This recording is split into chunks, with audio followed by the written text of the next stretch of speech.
just a station. Today FM 95.1, voice of the people, number one. News and sports, talk all day, keeping rivers on the way. Not just a station, we are the station. Whether it's happening in Port Harcourt, South South, Nigeria, or around the world, we've got you covered. On air, online, delivering balanced news and unbiased analysis. Today, 95.1 FM. Today, 95.1 FM, Port Harcourt. News update. Good afternoon. Here is the business news update on Today 95.1 FM. I'm Queen Chima. The federal government, through the Nigerian Midstream and Downstream Petroleum Regulatory Authority, is proposing fines of up to 5% of the annual turnover of petroleum operators found guilty of serious anti-competitive practices in the midstream and downstream sectors. This was disclosed in the draft regulations of the proposed Midstream and Downstream Petroleum Prevention of Anti-Competitive Practices and Behavior Regulations 2026. Under the proposed regulations, companies involved in serious offenses such as price fixing, bid rigging, market allocation, abuse of market dominance, and other conducts capable of causing significant harm to competition could be fined between 3 and 5% of their annual turnover. Persistent or serious offenders may also have their licenses suspended or revoked, while the authority may impose daily penalties on operators that fail to comply with its orders or continue prohibited conduct after being directed to stop. The federal government has approved tax waivers for almost 4,000 electric vehicles imported into Nigeria in the first half of 2026 as part of a fresh push to accelerate electric mobility despite persistent electricity shortages and inadequate charging infrastructure. Government data showed that the approvals represented the first batch processed under a new government initiative designed to encourage the adoption of cleaner vehicles through tax incentives and local vehicle assembly programs. The move signals an intensification of Nigeria's efforts to shift part of its transport system away from petrol and diesel vehicles, even though the country's electricity supply remains far below the level required to support large-scale electric vehicle adoption. The measures have come against the backdrop of higher petrol prices following the removal of the petrol subsidy in 2023, making fuel-efficient and electric mobility options increasingly attractive to motorists and commercial transport operators. In a bid to ensure safety, the Federal Competition and Consumer Protection Commission has warned importers, manufacturers, distributors, and other operators in the bakery and confectionery business against compromising food safety, using unsafe substitutes, and misleading consumers as rising production costs put pressure on their businesses. The Executive Vice Chairman of the FCCPC, Tunji Bello, gave the warning on Tuesday at a stakeholder engagement with bakery and confectionery operators organized by the Southwest Zonal Office of the Commission at the Lagos Chamber of the Commerce and Industry. Bello, who was represented at the event by the Southwest Zonal Coordinator, Olubumi Oti, explained that the engagement focused on strengthening compliance with consumer protection, product safety, quality, and labeling requirements across the sector. Bello said effective consumer protection cover the entire production chain, including the sourcing and quality of ingredients, production, hygiene, handling, packaging, labeling, storage, transportation, and display. He said it also covered the information businesses provided to consumers, the quantity promised and supplied, as well as the actions taken when something went wrong. The Shipping Correspondents Association of Nigeria has stated that despite Nigeria's rich maritime potential, foreign operators continue to dominate the nation's maritime domain, controlling over 95% of the carriage of Nigerian imports and exports, as well as associated freight earnings. SCAN added that local participation remains critically low, with indigenous ship owners capturing only about 4 to 5% of the market. The president of SCAN, Moses Ebosele, in a statement on Monday, disclosed this while announcing that the association has commenced plans for its forthcoming 2026 summit. Ebosele stressed that the summit intends to address the persistent financial challenges and regulatory hurdles confronting indigenous ship owners. On the foreign scene, global demand for electric vehicles rose for a fifth consecutive month in July, driven by robust growth in Europe. Sales weakened in China and North America, data from consultancy benchmark Mineral Intelligence showed on Thursday. Sales of battery electric and plug-in hybrid vehicles rose 9% from a year ago to 1.85 million units in July, bringing year-to-date volumes to 11.5 million vehicles. The figures underscore the growing divergence between major EV markets, with European subsidies supporting demand, while the US market has been affected by the removal of the federal EV tax credits and Chinese automakers increasingly relying on exports for growth. And that was the business news update on Today 95.1 FM. I'm Queen Chima. Thank you so much for listening. Good afternoon. Today's news, today's entertainment, today's sports, today's issues. Today on Today 95.1 FM, Port Harcourt. Maybe home is somebody's smile when they look at you for the first time. Maybe home is being a home to something you love and adore with all your heart, and that is what life, friendship, and love are all about. Maybe home is listening to all of your favorite shows on Today 95.1 FM. We create memories. We inspire comfort. We are the voice of the people, and we are home away from home.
Yes, it's a Thursday, the 13th day in the month of August, and it's 8 minutes past 1 o'clock.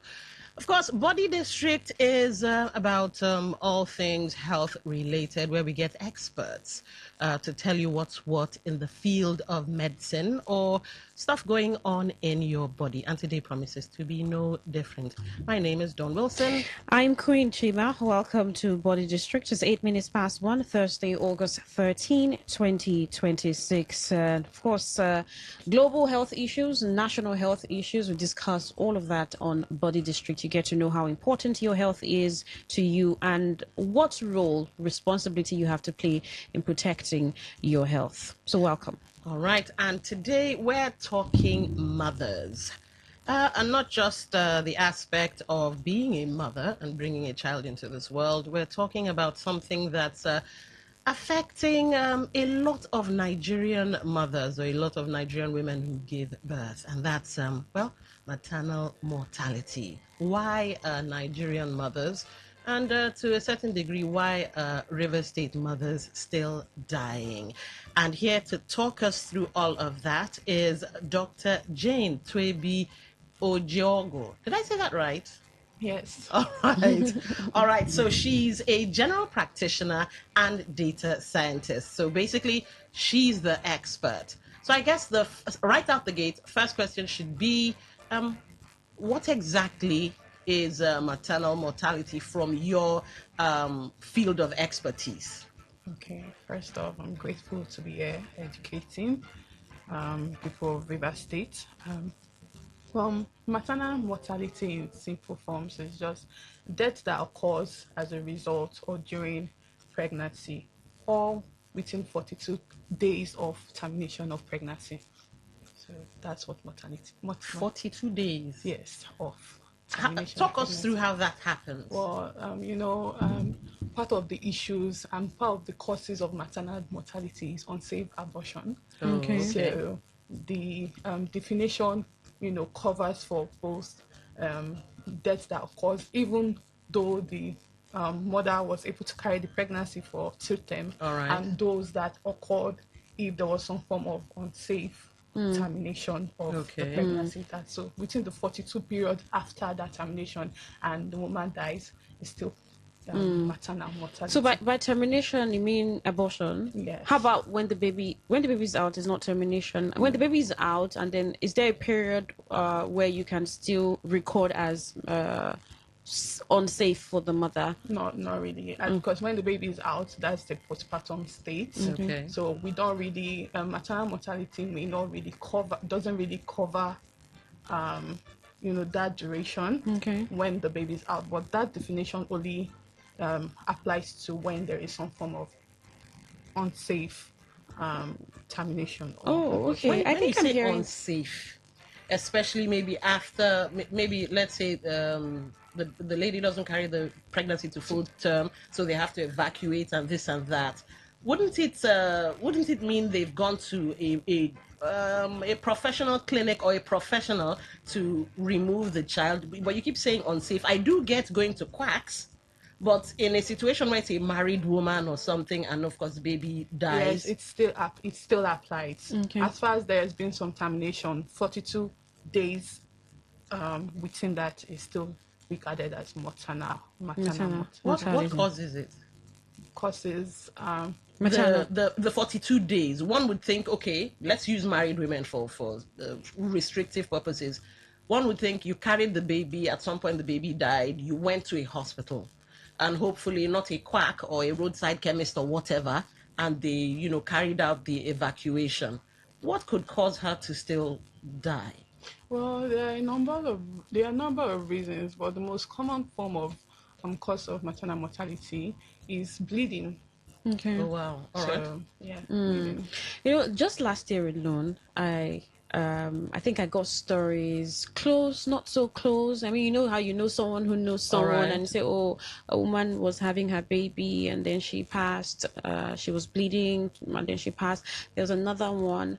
They were trying to handle the hemorrhage, and then there Okay. were organ issues, and then she passed. About 3 people, and that brings us to the statistics, because I found out that in 100,000 Nigerian women, 1,000 of them, or 1,000 plus, Yes, approximately. sadly die during Yes. or after childbirth. Yes. And then, since you're a data scientist, how do you measure this statistics to how important this conversation is? Okay, well, let's start from the global scale. On Okay. the global scale, the maternal mortality ratio, which is the amount of maternal deaths over the number of live births All right. times 100,000, live births, Okay. is about 237 approximately on Okay. the global scale. But then in Nigeria, like she rightly pointed out, it's more than 1,000. Why though? Why that high a number in Nigeria? That's the whole point of this whole conversation. And focusing on what she asked previously, so it's just simply the ratio is gotten from just dividing the amount of maternal deaths plus divided by the number of live births we get in a year. Okay. Times 100,000. So if we have 100,000 live births in a year, then we say, okay, this is the amount of data from different centers, is the amount of deaths we recorded. Okay. It gives us that ratio. And you can see that it's pretty high in Nigeria. Why? Well, we have the 3 delays. Oh, okay. So that's how it's usually the 3 delays. Which So, will be what, and what? so the 3 delays, the first one is deciding to come to the hospital in the first place. Aha. Okay. All right. It's like deciding to seek healthcare. And the second one, you've decided to come to the hospital, but there are restrictions. Most times, we blame it on, we usually focus on the transport. Like in our Okay. environment now, there are a lot of riverine communities. So accessing a good health facility might be a bit difficult. Okay. So even when they've decided to come, access is a problem. And then the third delay would be access to quality healthcare. Oh, I see. All right, so break it down. For the first delay, which is deciding when to go, when should an expectant mother know that, okay, something's wrong, I should get to the hospital? And then the second delay of access and all of that, and the third delay of quality health care. If you could break it down, because these sound like challenges. Yes, gladly. Well, the first delay, which I think is one of the most important, because you have to be able to recognize that there's an issue and promptly act on it. So that first delay, it's, well, most times when we see mothers, we tell them if there's any issue, come to the hospital. If you feel some type of way, if you feel like your body's not okay, come to the hospital, right? But then again, well, you know the Nigerian mentality about hospitals. And again, we know that sometimes when it comes to pregnancies, the man, which is something I think is a big factor, male inclusion, you know, because most times these women look to their husbands to make certain decisions regarding it, because, well, they're the ones bringing the money. So you understand. So when they feel some type of way, or they notice some red flags and they know they are not feeling fine, they dilly-dally because of some of these factors of, you know, first, they don't want to go to the hospital. Nigerian mindset of, oh, we don't like hospital, I'd rather go to a chemist somewhere, get drugs. And then, you know, their husbands maybe feeling like they're just complaining, or it's just one of those things. And one of those. So those are one of the reasons that, you know, could cause that delay in deciding to come to them. But when the situation is quite bad, especially when they start bleeding and they say that it's quite bad, they have to find a way. And then we talk about access. So now our communities like, you know, Dengema, Boni, you know, there might be a small health center there, but they might not be, I was thinking that. But that health center may not be able to, you know, provide care. Not equipped. Not equipped for it. Do you understand?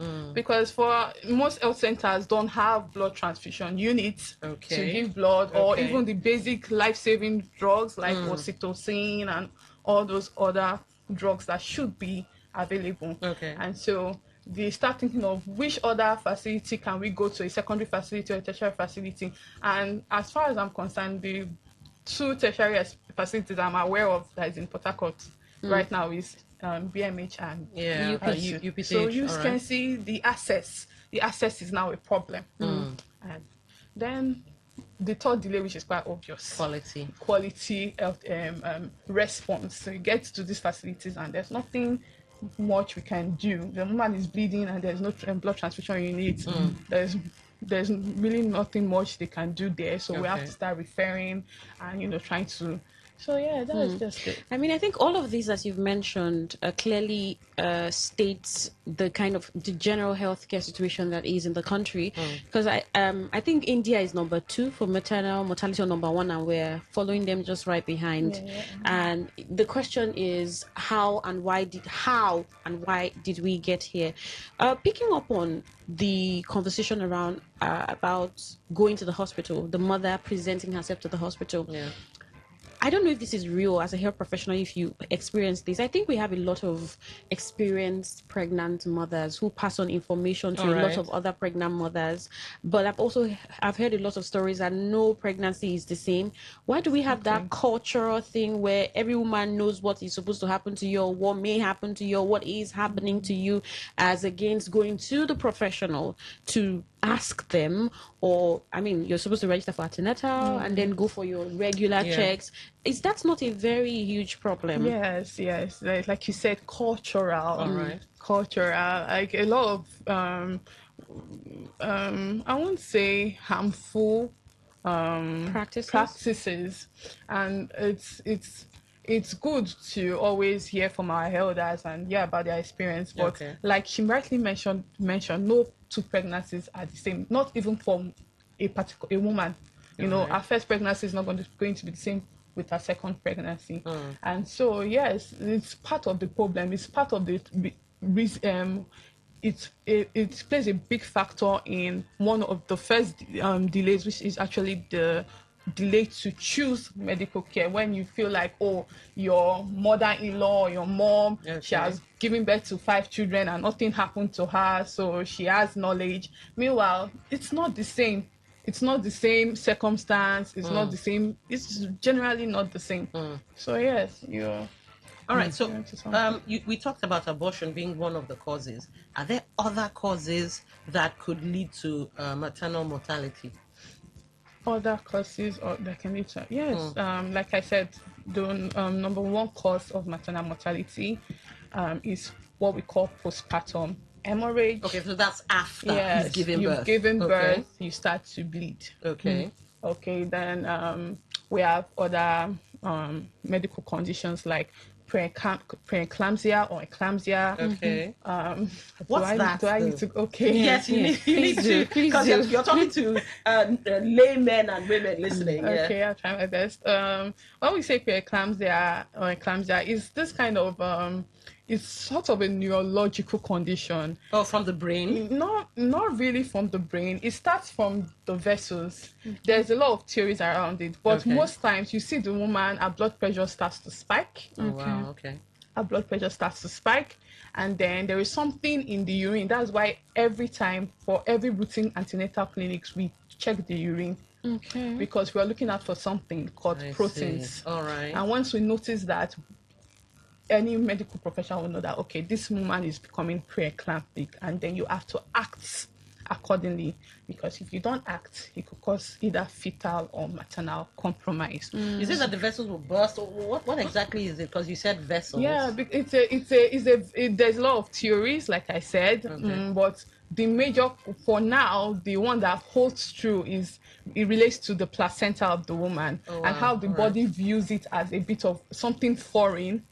Okay, like an enemy? Yes, and then it's almost as if the body's trying to reject what is there. Okay. And so it starts having she starts spiking, the blood pressure starts becoming high, and if you ignore it, it becomes neurological. So is it like the body's trying to force an abortion or something? Well, not really. We could put it that way, but the body just views it as foreign. Wow. Okay. Do you understand? Okay. And so it reacts in that way, like, so this thing is foreign, and then it reacts in that way, and the patient starts having symptoms relating to that, headaches, blurry vision, swelling of the feet, swelling of the nose, and in worst case scenario, seizures, and even death. Yes, death even before delivery. So is pregnancy now a dangerous thing, or is it an age-related thing? How common is preeclampsia? It's quite common. I'm not sure about the stats, but I would say when we aside hemorrhaging, it's like the second most common cause Okay. of maternal mortality. So, Aside hemorrhaging. so I noticed from stories, I mean, you watch women talk about their pregnancies. Women are getting really vulnerable with these things now, especially with social media. I noticed that women talk a lot about their first pregnancy, Is there a uniqueness to first pregnancy? Let's say a woman's never been pregnant before she gets pregnant for the first time. Some say they lose the baby before they get pregnant again. Then you hear some people talk about the challenges that they had to go through. Talking about preeclampsia and eclampsia, I think there's a story where it was her first baby and she went through all of that and hemorrhaging. And so is there something challenging with being pregnant for the first time? Yes, there is. Okay. There is. First is a first experience. Okay. You understand? And first experience are always, different. They're always, right. and then, but aside that, we call them primi gravida. That's the medical term. Okay. First pregnancy, right? Okay. And yes, for a primi gravida, because it's our first experience, our body has not gone through the changes that usually comes with pregnancy, and also it's for some it can be a bit difficult. Okay. It doesn't apply to everybody, but aside that, there are a lot of factors that come to play. Okay. Right? How healthy was the woman prior to pregnancy? It's a huge factor. All right. And by health, you mean nutrition and all of Yes, that? exactly. Okay. How healthy was the woman? Did she have any chronic illness before pregnancy? Okay. That's why there's something called pre-pregnancy counseling, which a lot of people don't even do. Yes. Isn't that antenatal already? No, that's not. To That's, know if you're ready to get yes, pregnant? if you ideally in societies, if you want to get pregnant, you're supposed to meet with a specialist, a I think gynecologist. you mean Sana Klein. Yes, Developed world. exactly, in Okay, developed I see. words. All right. You're supposed to meet with a gynecologist. Okay. They do screenings for you, and then check you, ask your family history. Do you have a family history of this, to know if you're actually, if it's something that you could, you're fit for, or something that might require intense monitoring. Okay, you want to get pregnant, I you see. have this, so you might have to do this before you get pregnant, or you might have to put this in place before you get pregnant. Do you understand? But we don't do that. Now I see why some movies the couple say we are trying to get pregnant. We went to go see. So it's something you have to A prepare requirement. for. Yes. But why don't we have that here? Is it that the knowledge isn't there, or it's not being made mandatory or something? Because I didn't know you could go to a gynecologist and say, "Oh, I want to get pregnant time to now." get pregnant. Yeah, I just felt okay. Therefore, check the hardware, make sure everything is okay. You can go home. Okay, like you said, knowledge really. Yeah. Most people don't know that there is something called pre-pregnancy counseling. Okay. So, but it is a thing. It's just discussing and finding knowing yourself and knowing that okay, I'm okay in this aspect and I'm fully ready to get pregnant. So most times these first pregnancies may be a bit challenging, not just because of the pregnancy itself, but because of so many factors that they missed out on because they did not adequately, That's why pregnancy is something you plan. It's not something you just do. All right. You don't just plan for baby clothes, and you should Exactly. prepare to know if your body is even ready. Yes. Even for- mentally, is mentally part of it. Exactly. Yes, mentally. So, Okay. with these statistics we have, maybe the government should sort of make this compulsory because we know the importance of the mother to society, the mother to our country, because we're talking reproduction. We're talking not just reproduction, a woman who's there to take care of the baby or her babies.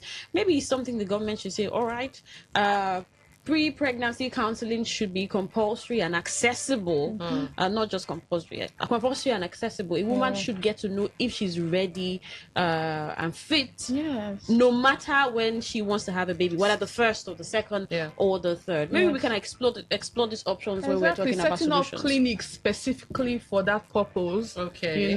Clinics where you can go for pre-pregnancy counseling, speak to professionals and know what is involved. Okay. Yes. But is the River State government doing anything about this issue of maternal mortality?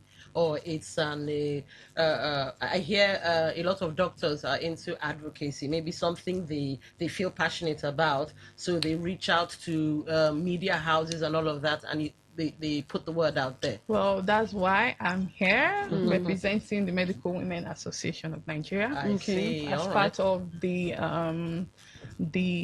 accelerating implementation of maternal, newborn, child, and nutrition and healthcare. It's part of the initiative, and this is just part of it. Advocacy and talking about these issues and letting people know, both male and female, that okay, this is what it is. Speaking of male, you did say male inclusivity. How can husbands, because culture, some wives would expect my husband is paying for this, that, and the other. I shouldn't bother my husband. Some husbands will even say, "You're pregnant. I beg, leave me alone." The highest is, "Let me buy you ice cream when you have those cravings." How hands-on should husbands or males be in this situation? Thank you very much for this question, because, like, very hands-on. Okay. Very hands-on. Like you said, most times the main thing is just about bringing out money, and that's why sometimes when in a typical day when I see pregnant women, I usually just see them alone. Exactly. I see them Yes. alone, and it's quite sad. And then sometimes when I see them with their partner, I commend the man, because he's doing something that is right. Okay. At least once in a while, you should come along with your wife to the clinic. Okay. The health talks we give to our mothers, you should be there. You should be part of it, because it includes you as well. It includes you as well. There are some decisions this woman can make because, well, they don't have the money to, and they have to reach out to you. All right. And if you're not aware of pregnancy and everything that it involves, and how it can, lead to the potential deaths of both the woman and the child, you won't feel the need to, want to, will I say, what's the word I'm looking for?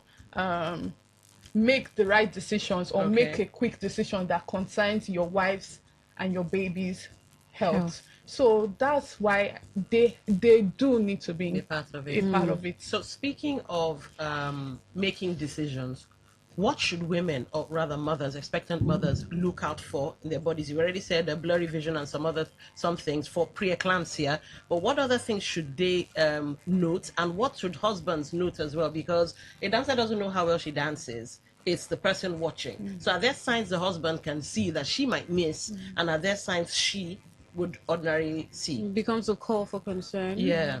Okay. Like I said, most women will always come when they're already bleeding, so that's there. But if you're running temperature, you have fever, Okay. your body, it's a call for concern. All right. You're vomiting a lot. You can't keep. Oh, really? Yes. Excessive vomiting. Excessive vomiting. I thought it's wow. it's common thing, Yeah. first trimester thing with pregnant not women. excessive. Okay, Yes, excessive. not excessive. Yes, nausea and vomiting can happen, but it shouldn't be excessive to a point where the woman can even become dehydrated. Oh, I see. All right. So, excessive vomiting, fever, swelling of the feet. Most times that could be common too in pregnancy, but we have this little act when we tell them to raise up their feet when they are sleeping or when they are lying down in bed. If even despite doing that, the swelling doesn't stop here, so it's a call for concern. Okay. Then we call reduced fetal movement is also something, All right. because most women, especially when into their second trimester, they can't feel their babies kicking, but sometimes they'll tell you, oh, I can't feel my baby kicking as much as it usually would. Okay. So, those are some little pointers. All right. To come to the hospital. Yeah. In those the 3Ds you mentioned, I think the last one or one of them was the delay in receiving appropriate treatment after arrival. This brings us, we've talked about the husbands, the support that they show, talked about the women, the responsibilities that they owe themselves. Let's talk about our institutions.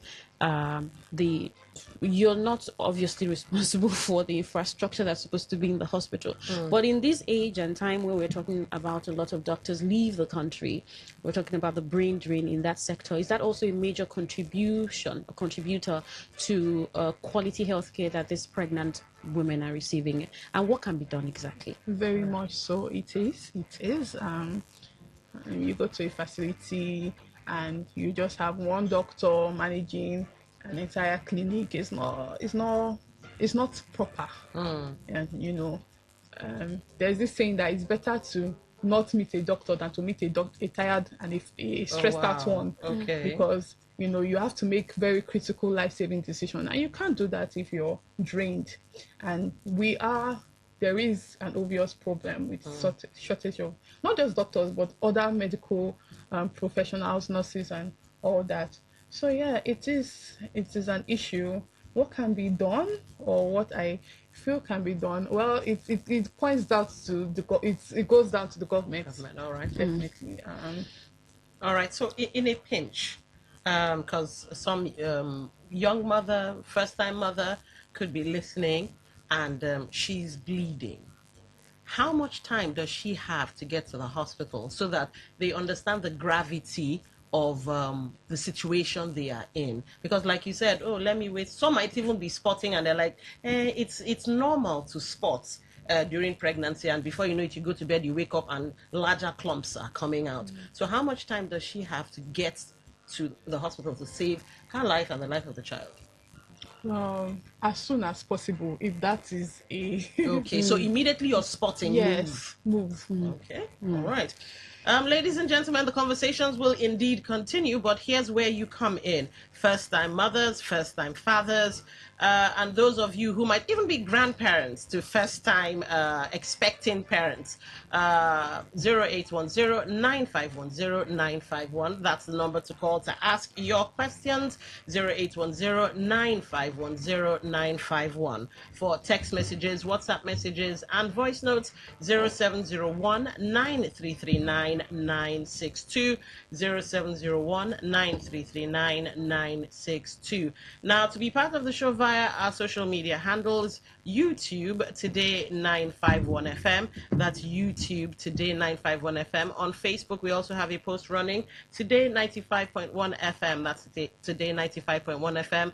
Instagram, X, Twitch, all have the same handle, TodayFM951. You can also be part of the show via the website www.todayfmlive.com. That's www.todayfmlive.com. Listen live in the middle of your device or your TV screen, and you're in. Tune in, Radio Garden. Those are apps that you can download off of Google and Apple, and search Today 95.1 FM. Now, don't forget, when calling, please keep it short and sweet, whatever you do.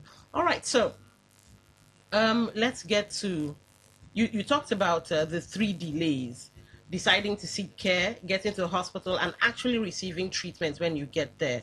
Which of these 3 is the biggest problem in, let's say, River State? Which of these 3 are the biggest? Are they equal opportunity problems? Has that research not been done to ascertain which is major? Okay, if the research hasn't been done from your expertise, experience here, which would you say? I would say the 3rd. Okay, so quality. Yes. Okay. Wow. And that's From an my indictment, end, a major indictment, all right? From my end, from what I've seen, quality. Yes. Can you give a scenario? Of course, you're not going to mention any names, obviously, but can you give a scenario where that has impacted, where you pointed out this is exactly what it is? Because you have a situation of hemorrhage and the woman is rushed to the hospital. So what plays out in situations like that makes the woman die? Okay. So they come. The woman is bleeding, and she comes into the hospital first, and she goes to a center, a primary health center. Okay. There are no equipment there. Yeah. So the next call of action is to refer her to a tertiary or secondary center. Okay. And then she gets there, and then there's this backlog of patients waiting and having to process and having to document Okay. before they can even start, Attending to her. yes.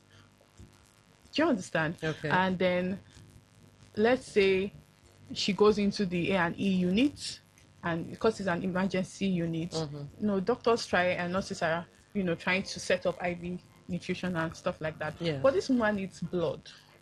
Okay. And then they tell them, okay, you need to get like 2 units of blood, 3 units of blood, and then they are willing to pay But it's in a not scenario where available. it's not available. Whoa. So, okay, fine. That's one aspect. You talked about protocol, and the protocol seems to focus too much on paperwork. Why? I don't know. It's the system we have, I guess. It's a system. It's But also- isn't that something your association should look into? Look, government, make it life first before any other thing. No, when it's an emergency, it's usually treated as such. But in a typical scenario, Yeah. because like there's something where the doctor has to document. Yeah. You Okay. understand? So that documentation is paper. All But right. in the case where the woman's history, everything, and she's been attending antenatal, that's the hospital she's been attending antenatal. Okay, I mean, they have like her they history. should have some form of documentation. They know yeah. everything, every phase from when the baby was still and all. Okay, Does that make it easier? Yeah, it makes it easier. Okay. This scenario was for a woman that probably, did not attend or did not register on time for antenatal Okay. clinic, which is something we see quite Regularly. often. Oh. Or maybe was attending antenatal in a small health center close to our home. You understand? So they may not have our details in the. But if that's why I also advise pregnant women that I said, okay, I know you're coming here for your center, but just register in one of the tertiary facilities. Okay. You may not be going there every day every time to attend. You can stick to attending this one, but just in case something goes wrong, just in case, they have your information and they can promptly attend to you. Do you understand? Okay. So that's just it. Are women averse to antenatal though? Because it almost sounds as if some just leave it to God and then appear on the day. Well, this now relates to the first delay, Okay. sort of. Okay. And you see this with women that are not really educated, and women that feel like they have mothers that have gotten pregnant, so like how she rightfully mentioned, cultural information and stuff. Okay. So sometimes you see a woman well into her second trimester, third trimester coming to you for the first time, and you're like, you ask her, were you attending antenatal somewhere else? And she tells you no. Were you on drugs? No. So she say hospital park one side. Yes. Just stay. Oh, that's and sort terrible. this thing. Yes, and it's the recommended antenatal visit for any pregnancy should be at least 8 visits. Wow. And you're already coming okay. when you're already at your 9th month. We see Okay. that a lot, especially in communities, Okay. rural communities. Now, speaking of vulnerable people, I've witnessed this once or twice. It was from a place of love, but well, this young girl, obviously pregnant, but she's vulnerable and, of course, cash strapped. And somehow the gist came out that, okay, she hasn't been attending antenatal events and all of that. And so the women around there who had folic acid and all those B complex and stuff they give during antenatal, as an iron capsules, they were now packing it and giving it to her in the hopes that, okay, it could help. The doctor says you should take it like this and that. Please, could you speak to that? Because could that be one of the problems in maternal mortality? Women giving away their own drugs after having had their own kids and stuff. Well, you can see it from both angles. I would commend them. Oh, really? Yes, because it's their way of helping. Okay. I mean, she can't afford to, and they're like, okay, I have this drug that I'm going to use. This is what we usually take. This is what I took, so you can take that. But then on the downside, because she feels like she has access to those medications from people, Okay. she might not seek professional Alright. attention. So it's like this double-edged sword. All right. Really. So let's pick changes from targeting these 3Ds. And the first one is Okay. delay in getting to the hospital. So how can expectant mothers, both the father now, how can they manage that situation? So the other one is the access to the quality healthcare. Maybe what changes should government begin to make? And then the other one is the delay in making the decision. What changes? Let's maybe like three changes. Okay. So from the first one, like I said again, and I will reiterate, male inclusivity. Okay. Very important. Male inclusivity, and also health talks. All right. Telling these women about danger signs when they come to the clinic. Tell them about danger signs they should watch out for, and how to promptly measures they can take at home, Okay. and then how they can promptly make their way to the center or to the hospital. And well, that's just basically it, for the first. And You said something interesting. Measures they can take at home. What do you mean? like, okay, if a woman is running temperature now, Yeah. she can drink paracetamol. She can? Yes. Really? It's one of the most common drugs we give to pregnant women for fever. Okay. But if Before getting to the hospital. But if it exceeds, if it persists, then she yes, goes has to the hospital. So yeah, she Okay. can take paracetamol. So those But that's one. there are several. Those little measures. I mentioned, when the legs are swollen, you can raise them up. Sleeping to your side, when you're feeling pain. There's this particular thing I tell pregnant because they always have lower abdominal pain most times, and there's this thing where their husbands can come behind them, help them lift up their abdomen, gives them so much relief. Yes. You understand? Issues of discharge, sometimes that's another thing they face. There are some, little drugs that it's okay for them to use prior to before coming to the hospital, so that it doesn't fester. Yeah. Okay. And Right? how would the man know that he can lift the Yes, the bum because some if would he be does not go worried to about- if he doesn't go with her to antinate her and he's told that it will help? How maybe if the woman is telling him he thinks she's craving Attention. Exactly. Yeah. That's the male inclusivity. And we as healthcare professionals, we have a role to play. You Okay. go to these clinics and the maternity nurses are just discussing to the women.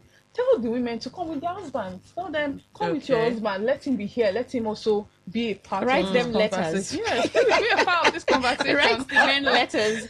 I Okay. see a lot of women in the gym, pregnant women. I mean, throwing stuff, and sometimes I'm like, oh, is that not so much? Right? Is it really good No, for the an pregnant healthy woman? pregnant woman is healthy, whether Okay. she's pregnant. All right. Or Okay. not. So she can So she cardio, can cardio. yoga, all of that. Not everything in moderation, but yeah, she Okay. Okay. as long as she's healthy. All right. Pregnancy is not a.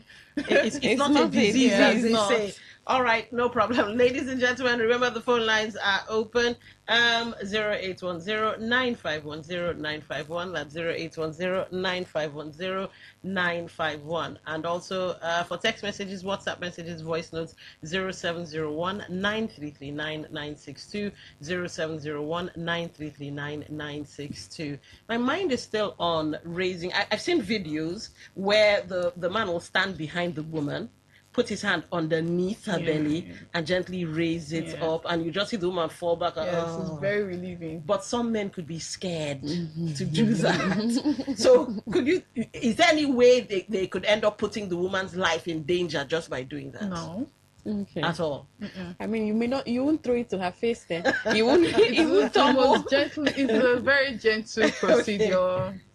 Very gentle. Very All right. procedure. Okay. Let's see what other questions. I think we have gone through everything. All right, let's come to federal government. We have talked about the state government and what they could possibly do for the state. Is the federal government, how will I say it now, lifting its own share of the weight? Have they put in any policies and all of that to help make sure that maternal mortality is brought down to at least a reasonable number? Well, federal policies, I I would comment some federal centers are Okay. trying in terms of their maternal care and the fact that they are, at least there's always an O&G specialist in Okay. one All of right. those, or in a federal center. But aside that, well, it's still the same. It's still the same. So we're still coming along. Yes, we're still coming along. So We still have a long way to go. What's being done differently? Because you gave us the statistics, 267 or so global number. Global number. What's being done differently in other countries that we haven't been able to copy? Well, for one, a lot of people they are informed. Okay. All right. A lot of people they are informed, so they know they make good and prompt decisions for themselves. Okay. They have access to clinics. Pre-counseling, pre-pregnancy counseling is a thing. You know what you are going in for. Yeah. You plan for the pregnancy. They plan for their pregnancy as it should. And I was thinking about the fact that you can walk on the street and you see maybe 5 to 2 or 3 women pregnant walk past with some sort of care and caution to those who are still waiting to get pregnant. I mean, you pretty much see a lot of people pregnant, and it sort of is becoming a common thing that maybe a lot of women don't pay attention to their health and how important that is. We'll take a message from Facebook, and then I would like for you to, maybe you can think through when does it become dangerous for a woman to get pregnant again? So are there situations where it's don't go again, like there's no need getting pregnant, or maybe there are other measures you can attain to get your baby or have your baby? But this message on Facebook says, he's Okonamdi from Labor Line Afibo. He says, so many mothers rely on traditional birth attendants, skipping midwives. antenatal due to poverty and illiteracy, which contributes greater percentage of women dying from preventable death, which may result due to the complications and which may rise during childbirth. The traditional birth attendants cannot attend to them. Okay, there were some type So that's midwives you must be referring to. Not even midwives. Some midwives have some degree of A traditional midwife.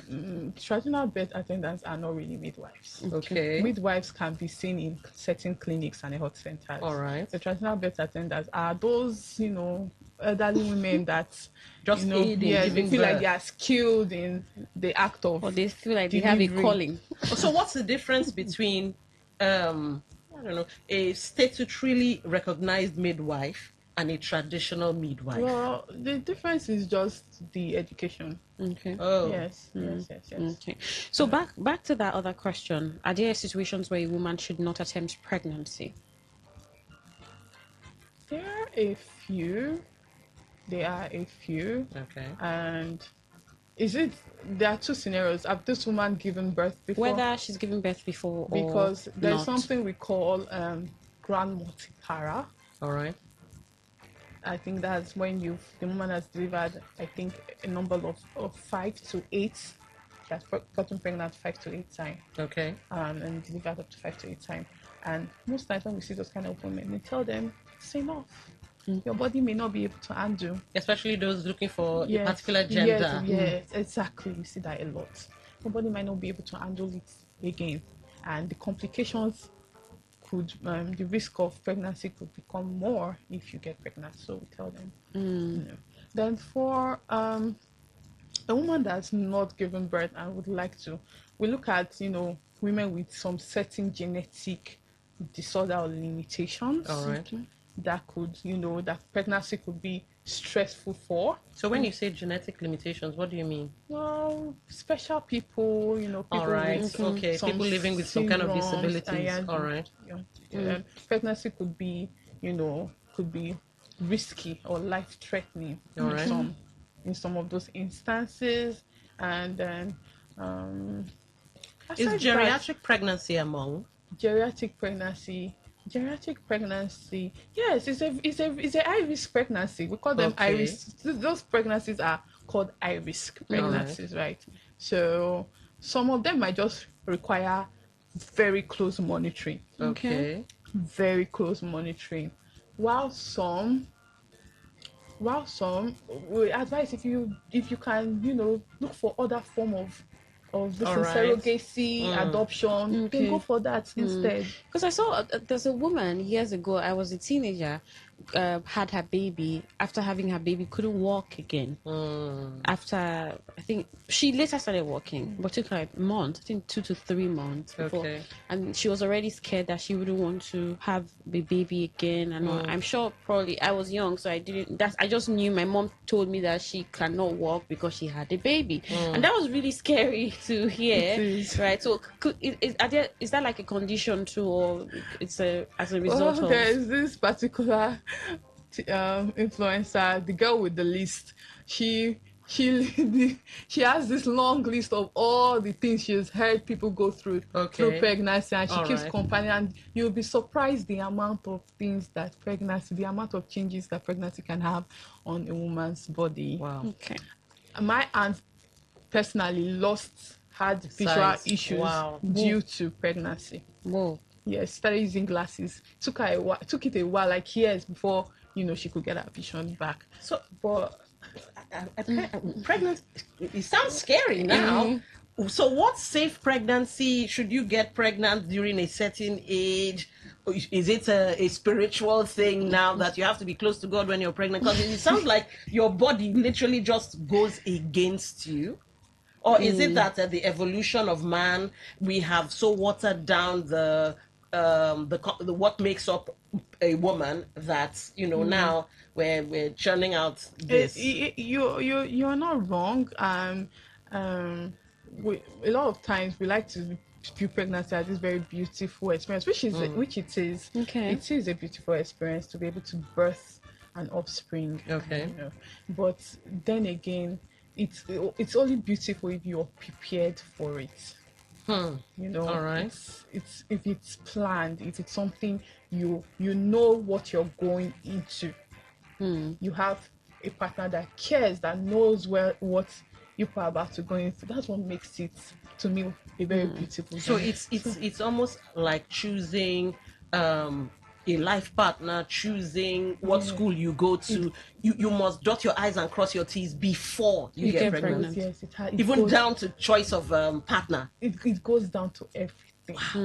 So now, for someone listening, because this is maybe this could be the major take home for someone who's never been pregnant before, maybe not married, or planning to get married, to understand that before I start having my baby or babies, I should be sure that I'm ready for it. How do you talk to that person listening now? What are those things that the person needs to do, even when we don't have specialized spaces for this pregnancy counseling? What can you do as a person? Do you begin to read up stuff? Exactly. What do you join do? a support group, mothers club, something. First off, tuning into programs like this definitely help, because it keeps you informed. And well, thank God for the global stage of the internet.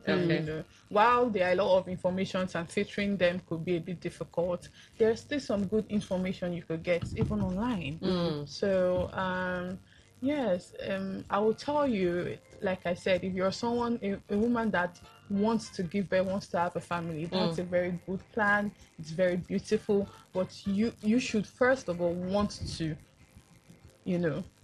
want this for yourself. And then Okay. So will that be your final thought, or do you have one last nugget of wisdom to drop for everybody listening? well, I think I will just end by saying, I'll just end the session by saying that maternal death is something that is very preventable. Okay. And if the right actions are taken, no mother should die from childbirth. And we as individuals, as women, as male, as professionals, we should all do our own part to ensure that this burden of maternal mortality, is reduced or even stops entirely. So we each have a role to play. All right. Thank you so much. We have It's done been our bit an for the enlightening cause. conversation. We've been speaking with Dr. Jane Twebi Ojuegu. Did I say that right? Yes, you tried for the second General, time. general practitioner and data scientist. Hopefully, we'll have you again on the show. Who knows? Talk about some more things. I would gladly. All right. All So right. you see, Thank it, you. it was a conversation Yeah, between it was. three chicks. It was a It's a conversation. very beautiful one at that. Thank you for having me. You're You're welcome. All right, that's our show, Body District, 2 p.m. The news update, and afterwards, talk that talk. So stay with us, and good afternoon. I am Queen Chima. And I'm Dawn Wilson. Enjoy what's coming up next.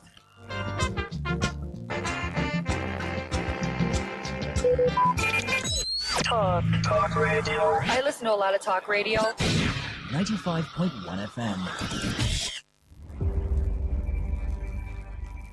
Maybe home is somebody's smile when they look at you for the first time. Maybe home is being a home to something you love and adore with all your heart, and that is what life, friendship, and love are all about.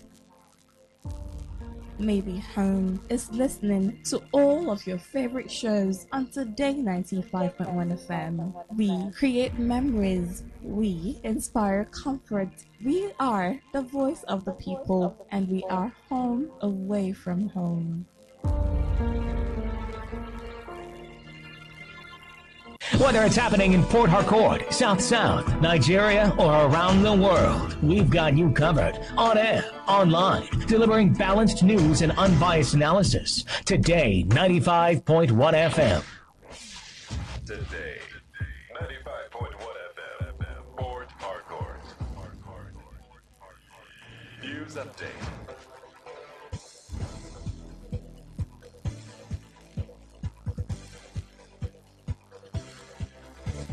Good afternoon. Here is the news update on Today 95.1 FM. I'm Queen Chima. The Federal Ministry of Finance has directed the National Insurance Commission, NICOM, to suspend enforcement of disputed fees and capital transfer requirements imposed on Nikon Insurance Limited and Nigeria Reinsurance Corporation. The directive followed a petition submitted by the two insurance companies over aspects of the ongoing recapitalization exercise under the Nigerian Insurance Industry Reform Act, NIRA 2025. In a letter signed by the Permanent Secretary, Finance, Raymond Omachi, on behalf of the Minister of Finance and Coordinating Minister of the Economy, the ministry asked NICOM to provide a detailed response and legal justification for the disputed demands. The ministry also directed NICOM to put on hold enforcement of the processing fees, the 1% capital injection fee, and the requirement for the companies to transfer their entire capital injection funds into an escrow account with the Central Bank of Nigeria, CBN.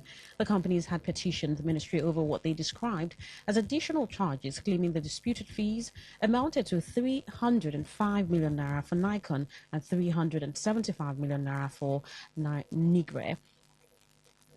The Finance Ministry therefore asked NICOM to explain the legal basis for the disputed charges and directives and suspend their enforcement pending the determination of the petition.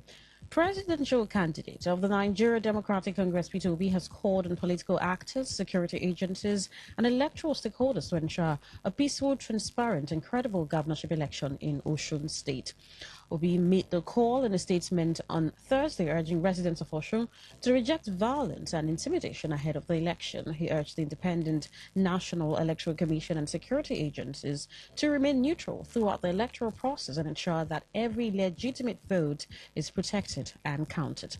Obi also appealed to security agencies to remain loyal to Nigeria and the Constitution rather than any political party or individual, stressing that every voter must be protected equally and noting that democracy was not merely about who wins an election, but whether the people are allowed to freely choose their leaders.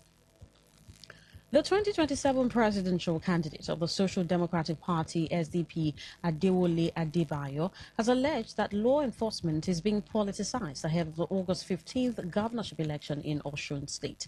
Adebayo made the allegations on Thursday during a live interview expressing concerns about the integrity of elections in Nigeria. The SDP presidential candidates described the violence in Osun as unfair practices and warned that the developments could serve as bad precedent for the 2027 general elections. Adebayo also alleged that there had been a politicization of law enforcement in the state, adding that debates and campaigns had already taken place and the necessary electoral activities had been completed. On the foreign scene, White House Press Secretary Caroline Leavitt has announced her decision to leave the U.S. administration, saying she can no longer balance the demands of the high-pressure position with her responsibilities as a mother of 2 young children. Leavitt, who has served as President Donald Trump's press secretary for the past year and a half, announced her departure in a statement on X. She described her time in the administration as the honor and adventure of a lifetime and acknowledged President Trump for giving her the opportunity to work closely with her at the White House. Leavitt said becoming a mother and returning to work after the birth of her daughter made her reconsider her ability to continue in the demanding role. She, however, revealed that she said she would continue supporting the administration and the Republican Party while working from outside the White House. And that was the news update on Today 95.1 FM. I am Queen Chima. Thank you so much for listening. Good afternoon. Today's news, today's entertainment, today's sports, today's issues. Today on Today 95.1 FM, Port Harcourt. Yeah. Oh. Yeah. Today FM 95.1 Port Harcourt. Voice of the people. Voice of the people. Yeah. Rise and shine, it's a brand new day. Today's the station leading the way. Breaking news, sports and talk, keeping every heartbeat on the clock. From Port Harcourt to the world we go, sharing every story you should know. Your voice, your people, your destination. We're not just a station. Today FM 95.1, the voice of the people. Talk all day, keeping rivers on the way. Not just a station, we are the station. Today, the pride of the nation. Across rivers, Bayelsa, Abia too. Akwa Ibom, cross river, we're reaching you. Around the world, we're live online. Every moment, every time. How better your business, make it grow. Millions are listening, let them know. Visit us at Today FM Drive off East West Road, Port Harcourt. Listen, live at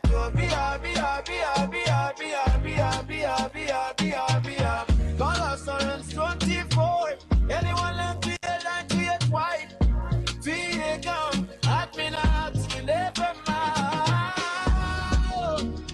Today FM 95.1. The voice that keeps this city strong.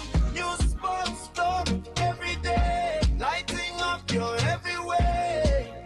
Not just the station. We are the station. Today FM 95.1.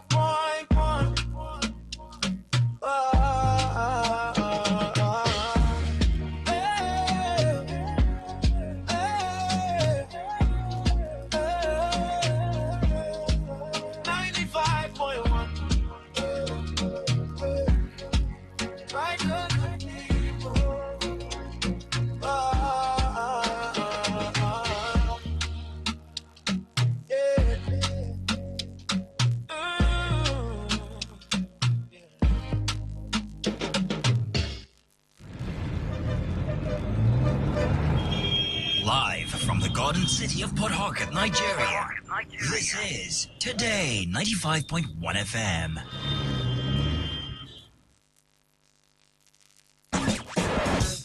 Live your truth. Express your love. Share your enthusiasm. Take actions towards your dreams. Talk your talk. And walk your walk. It was years ago. There's a statute of limitation on this stuff. Make today worth remembering as we discuss issues as it affects Nigeria moving forward. Talk that talk. Weekdays, 2 p.m. Exclusively on Today 95.1 FM Port Harcourt. Voice of the people.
Taka people, good afternoon. Yeah, that's my mantra now. Good afternoon, Riverians, as I sometimes call all of us. Good afternoon, Nigerians and our brothers and sisters in the diaspora, and of course, those of you who enjoy anywhere in the world this frequency, 95.1 FM today, FM Voice of the People. It's still the 13th day in the month of August, but now it's 9 minutes past 2. And of course, you guys know what the show is about. It's Talk That Talk. The promo did say it's Talk That Talk. And it's a show where we talk about, River State issues, incidents, situations, and, sometimes the Niger Delta, if there be need. And of course, as I always say, today's conversation promises to be no less, because what we intend to talk about did happen in, River State, Port Harcourt. And on that note, my name is Don Wilson. I'm Queen Chima. So maybe you've heard what happened this morning. We're going to give you clues into that. You hear recordings as Don was able to capture all of that happened. Not all of that, I mean, major of the things that happened, and have this conversation. Over the years, severally, we've heard you call and say, oh, VIO did this. VIO stopped me. Are they supposed to be on our roads? I thought there is this court judgment that's barred them from being on the road. And in a situation where people are running from the same people who are supposed to give them that sense of safety, what do we then do as a people? All right, so here's the... Okay, you know what, before I give you the meat of the matter, because Queen has already talked about what we're going to talk about. Don't roll your eyes. It's not just about VIO, but it is about VIO. A little context, if you will, concerning the VIO. I think the I'm going to water it down a lot. The head of the River State Command, if I can call him that, I think in 2025 came out when people were saying, is the VIO supposed to be on the road? There's a high court judgment, and then there's a court of appeal judgment, and many times for lawyers, there's a thing known as case law. Now, case law isn't law in itself, but since it's a judgment from a court of higher or superior jurisdiction, it now becomes a thing across the nation, that's Nigeria, and across various courts of concurrent jurisdiction or lower jurisdiction, so long as, a court of a higher jurisdiction has given that judgment. But when the Court of Appeal affirmed what the High Court, the lower courts did say about VIO not being on the roads, not impounding vehicles and this and that, many came out to say, well, it's restricted to the FCT. It's restricted to Delta State. Even Lagos came out to say, oh, we have our own laws that govern our own VIO and this and that. which to a certain degree, the River State command did come out to say, it's a state-by-state thing. Now, he even went so far as differentiating between a VIO officer and an RTO officer. So VIO, they're the ones you go to their office, you meet them, they inspect your car and this, that, and the other, and they give you some stamp of approval that your car is all right. Now, the RTOs, road transport officers or road traffic officers or something, are the ones that, are given some leeway to stand on the roads and, check your cars and all of that. I did go to look for the laws to make sure that, okay, if you're going by state basis, that there's actually a law that establishes the River State VIO and gives them command or responsibility over River State roads. Ladies and gentlemen, there is a law. Now, it's a 2000, and I think I'm looking for that. There's one of 1999, I think the one that more or less established Timariv, and then one of 2009. But it's 45 pages long and we only have an hour. So I had to do some quick checking. On Google, I had to ask, is there a law, an explicit law that says RTOs should stand on the road and this, that, and the other? Is there something that says they should be on the road? There's nothing like that. There is a road traffic law. 1999, 2009, you can go and check. But this standing on the road thing, according to Google anyway, my light research, no explicit laws allowing this thing that they do. That's because the VIO was originally established to ensure that motor vehicles are safe and roadworthy before they access public roads. So this is a checking that happens before you access the public road. So these check-ins and everything is supposed to be done, managed, driver qualification standards of the vehicle and all before the vehicle is on the road. So when the vehicle is on the road, that's like almost, with all of these findings, that's like almost off what you're supposed to be doing. But that's not what we see happen. We see them on the roads, and the question about should they be on the roads has been highly debatable. Highly debated. And, well, like I said, the commandant has come to say VIO officers shouldn't be on the road. RTOs, well, okay, fine. Now, let's not even make the conversation about should they be on the road, this and that. The way and manner in which they are on these roads and the way they carry themselves. Is there a law giving them the right? Some of them carry plastic pipes and flog cars. They stand in the middle of the road, obstructing traffic, and one would wonder, is this a legal thing to do? Ladies and gentlemen, it's almost as if we've normalized the abnormal. We have the police, we have louts, we have touts, same thing. We have now the VIO behaving like touts. I'm sure you can hear the emotion in my voice. This morning, why I'm going on and on, this morning, around 9ish or so, a family member of mine happened to be at water lines. Phone rings. Hello, is everything okay? He was agitated. Oh, I don't know how to, I don't know, I can't, if you see what just happened to me in front of my eyes, I was like, okay, calm down. Were you robbed? No, because, River State, well, see where we are. And he proceeded to give me a story. Apparently, he was standing at that Rumo-Calabo area where you have the oratory town and where you have the signboard and where you have the VIO, that water lines place where they always gather like a pack of bees. And he came down from a taxi wanting to cross. The VIO officers were having an altercation with somebody, a young man in a Camry car. And they were flogging the car and, fighting with him and trying to, I don't know what they were doing, but the Agbero thing that now people in uniform are now known for on the roads. The guy tries to run away. Everybody tries to avoid them and their wahala. Unfortunately, he ran into, you know what, ladies and gentlemen? I think you should hear it for yourself. We have the, eyewitness account of, his name is Peter. We also have an account, because I had to run down there to see what's what when he told me what happened.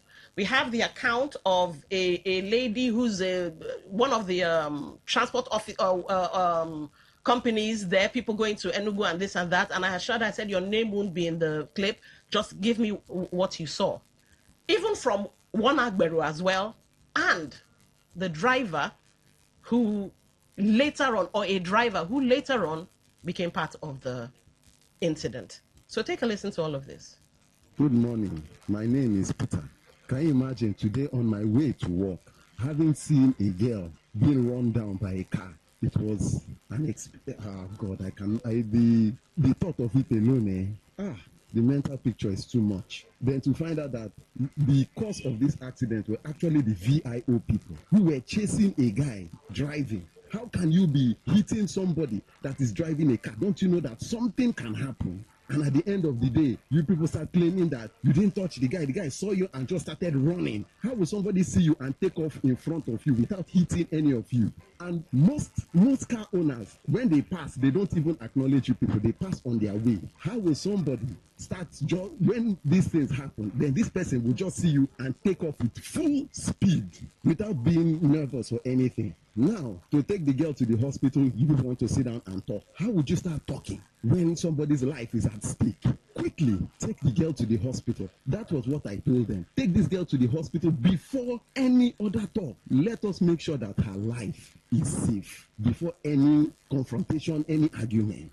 So now the girl is off to teaching hospital, military hospital, sorry. So now she's going there for treatment. That is just my only concern. I said, let me call in and pour out my grievances, as in, why must these things be happening? In a civilized country like this, we are still acting like barbarians. Thank you.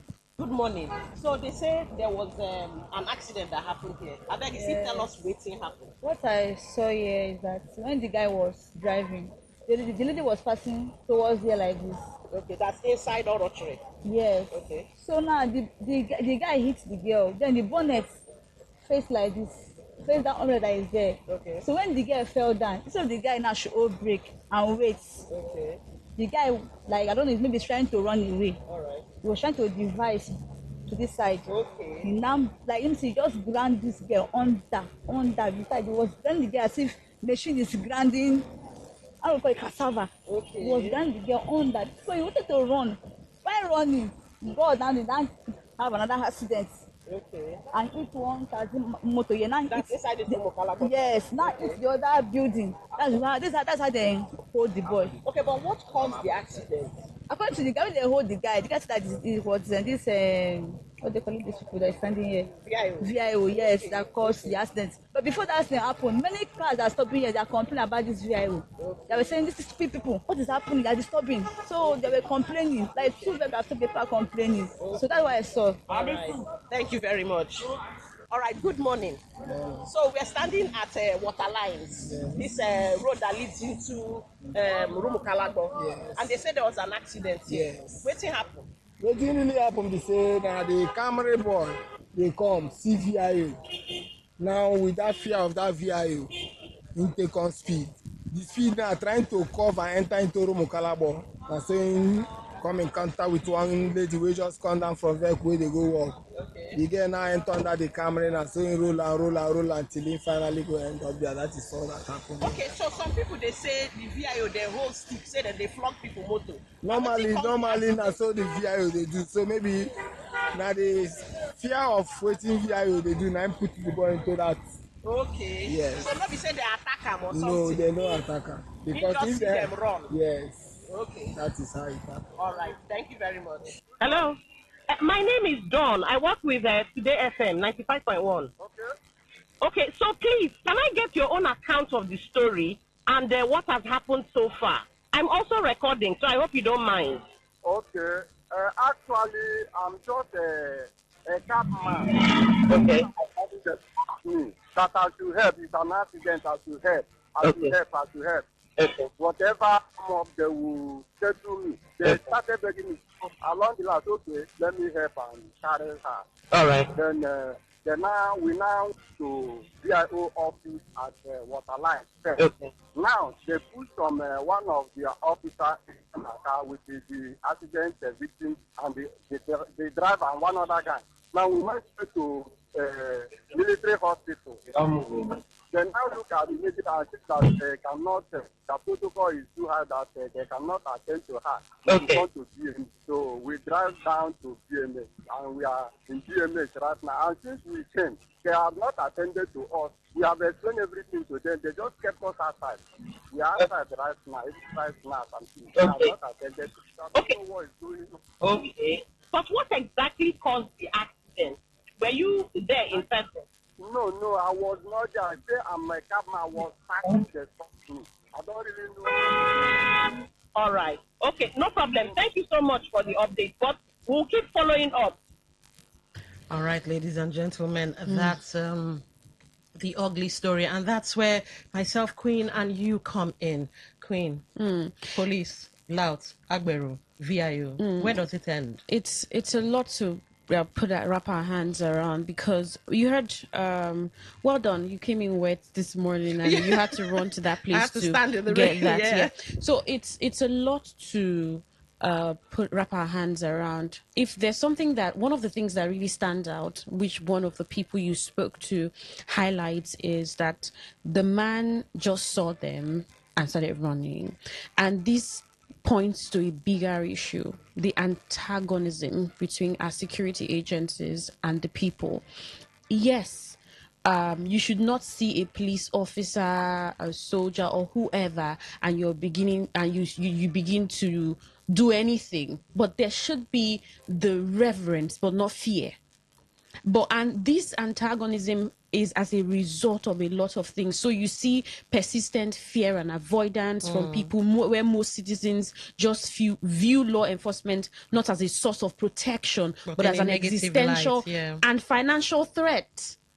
So even let's not begin to talk about the angle of should they be on the roads. If you're assessing these vehicles before they get on the roads, are you supposed to be doing it on the roads? Apart the Court of Appeal judgment, where in Delta State no more, in Abuja no more, and then states are beginning to adopt, and people are asking, should they be on the roads?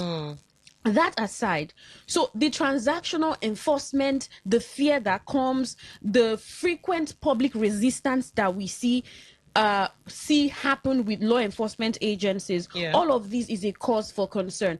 The former IGP talked about, for the police, said, we want to restore public confidence and the trust. And here we still are at in 2026. How many people really do trust the Nigeria police? How many people still trust that I can feel safe, I can feel secure when I see an enforcement, a law enforcement agent or agency, anybody at all?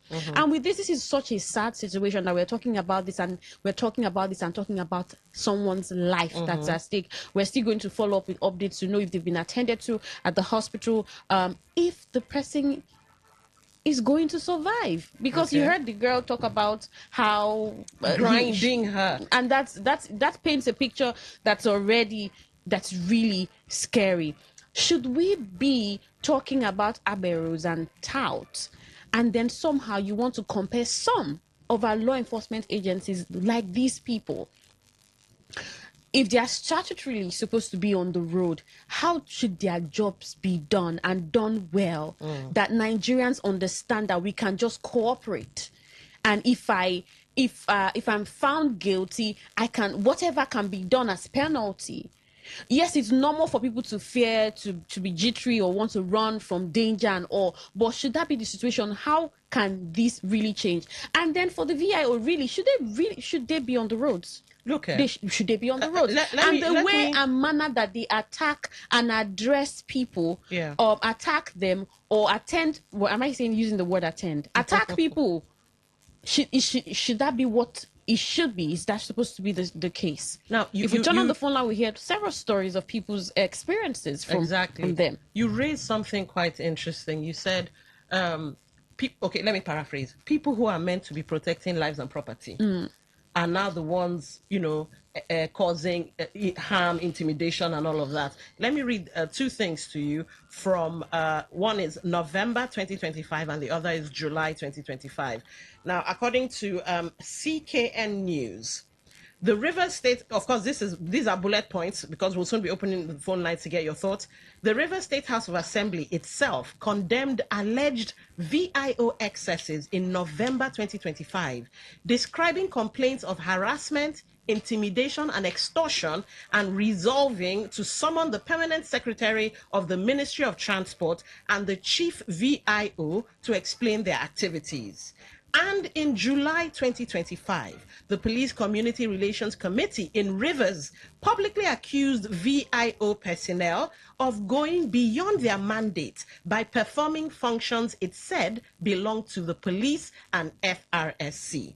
The PCRC specifically complained about demands for driver's licenses, insurance documents, and other vehicle-related documents. And what That's has been, where we are. Then what has been done afterwards? Exactly. Are they not still on the roads harassing people? There are people who, I mean, a lot of people these days just see them and move. Yes. They don't care to stop. And that's what the young man was doing before this tragic incident. So if you are not supposed to be on the, clearly stated, I saw it there and I read it out. Mm-hmm. What are they supposed to be doing before any vehicle accesses public roads? Mm-hmm. So you don't do what you're supposed to be doing before on the roads. Mm-hmm. So VIO is supposed to obviously come up with measures to ensure that before any vehicle is on the road, it's properly checked. So even if you cannot ascertain if that vehicle has been checked or properly checked. No, but you can. How? You can. How do you stand on the road and harass? There's a sticker, like those ones you have, insurance stickers and all of that. When you go to the VIO and they check your cars, there's a sticker they give you that you can just place somewhere. At this point, because now it's between, I want to try to be objective, but right now a young lady's life hangs in the balance. They've become sort of like a menace. So maybe the River State Assembly should come up with a traffic law or a traffic directive, or maybe the government, the governor himself should do this as an executive order. All cars now go to the VIO, get your cars checked, get that sticker, and just gum it somewhere so that these people get off the roads. I mean, in this day and age, we have officials, traffic officials, obstructing roads. The police coming to work, 2 sets. From just a short drive from the first set, you see another set. This is a highway that leads out of River State. The only way to get out of River State. So you have your trailers, you have your cars going at full speeds, motorcycles and all of that. And these people are standing on the road doing Lord knows what, meters away from each other. Why is this the norm? It's you're talking about, there's a day early last month, I was going through a particular road. Yeah. I was trying to get really early to where I was going, and I saw the police somewhere, and I was wondering, why do you have the police here? Such a place where, and for every bike man that passed there, they stopped the bike man, and I looked at it, and I began to ask the bike man how. He said, okay, that's how it happens every evening there. They just come to that place, quite hidden, so you may not see them. Okay. I mean, like the major roads where everybody's seeing that the hand is out and you're taking whatever you're taking there, whatever, and then maybe stopping boys in cars and then you're asking why. I understand that there could be that instruction to mount whatever road if there is a reported situation. Checkpoint. Yes, a reported situation. But all of this is really, really, really, truly sad. Really sad. If this directive has already been given, and that's what people talk about all the time. We give a lot of directives without following up these directives. If they are supposed to leave the roads with the incessant harassment and everything that's been happening, who is checking that they should not be on the roads? Is it until the worst? Oh, this is the worst. Is this not the worst? If that lady dies, Is this not the worst? If it is. All right, let's get your thoughts. All right. Maybe you followed the story. You were there this morning when that happened. We've heard a number of you rather, calling and say, VIO is doing this. What are they still doing on the road? Some of you just see them and ignore them, and you're moving past. But that's the zone. You see them and you're moving past, you're trying to escape from them. Who knows? Maybe some of them are chasing you with whatever they have on their hands. They've joined the Agberos in and holding you're wondering, how do you escape them? And then this really happens. What should be done? How should this not be enforced already, that the VIO officials should leave the roads? No, even if, although it's a multiplicity of roles now, because you have the police that should be checking these things. You have Federal Road Safety Corps. But so let's just say, even if they're supposed to be on the roads, should you be standing in the middle of the road obstructing traffic? One, should you be holding, as far as I'm concerned, that's a weapon. Should you be holding weapons and fighting with people? You know, there's one I've seen. Orowaruko, the guy was driving with a VIO officer on his bonnet and speeding in such a way. People were like, "Calm down, no, you go die, yo." But the guy had already sped past with this guy. So even if shouldn't there be limits to what they should or what they can and cannot do? And that's such a disrespectful scene. Imagine, yes, that's a disrespectful scene, because we have these enforcement agents or officials not doing what they're supposed to do rightly.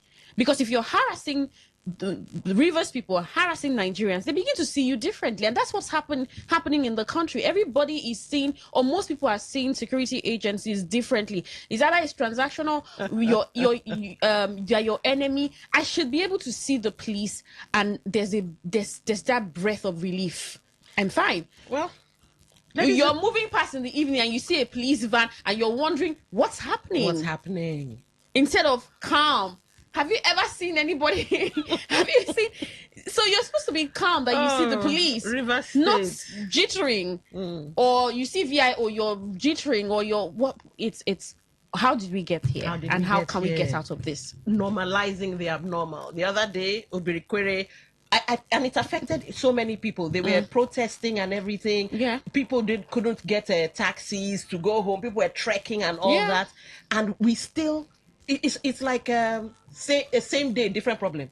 Same day, different, or same problem, different day. We never do anything. We the people, or even those in governance, never seem to do anything to make sure that this thing, is brought to an end. In fact, the Agbero one, I was having a conversation with a taxi driver who said he had to ask one big man Nigeria, as I refer to them, why somebody would wake up or be born and decide they want to be an Agbero and be constituting nuisance on the road. And the big man Nigeria said, look, my brother, let me just tell you, it's some bad politicians. They have actually given this Agbero license to do whatever they're doing because they're paying them for services rendered during elections. And this is what we find.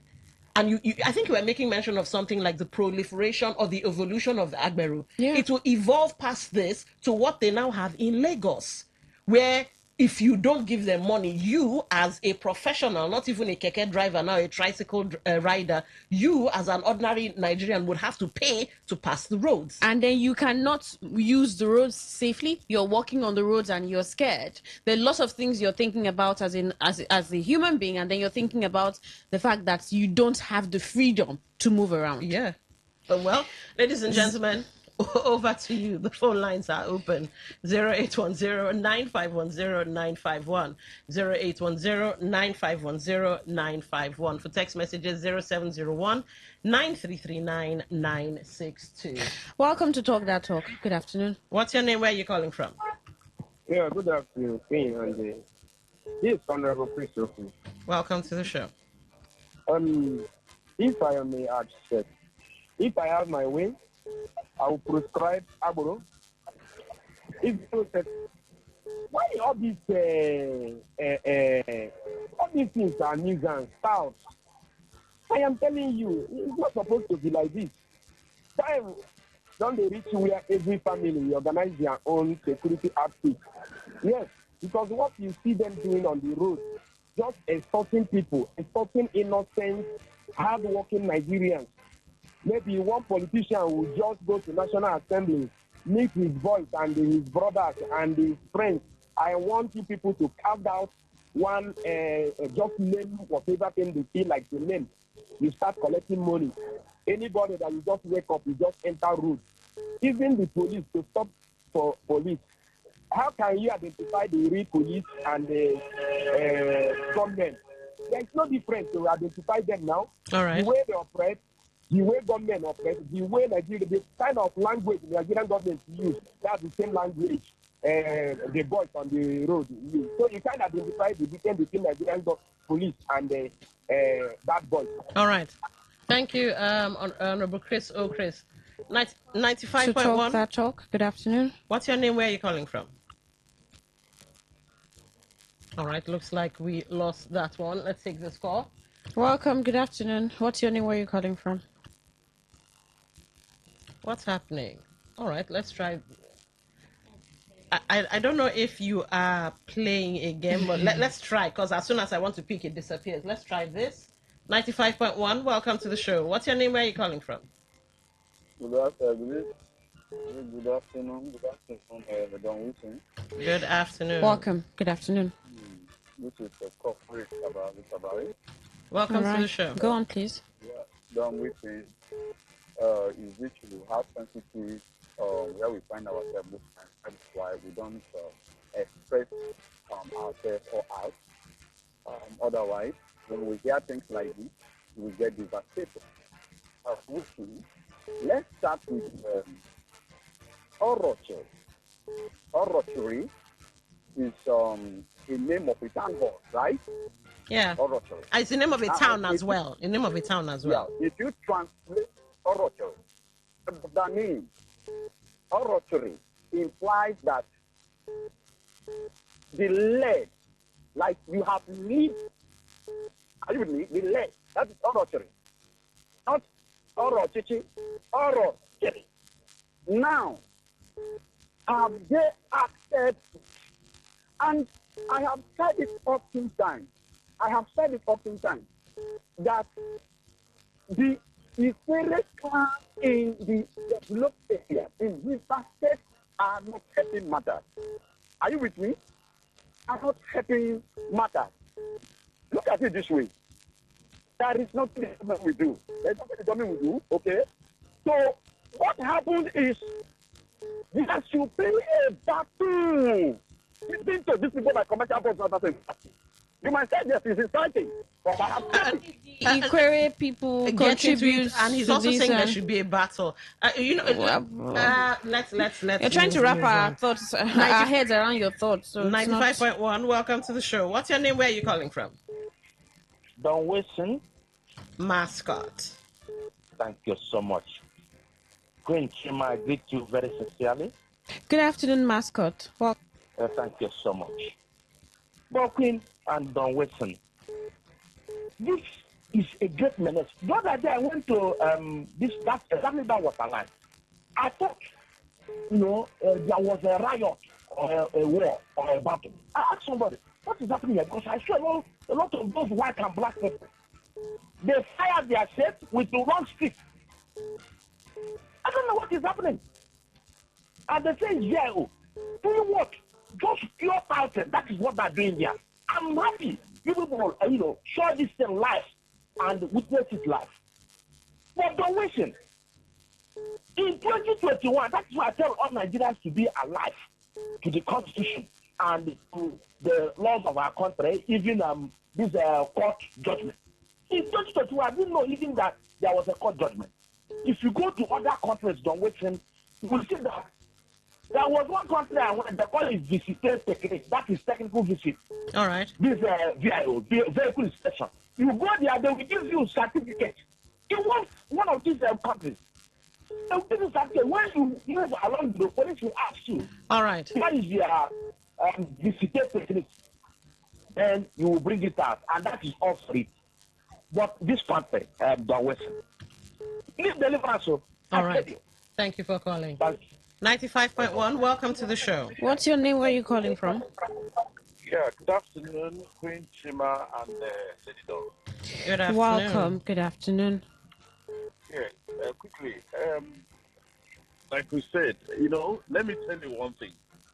If this VIO, as we call them, or even the police officers or any other security agencies that harass these motorists on the road, if things are done normally, probably when they catch you, you don't have to give them kobo.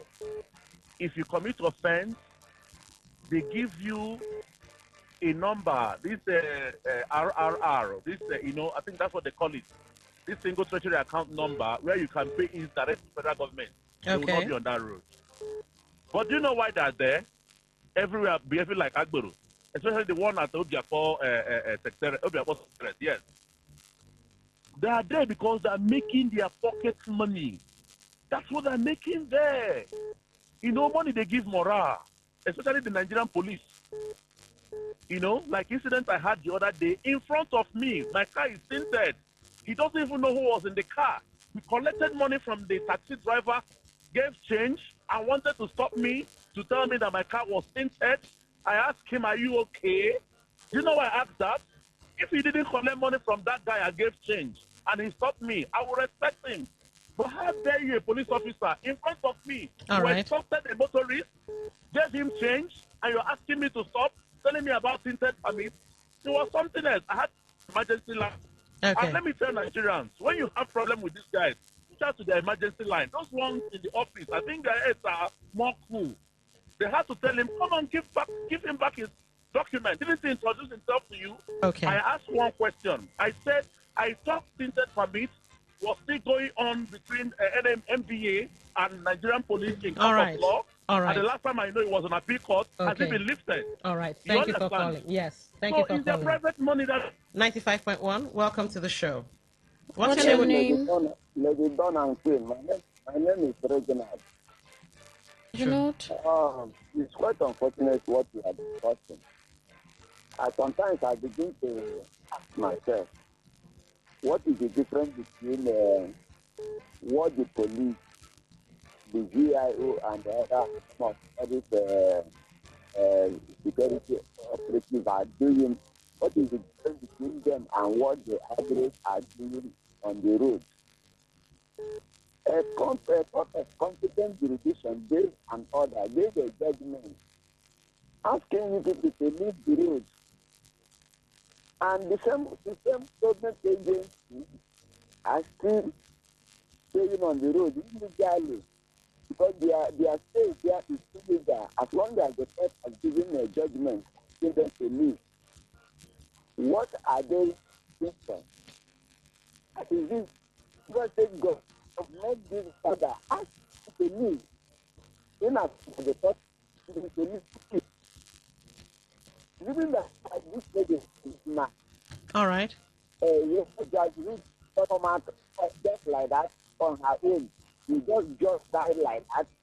Well, she's not dead yet. We still intend to follow up the story. But we are praying that she will be alive.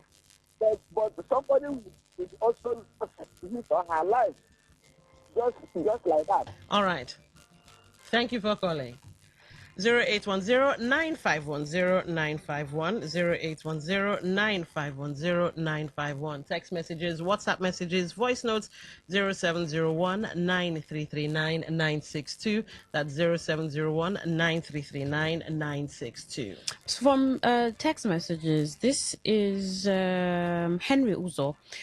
Dear presenters, VIOs are not supposed to be on the road. The Court of Law, the Appeal Court, has prohibited them from such actions, but they continue. Unfortunately, in Nigeria, the citizens of Nigeria suffer from multiple federal government agencies' oppression and intimidation. VIOs carry stick pipes, hit cars mostly.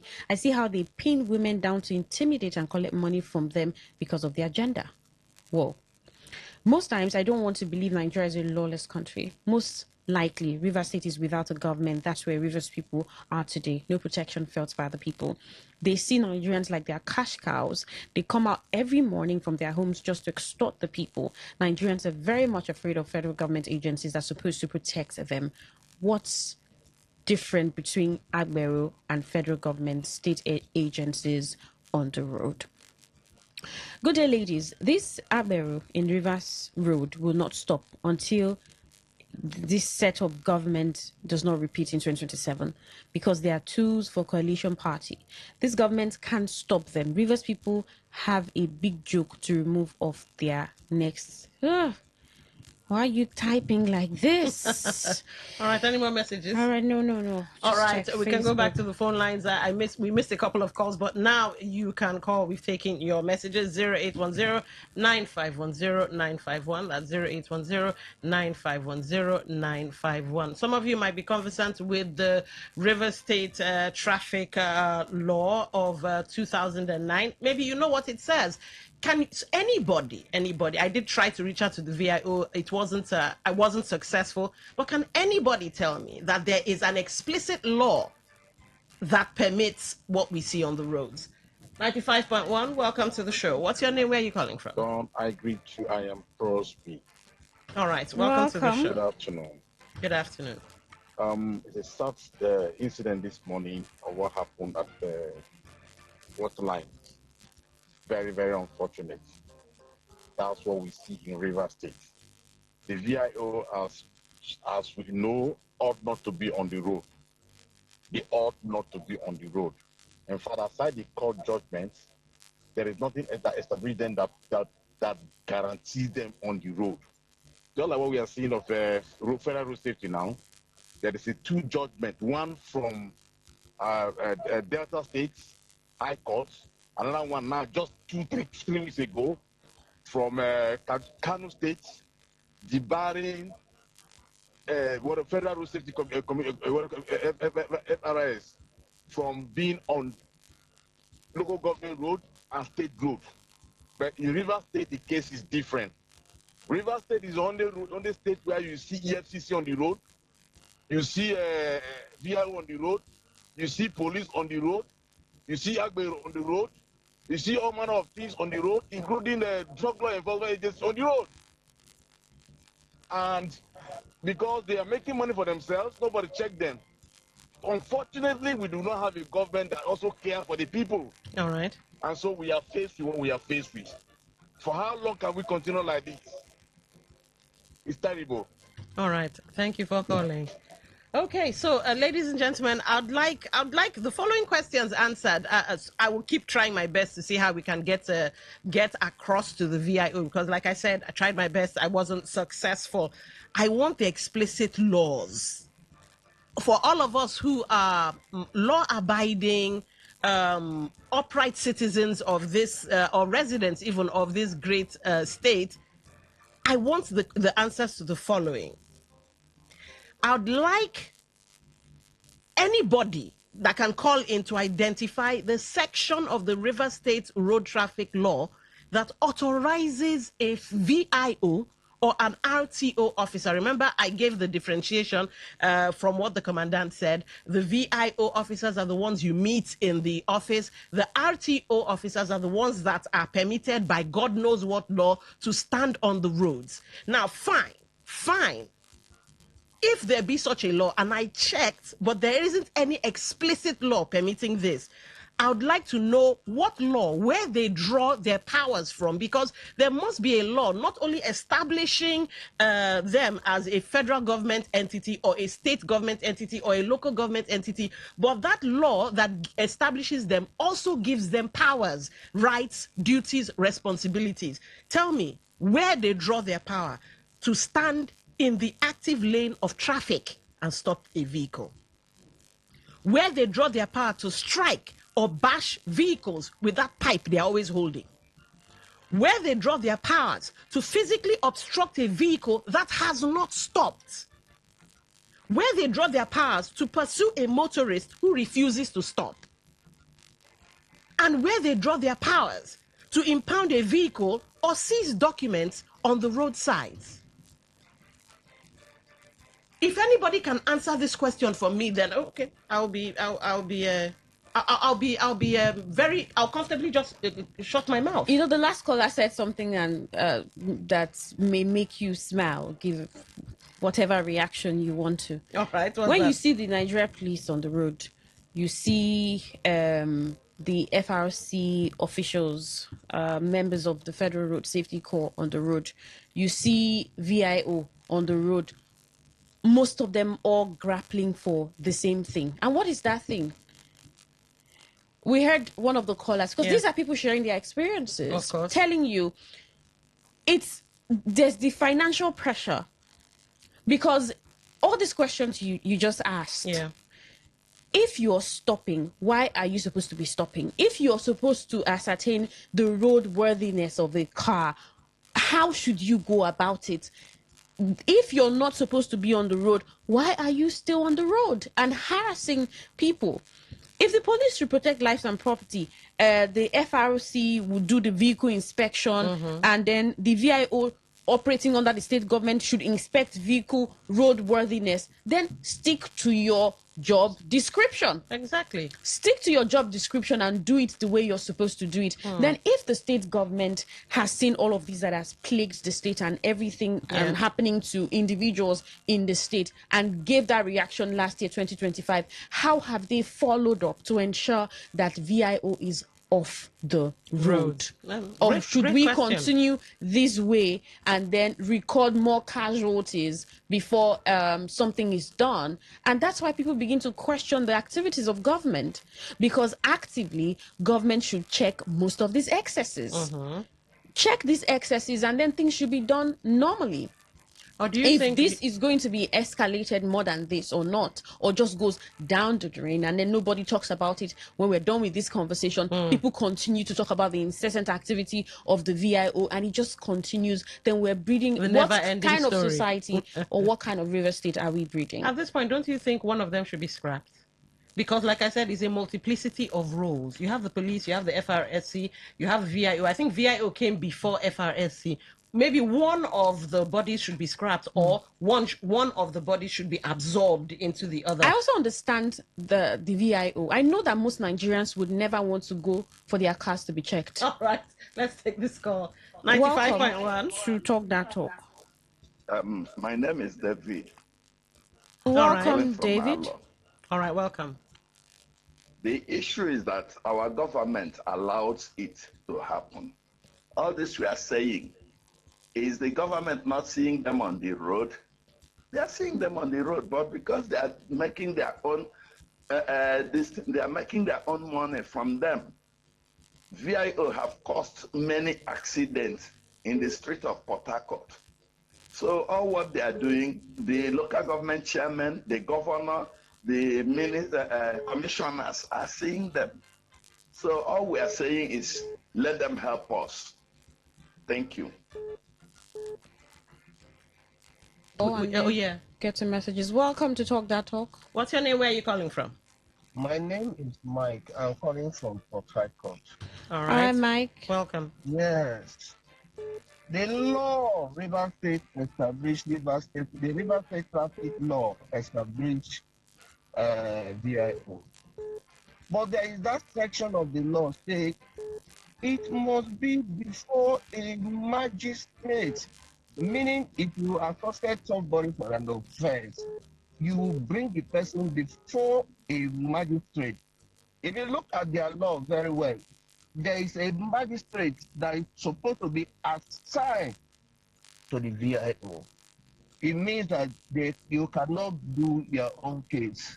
VIO cannot, because I have a problem with A, I will arrest A, and I ask A to pay a fine. No. All right. You bring it before a magistrate. I will send you the law. Okay. Yeah. Thank you. I would love that. But let me ask you. I don't stop. I want to ask you a send question. law, I want to ask you a the quick section of the question. law. A quick question. Isn't that what road safety and the mobile courts already do? Hence the multiplicity of roles. VIO is established by state government. Road safety is a federal. VIO is for all the states. The law that established VIO, if you read that law, it established what we call T-marriage, but there is no T-marriage now. Yes, it has a T-marriage, mobile court, and VIO. And all their activities must be before a magistrate. Meaning, if you arrest somebody, the person that commits any offense, you take the person before the magistrate. It's only the magistrate that can find that person. All right. Thank you. Sorry, before I go. Hello? Go ahead. Yes, there is one thing that the VIO failed. If you look at that, their law, it says every commercial vehicle must be painted with blue and white. How many vehicles is painted in blue and white in River State? That is the one I want them to do, so that we know which one is commercial vehicle or not. Bye-bye. Thank you. All right. Thank you for that. But please don't forget, send me the law. Thank you. Thank you so much. All right. This message says we'll sing. I'll send you the law and the sections. All right. Thank you. We'll sing Esquire, Queeneth. In all these, blame ineffective federal institutions. Often they tell us multiple taxation on the roads have been banned. They cannot remove them for political reasons. That's from Kanu. And then this person says, good afternoon, Donna Queen. Destiny here. Let's not just blame the excesses of the VIO alone. Nigerians get their own for body too. If our cars are in order and we are clean, why are we running away from the VIO? But that doesn't water down the excesses of the VIO. Maybe like Don said, they should be absorbed into a more stable and reasonable commission. Thank you. All right, so I did mention that aspect. Okay. If the VIO would issue certificates of the roadworthiness of your car and have times that you go renew, check again, how many Nigerians would really stick to this? How many that's Nigerians, where the police will come in then. How many Nigerians would really follow through? And all of this just rubs against each other. There's just a trust deficit. There seem to be the whole problems and all the challenges happening. And, well, I hope that the state government will react to that, to what... The state government and the state assembly. Yes, the state government and the state assembly react to the conclusions from July and May 2025. Well, thank you so much for giving me your thoughts, your text messages, and your calls. Truly appreciated. 3 p.m., the sports crew will be here for updates in the world of sports. And afterwards, 4 p.m., the news update, the platform. 5 p.m., waiting to happen here on Today 95.1 FM. Do stay with us. My name is Queen Chima. And my name is Don Wilson. Up next is News in 60. Enjoy what's coming up. Talk radio. I listen to a lot of talk radio. 95.1 FM. Today's news in 60. The newly elected national president of the National Association of Polytechnic Students, NAPS, Jimo Ibrahim, has issued a 14-day ultimatum to the Minister of Education, Tunji Alausa, demanding his immediate resignation over what he described as deliberate policies undermining technical and vocational education in Nigeria. The Academic Staff Union of Universities, ASU, has authorized 20 universities to begin processes for industrial action over the alleged failure of the federal government and state governments to implement the 2025 federal government ASU agreement. The Nigerian Education Loan Fund, NELFund, has reportedly disbursed a total of 322,690 million naira to Nigerian students in tertiary institutions since the launch of its student loan portal in May 2024. A new policy report has revealed that Nigeria universities filled 74% of the approved admission spaces in 2025, while polytechnics, colleges of education, and other tertiary institutions recorded a combined Wake up to today's quest. On the foreign scene, students applying for a French long-stay student visa will now have to show that they have at least 877.50 euro per month, up from the previous monthly threshold of 615 euro. Today's news in 60. In 60.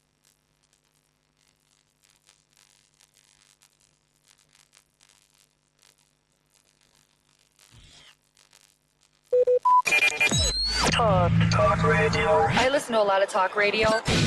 95.1 FM.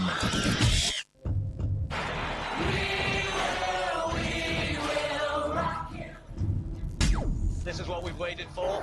The showdown. The fastest men in the world. Hearts racing. Live your truth. My name is Gianni Infantino, FIFA president. For the best of sports, always listen to Today Sports Live on Today 95.1 FM, Port Harcourt.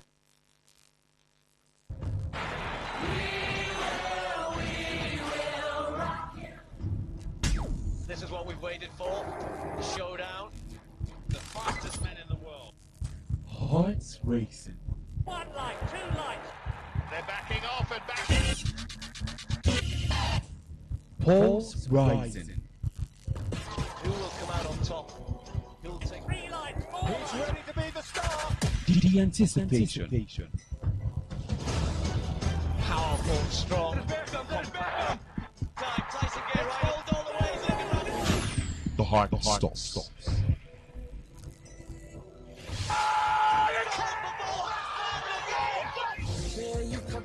Catch the sports gang on Sports Attack Mondays through Fridays 6:30 a.m. and Today's Sport Live 3 to 4 p.m. and also on the weekends 1 to 6 p.m. Only on your premium sports radio. Today 95.1 FM. Hello, my name is Kanwanko, aka Papilo. For the latest and trending sports stories, always listen to Today Sports Live on Today 95.1 FM Port Harcourt.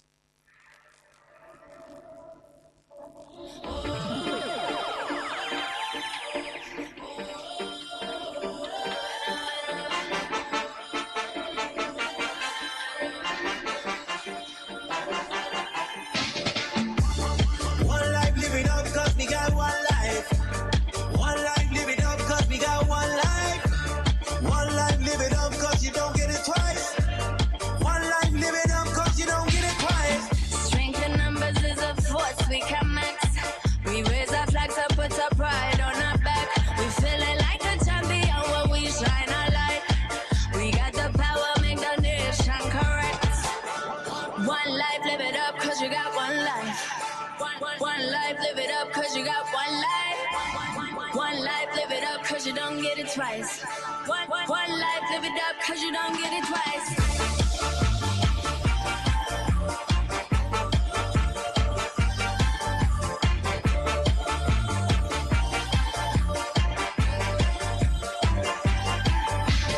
One life, one dream, one moment, one team, one you, lights hot, 1,000 roadblocks, one shot, one truth, no fears, one flag. Oh yeah, we've been waiting for this. Oh yeah, where y'all at? We wait.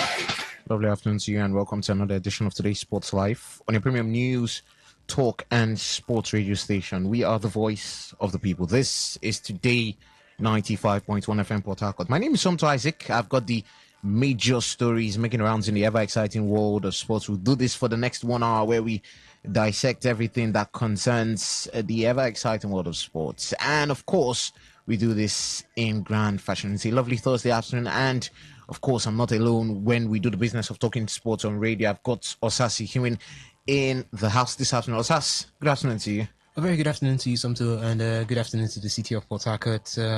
It's the GJ today. 9 p.m. We'll have the Super Falcons of Nigeria come up against the Bayana of South Africa. One last chance to, would I call it a last chance of retribution, a last chance to revive hopes that probably died over the weekend. Can the Super Falcons make it through this route? It's, I think everything above us in the heavens would have to stand in their favor to ensure that they make it. That it was in their hands a couple of days ago, but right now it's out of their hands. It's a difficult path to tread at this point, but they have to find a way. We always say hope never dies; it still lives on. Let's see how it happens. It's the big day. It's the D-Day for the Falcons. It's make or mar, win or bust for the Super Falcons of Nigeria. They take on the Bayana of South Africa. I did tell you I would get the thoughts and the expertise of Chief Swore on the show this afternoon. Remember the lovely voice, during the World Cup where you heard a female pigeon voice running commentaries on your television during the World Cup. She will be joining us live, although she's currently on route to Casablanca, where the game will be taking place from Rabat, and we do hope that the Moroccan network would allow us to do justice to this. She's obviously trying to make it in time for two of those games. That's basically if network doesn't jam over there, because I think it's a difficult one to be a Moroccan at this point. Yeah. With what happened yesterday, with the exit of the Super Falcons, nothing would have been said to the Moroccans that you can't win this particular Women's African Cup of Nations. But it's like the closer they get, the farther it becomes. I don't know how to say, but I think the Moroccans have done. See, there's something about this, Somto. I want the Moroccans to win this. They've done a lot. They've done too much. Now, see, look at how improved they've gotten when it has to do with female football. In the last 3 years, or call that 3 years ago, Morocco was nowhere to be found. But right now, Morocco is a powerhouse in female African female football. They are going to the World Cup. You can't. I think Morocco are even on the pecking order. They are above South Africa. They are both Equatorial Guinea at this point. Okay, let me not just say Equatorial Guinea, because Equatorial Guinea has won the WAFCON twice, and the Moroccans haven't won it. But I think in terms of rapid growth, I give it to the Moroccans. So this is, I don't want to call it injustice, but it's not fair at this point to the Moroccans to be knocked out back to back to back. I mean, they write their own story. So, I mean, it's dark on them. Anyways, Chiefs will all be joining us on the show. Like I said, I do hope that network does not set us back for us to do justice to this. And of course, I would allow her the liberty to do this just like the way you heard it on your television stations in the World Cup in Pidgin. So of course, it's an exciting show that we're gearing up for this afternoon. Of course, they say communication is never complete without feedback, and I'd be excited to get your thoughts. Or has to be excited to get your thoughts. 0810-951-0951. Again, 0810-951-0951. And also the SMS and WhatsApp portal is 0701 933 9962. 0701 933-9962. Of course, you can always stream live on YouTube. We're at Today951FM, Today951FM. On Facebook is Today95.1FM. On Instagram, X, and Twitch is Today FM 951. You can listen audio only via the website www.todayfmlive.com. Click listen live either via the homepage or from the menu list, and connect also via TuneIn and Radio Garden apps. Search for Today 95.1 FM. Of course, so many things on the offer. The Super Falcons, that's the one at the front burner. Of course, they take on Bayana by 9 p.m. Nigerian time. And of course, we will be there to also access what the Falcons can do, and if they can pick up that ticket, of course, to continue that journey to making it to the Women's World Cup. Of course, Chelsea, they put a ticking time bomb on Manchester City. Enzo Fernandez, I don't know, they've told them until Friday you have to give us a response. And of course, Paris Saint-Germain, once again, champions in the entire Europe. So of course, if you're ready, I'm ready. Let's do justice to all of this. Somto Isaac here, Osasi Kirin, also in the house.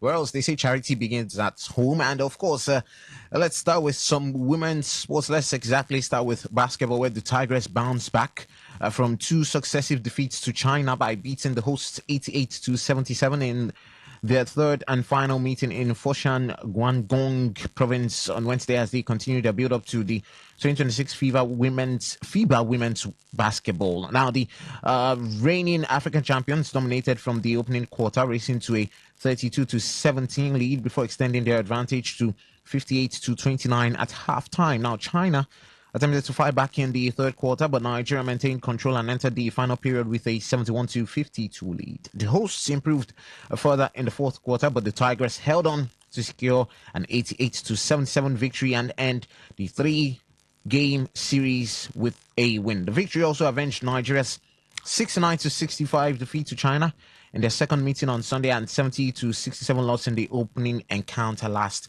Friday. Well, in totality, it's 2-1 in favor to China, but I mean, it's reassuring to get a good win at the end of it all, 88 to 77 against China. I don't know if you saw glimpses of that one, and what are the things which you were impressed in our gameplay, and of course some of the things that needs to be worked on for the Tigress. Yeah, I think big congratulations to Nigeria's the Tigress for that particular one, because it would have been awful to have lost all 3 games against the Chinese. Yes, I know that they are ranked higher than the Tigress of Nigeria, but hey, it shows that you're really prepared for what's ahead, which is the FIBA Women's World Cup. If you are able to go up against those who you feel are the high and mighty, bigger than you, and give them a run for their money, and that's what the Tigress have actually done there, getting this final game in that series of 3 right there in China, 88 to 77. And you can see that the first 2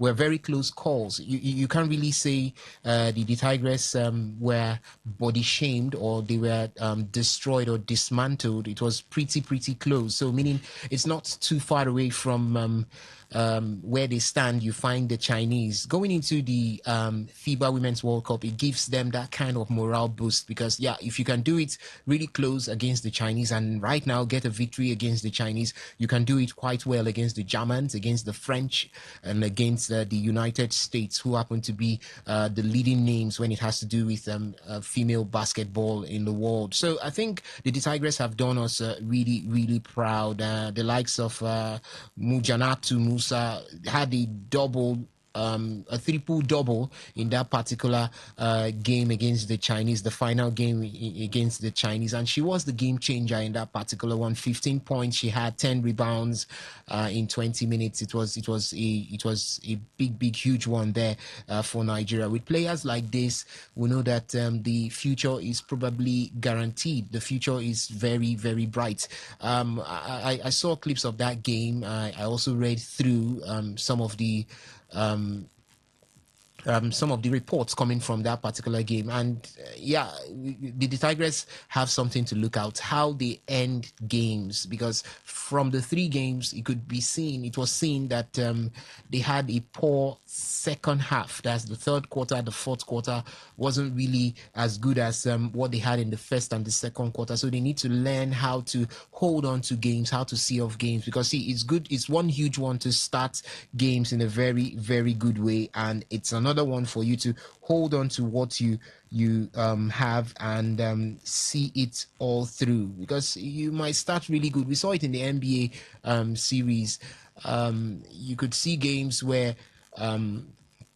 we had Victor Wembanyama's team, San Antonio Spurs, started pretty well in some of the games, but could not hold on, could not end it pretty well, could not hold on to even the lead that they had. From nowhere, you see opponents creeping and get the victory over them. So I think it's one thing we need to watch out for. We need to make sure that we are complete before it all starts there in Berlin, Germany, talking about the FIBA Women's World Cup. So attention shifts right now to Spain, and you know that Spain is another good ground where you have basketball played at the highest of levels. Let's see what happens, what the Tigress would have to offer, because I think the preparations, apart from what we saw in the athletic side of things, the Tigress have had very good preparations in this build-up to the FIBA Women's World Cup, and we want to see them do really well there. We've got the players, we've got the quality, we've got the support, and we've got the entire populace of Nigeria behind them. Okay, let's talk some tennis very quickly. Spanish teenager Rafael Jorda's bid for ATP Tour rankings history was put on hold after he was beaten by Brandon Nakashima, of course, in the semifinals of the Canadian Open. Jorda is 19 years of age. He had been hoping to make history in the Montreal Classic 4, the fastest rise into the top 10 of men's tennis, but his attempt to make a first Masters 1000 final was ended in straight sets by American Nakashima. Now, Nakashima is the 28th seed. He had never previously made it past the third round at the tournament, but was too strong for Jorda in a 7-6, 6-4 triumph. Now, in the women's semifinals, Toronto's second-seeded Elena Rybakina beat fourth-seeded Kori Kokugo 5-7, 6-2, 6-2 to book a place in the final. Rybakina will face seventh-seeded Iga Swiatek on Thursday night after the poll saw off 9th seeded Elena Svitolina 6-3, 1-6, 6-3. And of course, so let's dissect a bit about tennis. Joda put on hold. Of course, he did want to make that history for the fastest rise, but he has been beaten by Brandon Nakashima, who will face Ben Shelton in the final of Montreal. Shelton beating Lenatien 6-2, 6-3 in straights, of course. By the way, for you, review on what transpired in those semi-finals, what to look forward to in the final, both in the men's and women's side. Shelton Nakashima, who wins it? And of course, Rybakina and Swiatek, who wins it? All right. For me, it's what to look forward to from the men's side of things is an all-American affair. See, these guys are showing that when it comes to home soil, when it comes to within our territory, we tend to push up really, really hard. It's Ben Shelton who is the defending champion from the Canadian Open, so he's also there in the final. Maybe he could do a double at this point, but it's been a wonderful run for the Americans. Brandon Nakashima knocking out Rafael Jorda. Moved up to 13th rank already on the ATP rankings, and you could say this young chap is the next best thing to Carlos Alcaraz for the Spanish guys. He's been so good that in just 19, he's been able to surmount Davidovic, Fokina Davidovic, for the next best Spanish player after Carlos Alcaraz. So I think it's going to be a good one, because now Carlitos, talking about Carlos Alcaraz, will have somebody to rest his shoulders on, or to rest his head on, if he feels down. Because see, it's going to get to the point where we get to the Davis Cup, we get to the Unity Cup, and where do you expect Spain to get these players? But for Rafael Jorda, he's done really, really good for himself. I think he has a lot more ahead of him. The Canadian Open is not the start and the finish for him. He's got the US Open pretty soon. I think if he decides, I think he should even save his energy to push real hard in the US Open, because that would announce him on the biggest of stages. We saw what that did to Maya Swiatek a couple of Grand Slams ago. That's Roland Garros, and we hardly forgot that name. Yeah, he got her into Wimbledon. She wouldn't have made her way into Wimbledon, but he got her into Wimbledon. And you could say the rest is history for Maya Swiatek. So the same thing for Rafael Jorda. I think he should just gather up his energy, see how to get himself at a flying start in the US Open, and he has a very, very bright future for himself. It was a double one there for the Americans, as they had Lenatien bow out to Ben Shelton. I think Ben Shelton is a more experienced hand. He's a more informed hand compared to Lenatien. Lenatien, beautiful tennis player. I started following him when he beat Novak Djokovic blue-black in one of the Grand Slams, and I said, this young guy has got it up his sleeves, and yeah, he's showing it very much in every tournament he finds himself. But congratulations to Ben Shelton. It's going to be a huge final tomorrow when Shelton comes up against Brandon Nakashima in that final. It's an all United States affair, so let's see how it goes. The trophy definitely goes to the United States. For the women, Coco Gauff wasn't able to keep the flag of the United States flying. She bowed out to Elena Rybakina in that one. For me, I think the final is going to be up later on this evening. From the time I'm seeing, that's 11 p.m. I think Elena Rybakina has got what it takes to defeat Iga Swiatek. Swiatek, I think this is one of the times we are seeing her come into the final. It's been quite a very, very long time. We haven't seen Iga Swiatek in any of the finals. She took part in Wimbledon, knocked out in the third round. Before that, in the Bad Homburg Open, she got to the round of 16. French Open, she was knocked out in the fourth round. So it's been a very, very long time we saw Iga Swiatek get into the final. Even in Italy, Italian Open was the semis. Madrid Open was the round of 32. So good enough. She's back to the final. She's been able to push above her weight of recent, and here she is in the final. But I don't think she has what it takes to stand Elena Rybakina. Rybakina has got a Grand Slam to her name already, the Australian Open, and she has had very good performances since the Australian Open. So it's going to be a very, very huge one, a Herculean task for Iga Swiatek to defeat Elena Rybakina. But in sports, nothing is impossible. But I think for me, Rybakina takes this one. All right, let's talk about the Super Falcons of Nigeria. The Super Falcons and Banyana, arguably the two most successful women's national teams in Africa, will meet on Thursday in a playoff that neither side had planned to be playing after both were eliminated at the quarterfinal stage of the 2026 Women's Africa Cup of Nations. Now, Nigeria's 10-time champions lost by 1-0 against Cameroon, while South Africa, the reigning continental champions, failed to host Morocco, with both results costing the pair automatic tickets to the 2027 FIFA Women's World Cup in Brazil, scheduled to run from June 24th to July 25 next year. Now, the countries that won their quarterfinal fixtures have already secured their places at the global showpiece, leaving Nigeria and South Africa to fight for one of two available CAF slots at the Intercontinental Playoffs, to be staged in two phases between November and February. Now, the fixture carries significant history. The two countries have met more than 23 times across friendlies, WAFCON and Olympic and World Cup qualifiers, with Nigeria holding the overall advantage with 15 victories. Before, of course, I get the thoughts of Oswon. This was, I'll start with you.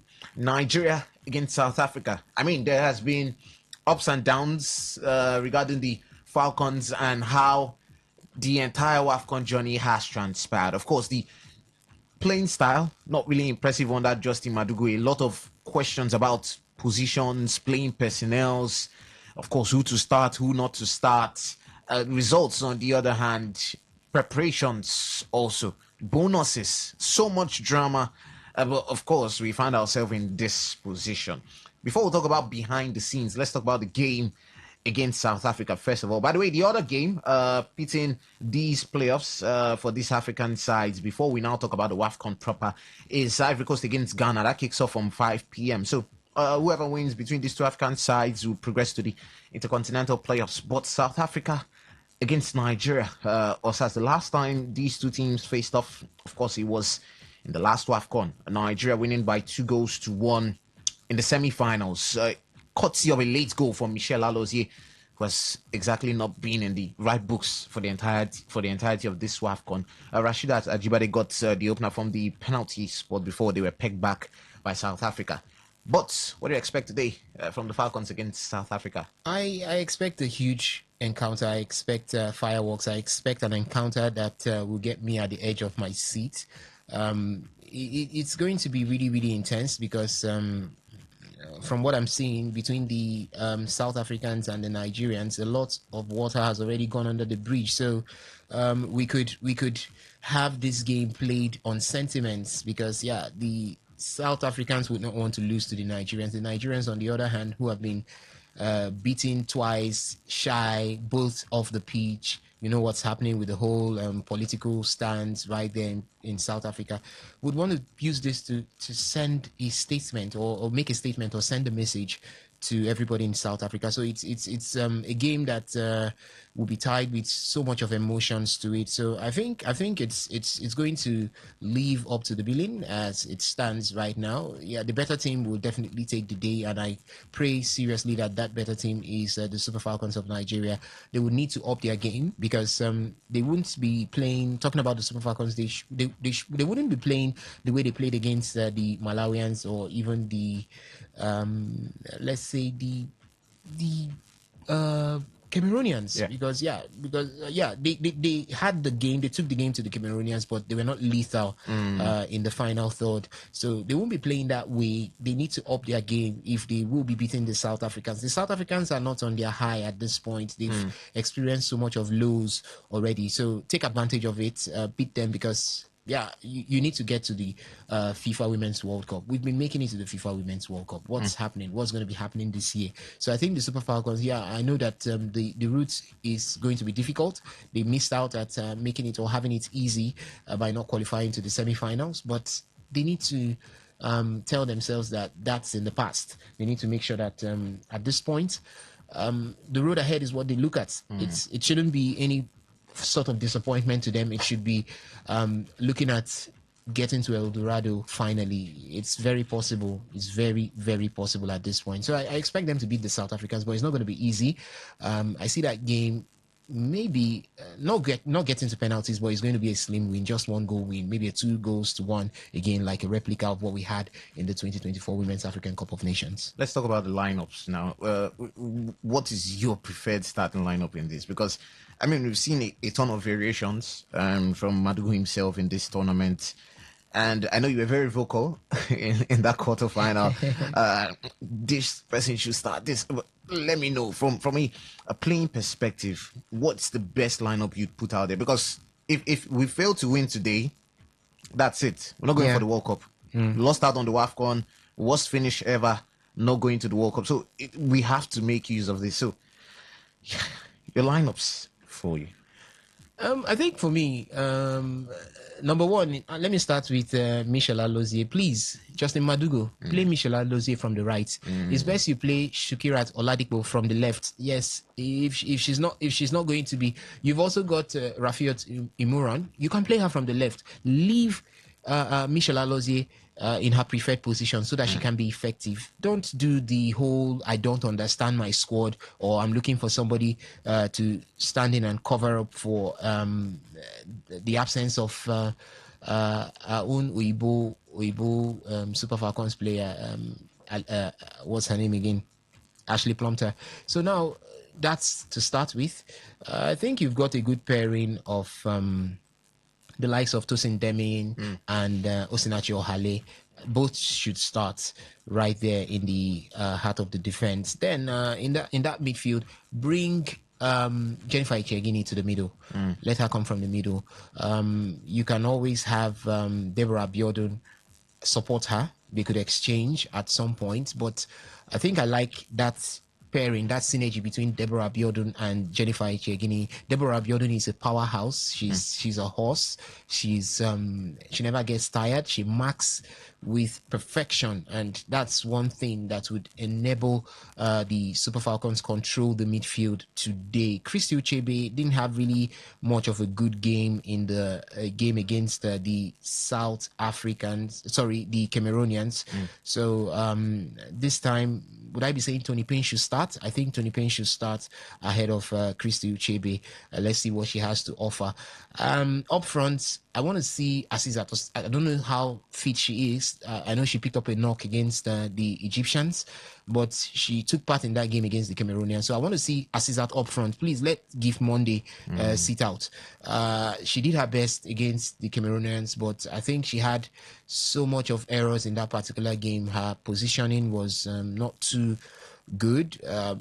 She wasn't there. She missed a clear chance at goal in that particular game. So let her sit out. I think she could come in the second half. Her positional awareness is not as good as what we have from Asisat Oshola. Asisat still remains our best and most lethal weapon up front because of how well she positions herself. She might not be the Asisat we used to know 3-4 seasons back, but there is that understanding she has about the 18-yard box. She knows when to place herself to become a very, very formidable problem, or let me say a problem to centre backs of her opposition side. Then I want to see Esther Okoronkwo return. Her trickery is very, very important to we winning this game today. Let's see what she has to offer from that left-hand side.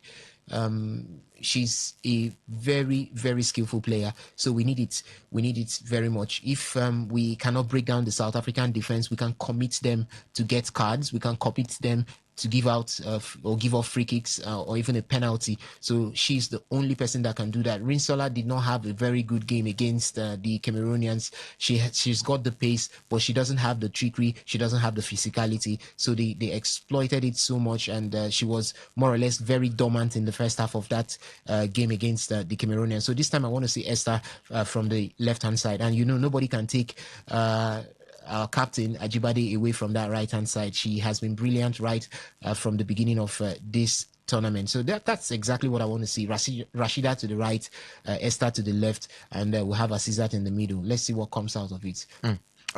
Let's talk about the other game. It's going to be between the Ghanaians, of course. They are in this, and there's been a lot of controversy with that side. They've started their own row about bonuses in their own camp, but of course, on the other hand, they face Ivory Coast. The Ghanaians are this major trouble, by the way. There, does this give the Ivory Coast side the advantage in their own playoff? For the Ivorians, yeah, it could give them an advantage because the Ghanaians are not they're not in one mind right now. They're talking about bonuses and all of that within the side. But see, the Ivorians, I don't think I can compare the Ivorians to the Ghanaians when it comes to female football. Ghana has been a powerhouse right from time. Ivory Coast just returning back to the stage. It showed clearly in that game against the Algerians. You could see that the Ivorians went ahead in that game, but could not hold on to a lead. They couldn't hold on to a lead, and before you knew what was happening, they threw away that lead and lost by 2-1. So that's what inexperience or your not being regular in a particular tournament could do to you. See what the Cameroonians did yesterday against the Moroccans. They showed that they understand how to play on the female side of things in Africa more than the Cameroonians, more than the Moroccans. You can agree with me that Cameroon has always been there. Cameroon used to be a formidable opponent for the Super Falcons back in the days. Cameroon and Equatorial Guinea. Before we started having South Africa, we started having the likes of Morocco these days. So it used to be the Cameroonians, the Ghanaians, before the South Africans, the Equatorial Guineans before the South Africans. So Cameroon has always been a force to be reckoned with in African female football. So they showed that yesterday. Not much of a quality side compared to the Moroccans, but they were able to judge the game according to how the pace was and took the Moroccans to the cleaners or took them to the penalty shootout because they knew that they had a goalkeeper in that was her name again, Michaelia. So yeah, Michaelia. They knew that they had a goalkeeper that could stand in between the sticks and decide the game, and that's how they won that particular one and moved into the final. So I think the Ghanaians will have that as an advantage over the Ivorians later on this evening. 5 p.m. is the time for that particular one. I see Ghana making it through. The Ivorians wouldn't. I don't think they have what it takes within their ranks to be able to hold the Ghanaians in this particular encounter. Okay, I've been trying to connect with Chiswo for the entirety of this. We've tried so many social media platforms virtually to get in on this act, but of course, like I did say, she's currently en route to Casablanca, although she has promised. I would have played this audio right now for everyone to listen, so that because a promise made is a promise kept. She has said she'll either join maybe tomorrow or on Saturday, depending on how everything turns out. But currently en route in transit, it's never helpful with the network constraints when you're en route in Morocco. And in case you don't understand what this whole playoff thing entails, the Falcons will play South Africa on Thursday. Then they qualify to the Intercontinental Playoffs. That's with 10 other teams. So they will play matches in November of 2026, of course, and December inclusive if it gets to that stage. And if they finish as the top two teams in December, they will then play a final game in February 2027 to qualify for the World Cup. So this is the route through the Intercontinental Playoffs. It's not easy at all, but then we hope the Falcons can be able to make do of the position they have found themselves. They would, if they go past this now, they will come up against teams from the Asian Football Confederation, that's the AFC, and you know that the Asian Football Confederation produces strong female teams. It's like when you talk about the men, you are looking at Komobo. They produce strong female teams. That's where you have China, that's where you have Japan, that's where you have Korea, the Democratic Republic of Korea, you have Uzbekistan, some strong names coming from that angle. Strong as the Falcons. I mean, we should be able to progress, but then there are question marks. There are question marks. You also have the Oceania guys coming from there, but I know very well that Australia will not be part of that one. So it's going to be an easy nut for the Super Falcons to crack. You also have Komobo producing one. Who would that be? Maybe Argentina if they don't qualify, or maybe Peru if they don't qualify. But you know that these days, football is not always judged by the huge name you carry above your head. It's what you do on the pitch of play. So the Super Falcons must be sharp at all points. Whether you come up against somebody from the AFC, somebody from the OFC, or somebody from Komobo, you must be sharp. And then in the second phase, would have UEFA bring in some 2 teams from there. So who could that be? Maybe Poland, maybe Latvia, maybe any of these lower ranked European sides. But as I said before, the Super Falcons must be sharp at all points. All right, so let's talk about the other games at the Women's Africa Cup of Nations. Algeria losing to Malawi by 3-1. The Chawinga sisters, obviously both on target. See, I posted something on one of my social media handles today, a picture of Tabitha and Temwa Chawinga, and side by side, I posted that with a picture of Michelle Alozie and Rinsola Babajide, and I said, judge for yourself. Because see, especially Tabitha, have you heard Tabitha speak? Have you heard Tabitha speak? She has a baritone voice. Then look at Tabitha also. Tabitha looks like a guy. I just hope, I don't know, that's me on a lighter note though. I just hope that we had our Super Falcons up against those that they could stand up against. But take nothing away from these ladies. They've done their country proud. They've done Malawi proud. First time coming to the Women's African Cup of Nations. First time getting a FIFA Women's World Cup ticket.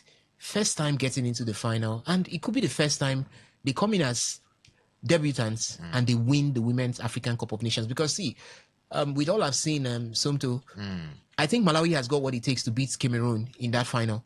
It's Malawi's final to lose, not Cameroon's final to lose. If you look at the way the Malawians play, they play as a unit.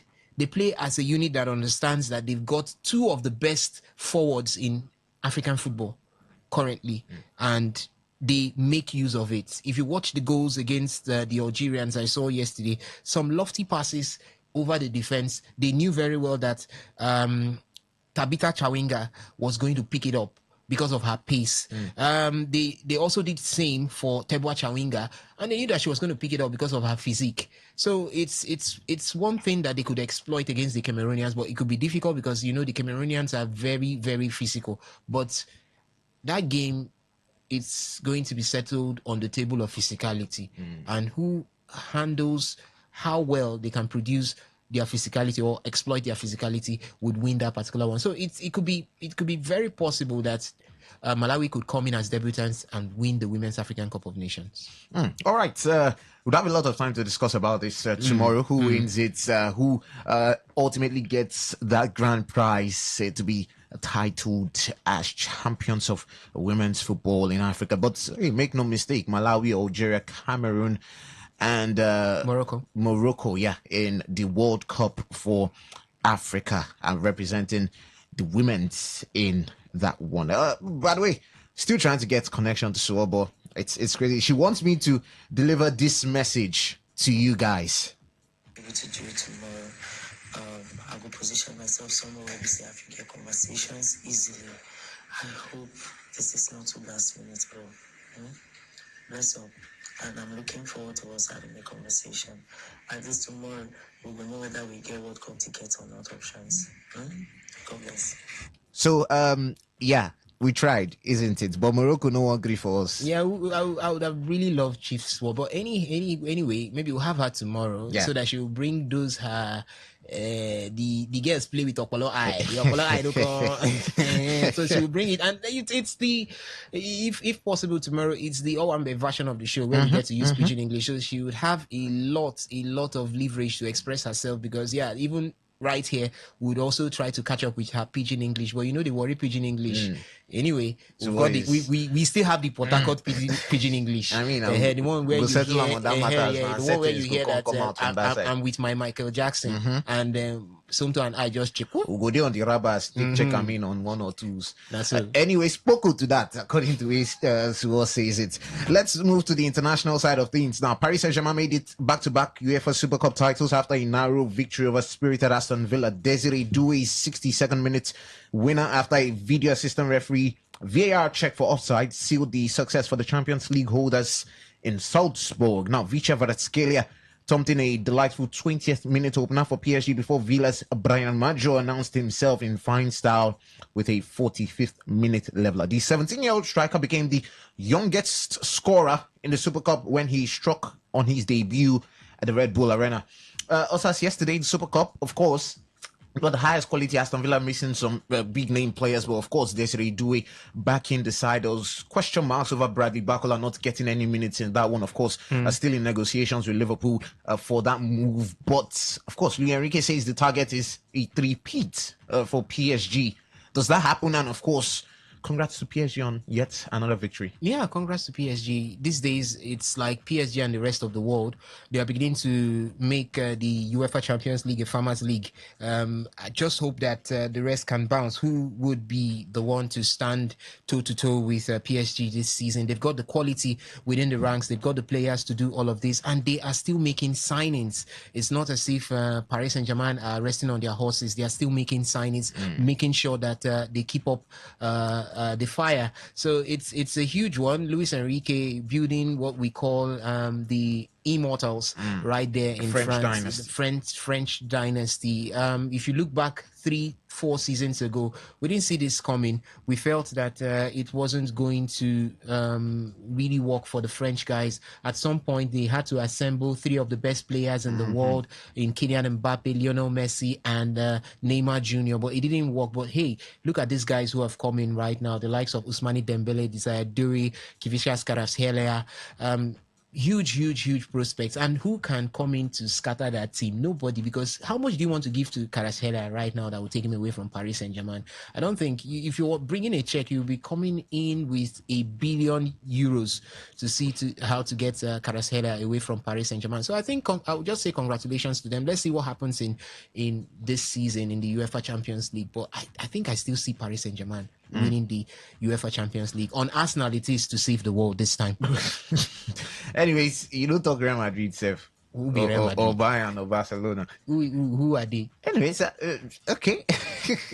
Chelsea, they have set a Friday deadline for offers of £120 million or more from clubs interested in midfielder Enzo Fernandez. Now, the Argentina international is 25 years of age. He has faced uncertainty over his future at Stamford Bridge since March, when he first raised the possibility of a move to Real Madrid. Around that time, his agent Javier Pastore publicly claimed that his client was underpaid and wanted to leave following a difficult season in which Chelsea finished 10th in the Premier League and ended the campaign without a trophy after losing the FA Cup final to Manchester City. Enzo Fernandez, Chelsea putting in a deadline. Maybe this data subscription at this point in time, but 120 million, no less, for Enzo Fernandez. Is he worth that price tag? It's Morgan Rogers worth 117. Is Elliot Anderson worth 116? It's an overbloated transfer window we've got. So Enzo Fernandez, World Cup winner.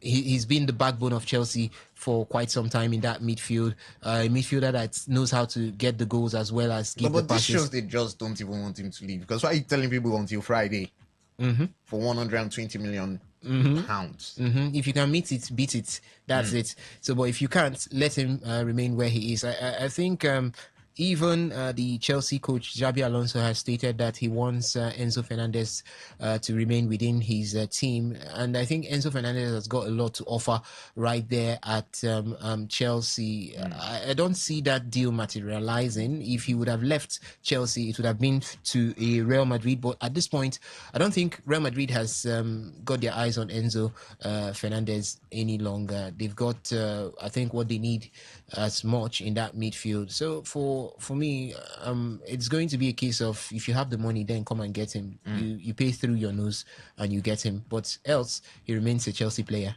Let's talk about another player in London. Let's move to North London now and talk about Gabriel Martinelli, because Galatasaray, they've submitted a 45 million euros bid to Arsenal for 25-year-old Brazil international Gabriel Martinelli. That's according to Florian Plettenberg. Of course, he had that huge rivalry with Fabrizio Romano.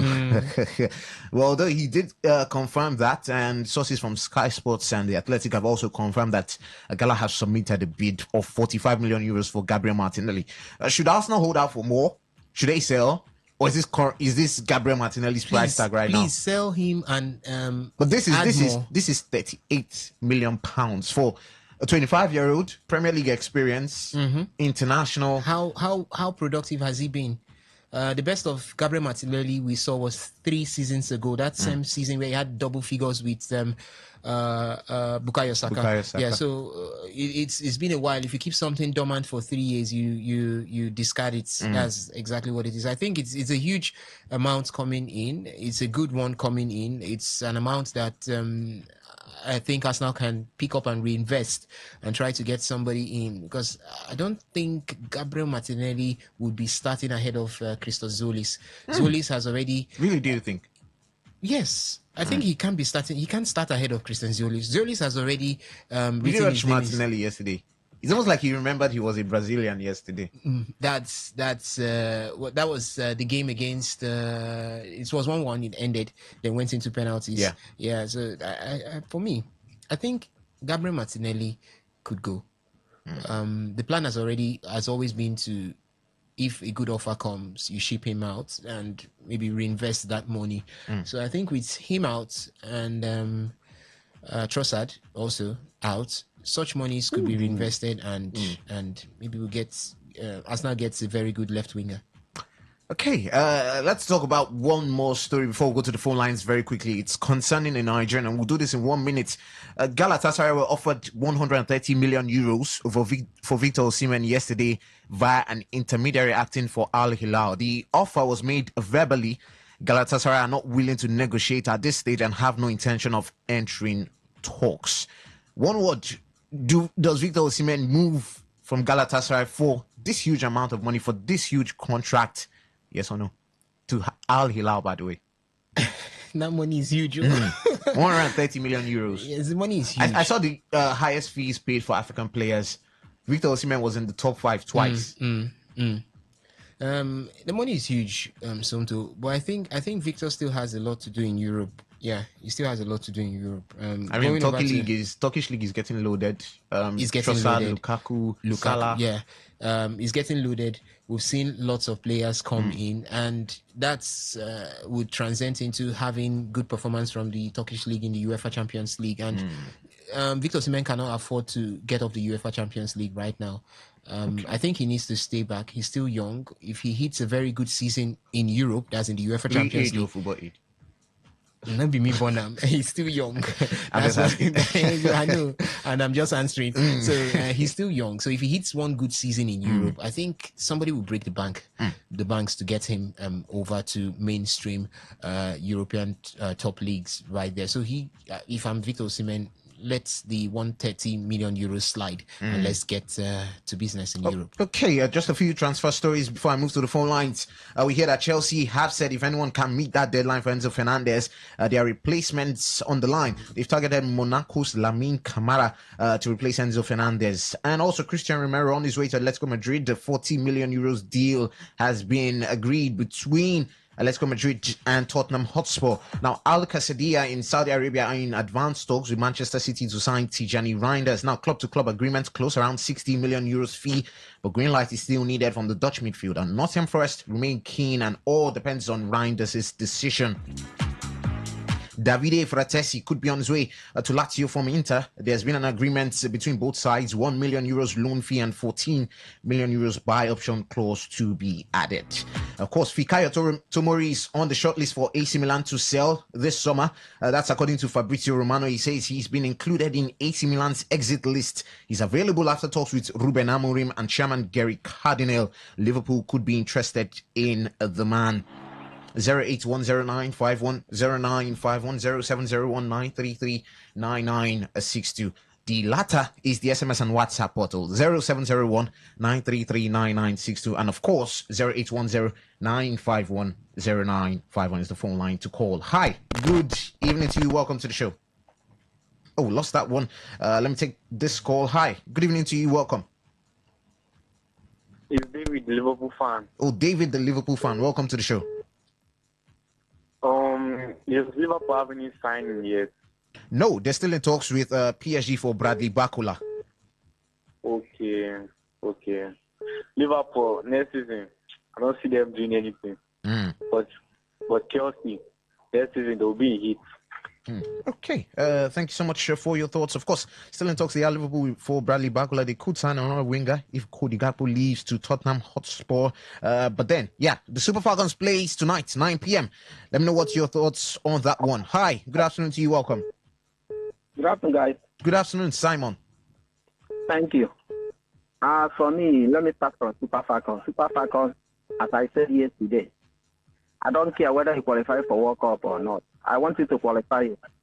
But even if he decides not to qualify, because he has the quality to qualify, he has the quality to lead this Nations Cup, but something went wrong. So even if he don't want to qualify, not because if he fails to qualify, it means that the team doesn't want to qualify. Just beat South Africa today.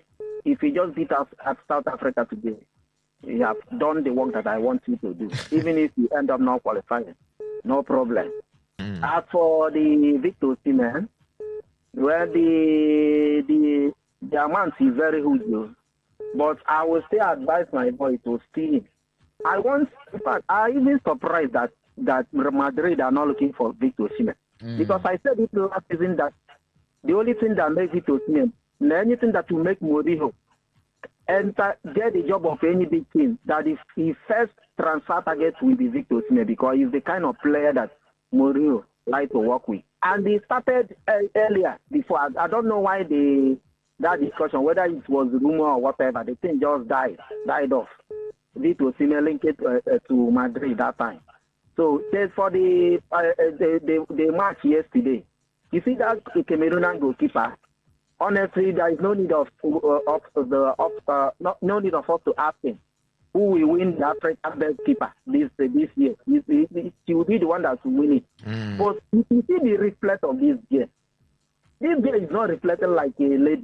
It's reflecting be like a man. Okay. In fact, Cameroon are blessed, and he's still young. Cameroon are blessed for having this kind of keeper. Okay. So that's what I want to say. Thank you, Simon, for your thoughts. Hi, good afternoon to you. Welcome. Hello, good afternoon. Good afternoon, my brother. Hello? Good afternoon, my brother. Your name, please. Okay, my name is Mohammed Collins. Welcome. Okay, thank you very much. For me, I would have liked that day has been coming, knocking, and it seems the European club has put an embargo on signing Nigeria. The big clubs are putting an embargo on signing any Nigeria player to their team. So if you ask me at this point, I'll say Victor Osimhen to take that decision and walk away from Europe for now. That is my opinion. Okay, thank you for your thoughts. Hi, good afternoon to you. Welcome. Yeah, sometime with you. Kabulu Barry, welcome. Yeah. Nigeria football. Yeah, no one talk about anything about that particular match today. Because anytime when I talk about them, the team between you. So I know one make them win. If South Africa will win them today, make them win. All my own, they say make them not say them will win, because the people waiting for that glass are the best. Make them not go win this man not qualify for World Cup. They will say now because of their good work, way them work, I made them qualify. So because of that, I know I made them qualify. Then for Liverpool, Tomori, I know I be in the injury because. Go on. Yes, because that Tomori, I know say if to say in the injury, Tomori never be bad defender. So if Liverpool go for her, I go like her. But first, when I know one for my team, I beg, make them know by that Bakola, me, I don't need that. Yes. I don't need Bakola, I don't need another Gakpo. Ah, you want to go say Gakpo, you want to go buy Junior Gakpo. That one, na suicide, now Liverpool want enter now. Okay. When you play ball finish, you reach final touch, you don't know what to do with football. I don't need that one, I beg. I don't need Konate. I beg them just leave about Bakola. Okay. Yes. Then last night match, that match was very fine. I like the match, sure, but the 9, I know saying being the fine players, that is why. If not, they are saying him bring a second half. Why not they use some of those players take start that match? Where the saying go keep them for them, then bring them by that kind of time. But I like the way the match go. Okay. And kudos to them. Okay. Yes, thank you. Thank you for your thoughts. Quickly get to the SMS portal very quickly before I go back to the phone lines. Mr. Webb is asking, please, what's the time for the two matches? Nigeria versus South Africa, then Ghana versus Ivory Coast. Ghana against Ivory Coast is by 5 p.m. Ghana against Ivory Coast is by 5 p.m. and Nigeria against South Africa is by 9 p.m. So those are the two times scheduled for those two games. Okay, this message, good day, Somto. You're asking of someone. Okay, because he's not affiliated to here, just check his socials. Hi, good afternoon to you. Welcome. Good afternoon, my brother. Lucky E, welcome to the show. Yes, Lucky from Abia State. I have no other keeper there except Chamaka Nadozi. There is. There are. At least Muna try to put another keeper there, make him play for today. Ever we check the keeper, know how they keep him on now. Chamaka Nadozi make him the bench. For me, because I don't know whether na old age or I don't know what I go talk about. But for World Cup qualification, my brother, if you don't qualify for the World Cup, good one. If you don't qualify, good one for them. Because for me, they don't try. 13 times, they don't carry 10 times, my brother. Thank you, my brother.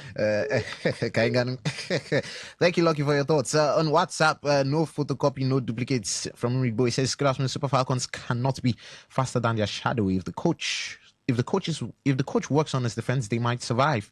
But I doubt. Is the English league still the best? I doubt because of the way PSG handle English clubs these days. On Chelsea, Alonso is setting himself up with the signings. I'm not seeing him finishing this season as a Chelsea coach. And a Somalia referee for the Super Cup final. When will Nigerian referees get to this level? Can we still call the French league the Farmers League?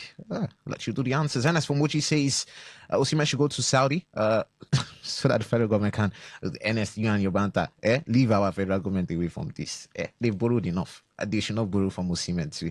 Well, time now, our friend, we'll do the business of talking sports on radio. Rest assured, we'll return once again for the business of sports information dissemination in absolute totality. We'll do this from 6:30 a.m. tomorrow morning. I'll be here to guide you for Sports Attack. And from 3 p.m., we'll do it in Pidgin. It's today's Sports Live, the fans special edition. The phone line's still blinking, but I'm sorry. Those calls, we'll welcome them tomorrow. Keep it locked on today, 95.1 FM Port Harcourt. My name is Somto Isaac. I do the show with Osasi Kirin. Of course, the ever-glowing Queen Chima getting set to bounce me out for the news at 4. Have yourselves a lovely Friday ahead. Talk radio. I listen to a lot of talk radio. 95.1 FM. Whether it's happening in Port Harcourt, South, Nigeria, or around the world, we've got you covered. On air, online, delivering balanced news and unbiased analysis. Today, 95.1 FM.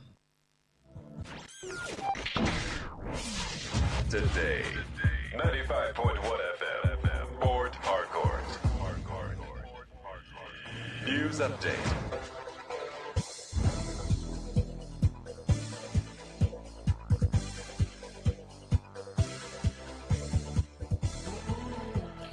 Good evening. Here is the news update on Today 95.1 FM. I'm Queen Chima. Former Chief of Defense Staff General Lucky Irabo has called for decisive action, including arrest against politicians and other prominent Nigerians who make inciting statements capable of triggering violence. Irabo made the call on Thursday during an interview on live television following controversial remarks attributed to Senator Francis Fadonsi ahead of Saturday's Osun State governorship election. Fadonsi, who represents Osun East Senatorial District, was recently invited by the police for questioning over a viral video in which he was allegedly heard directing his supporters to kill members of their court party and their family members. Irabo condemned the alleged statement and commended the police for inviting Fadonsi for questioning while declaring that people who make comments capable of inciting violence should be picked up immediately and made to answer for their actions.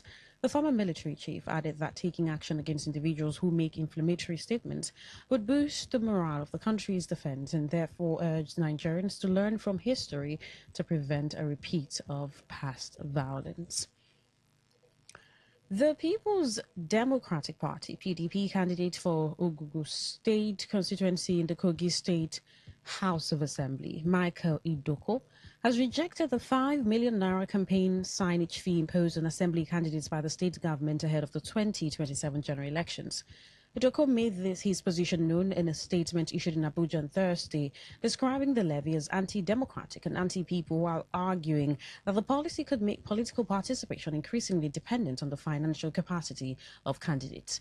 The Kogi state government had approved 150 million naira as the official fee for presidential candidates seeking to place campaign billboards, posters, and other promotional materials across the state. Reacting to the policy, Idoko questioned the justification for the levy, arguing that elections are won through grassroots mobilization, credibility, and public trust rather than the number of size of campaign billboards. He warned that the charges could discourage young aspirants, women, and grassroots politicians from seeking elective office, saying democracy would suffer if access to public office became largely determined by candidates' ability to pay. The PDP candidate, however, reaffirmed his commitment to a grassroots campaign focused on direct engagement with voters across, not noting that public trust would remain his major campaign asset. U.S. Department of State has declared that Nigeria has failed to meet the United States government's minimum fiscal transparency requirements for 2025. According to its 2026 fiscal transparency report released, the department stated that it assessed 139 governments and the Palestinian Authority based on their fiscal transparency between January 1st and December 31st, 2025. The U.S. Department of State said fiscal transparency is important for effective public financial management, market confidence, and economic sustainability, while enabling citizens to scrutinize government spending. It disclosed that out of the 140 governments assessed, 73 met the minimum fiscal transparency requirements, while 67 failed to meet them. However, the U.S. Department of State cautioned that failing the assessment should not be interpreted as a ranking of corruption, noting that meeting or failing the requirements does not necessarily indicate the level of corruption in a country. On the foreign scene, at least one person has been killed and 7 others injured in Israeli attacks on the Gaza Strip over the past 24 hours. According to Health Ministry, the latest casualties bring the number of people killed in Israeli attacks since last year's ceasefire to 1,260, while 4,154 others have been injured. It added that since October 2023, when Israel's war on Gaza began, at least 73,389 Palestinians have been killed and 174,260 injured. The figures were released by Gaza's Health Ministry amid continued reports of Israeli attacks in the territory. And that was the news update on Today 95.1 FM. Thank you so much for listening. I'm Queen Chima. Good evening.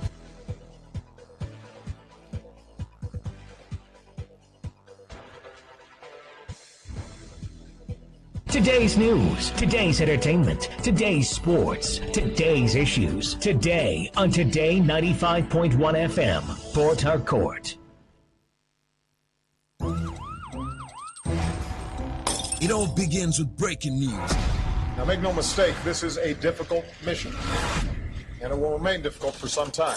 Then it keeps trending. Events, issues, personalities, all struggling to gain attention.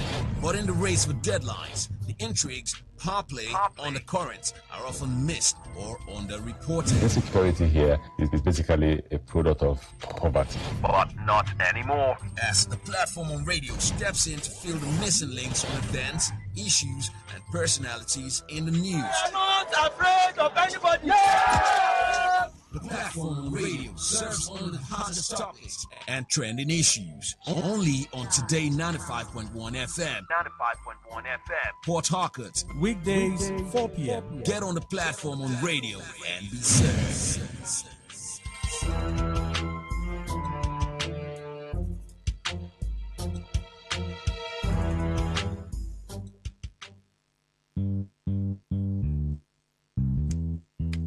All stands, greet. Good morning, sir. Good morning. You're welcome to Jagbajantis High School. My name is Sound Sultan, your new mathematics teacher. By the way, do you understand pidgin English? Yes, sir. Okay, now what we go use this for? Okay, carry your pen. Carry your paper. Them for my class. People of this world, them plenty.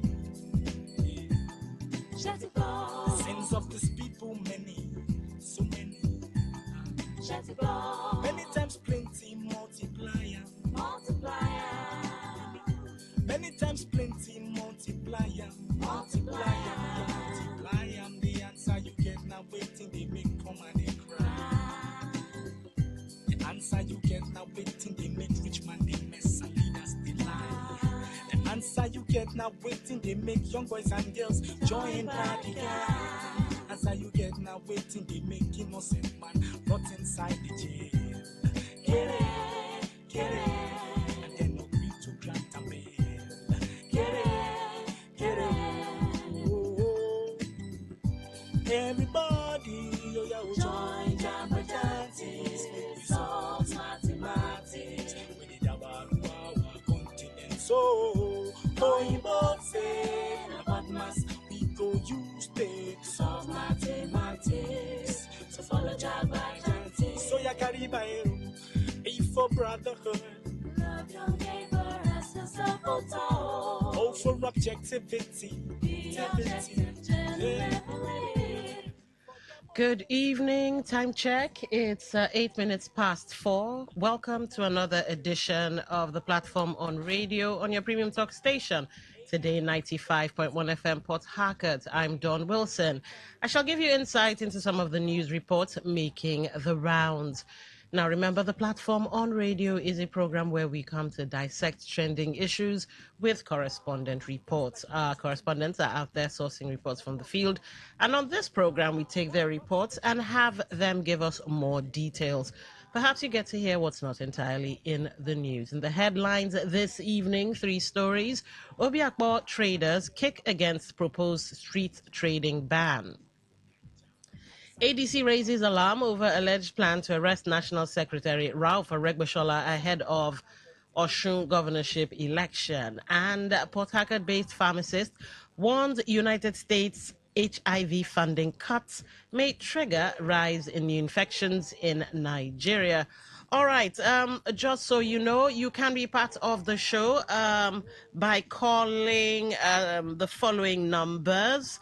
But before I give you the numbers, remember that you can react to each of the stories as we take them. Then after you've reacted to the third story, it then becomes what I call open season, free for all. Then you can react to any story in whatever order that you please. But before we take the third story, you can't jump. You have to take the first. As we move to the second, you take that. As we move to the third, you take that. All right. Here are the numbers then. 0810-9510-951. That's 0810-9510-951. For text messages, WhatsApp messages, and voice notes, 0701-9339-962. That's 0701-9339-962. You can also connect to the show via YouTube Live. That's Today951 FM, Today951 FM.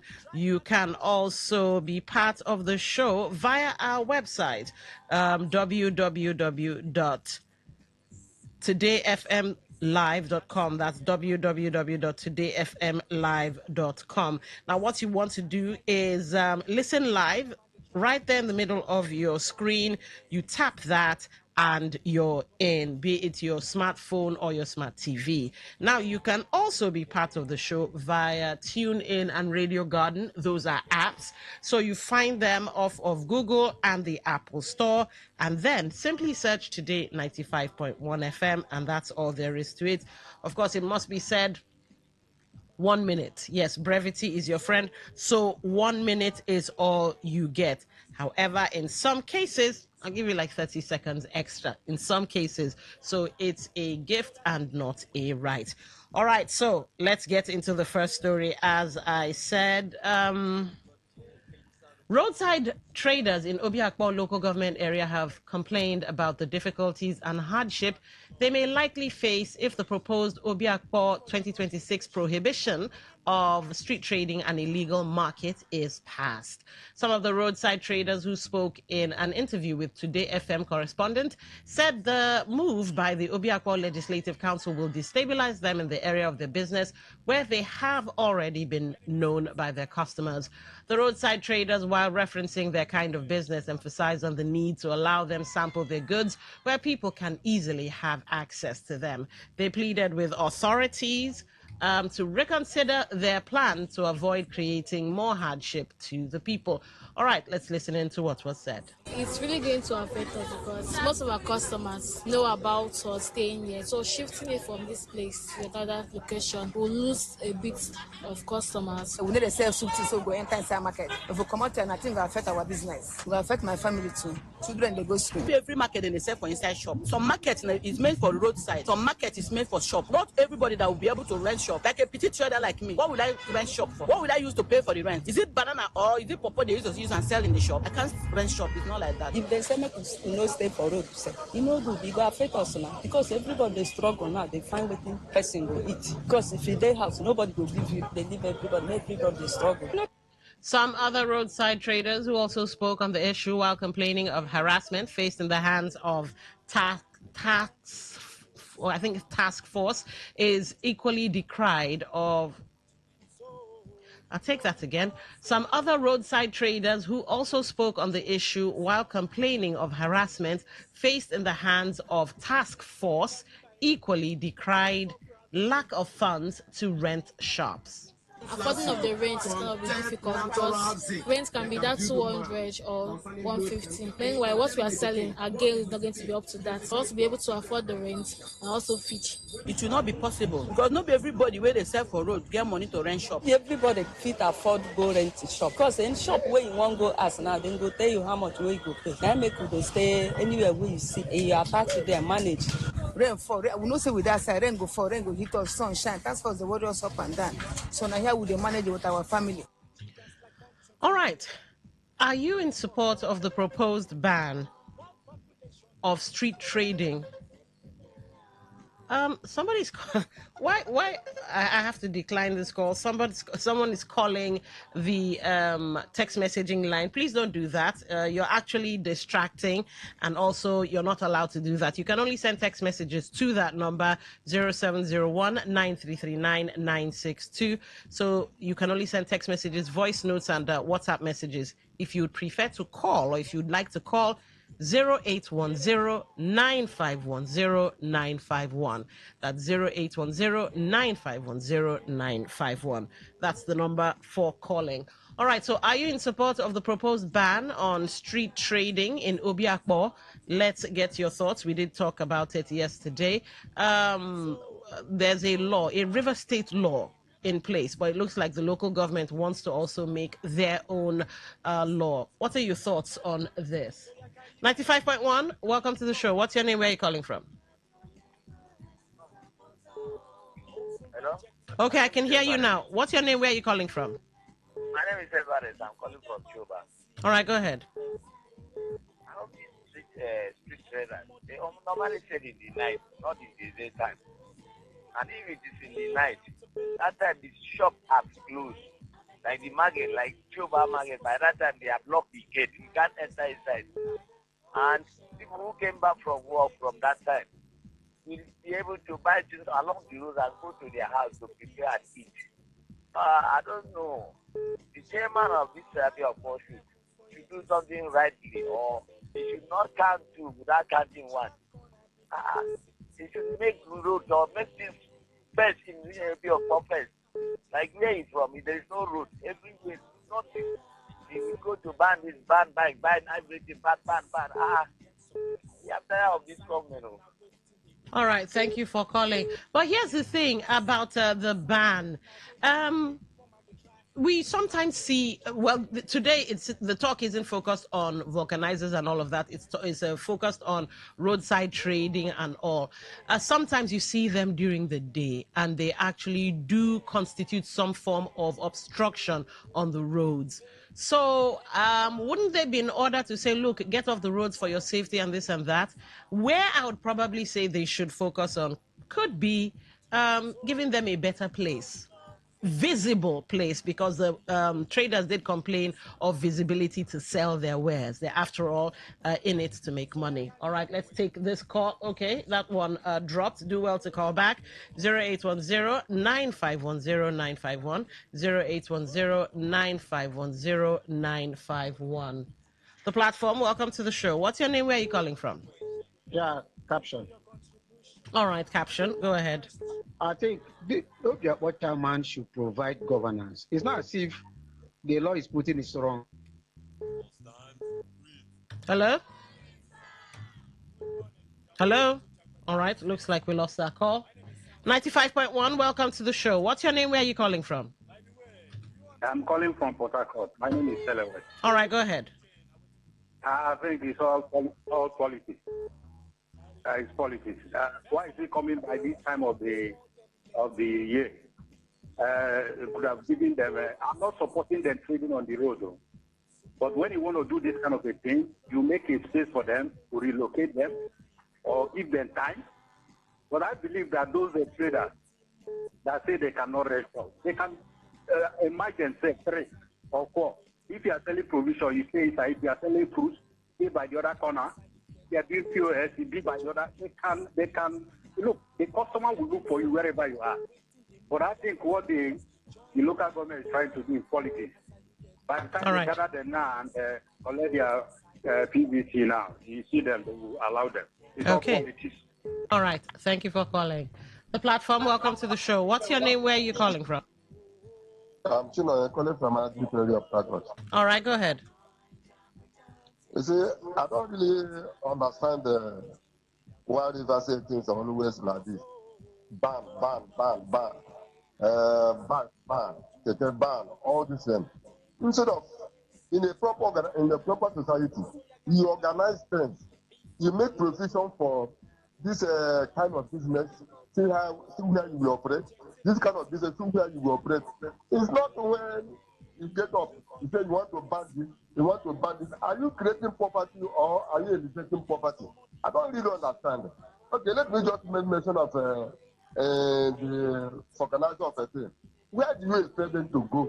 Because organizer normally always stay along the road. What the chairman will do, ask them to go before the gutter. Hello? All right, lost that one. 95.1, welcome to the show. What's your name? Where are you calling from? Hello. Listen, good day. Good day to you. What's your name? Where are you calling from? My name is Sunday from South. All right, go ahead. Please let me tell up their poor chairman. So first of all, pack all those great people and those beggars, baby that carry another baby out of this river state before we talk of this one. Thank you. All right, thank you for calling. 95.1, welcome to the show. What's your name? Where are you calling from? Yeah, Caption. All right, welcome. I think the chairman should provide governance. It's ever since he entered into office has been digital. He has been talking digital economy, digital this. If you go to Obiakpo, does Obiakpo look like a place that things has changed? He banned traders in Element Junction. Pursue people here and there. Everywhere, people we are running a scatter go there now. They have converged again. And when you want to put law that people will know that this law will stand, not law that will compromise after. So banning traders from trading, I don't like street trading, but if the economy is right, people will not bother look for an alternative. But now, as it stands now, there is no alternative. Let him first and foremost provide governance before this banning this or that. Thank you. Thank you for calling. Okay, Mr. Call by Hair's Breath, do well to call back. Let's get your thoughts. 0810-951-0951. So, well, I do kind of understand where you're coming from. Banning. You're asking for governance rather than banning. Well, okay, it makes sense.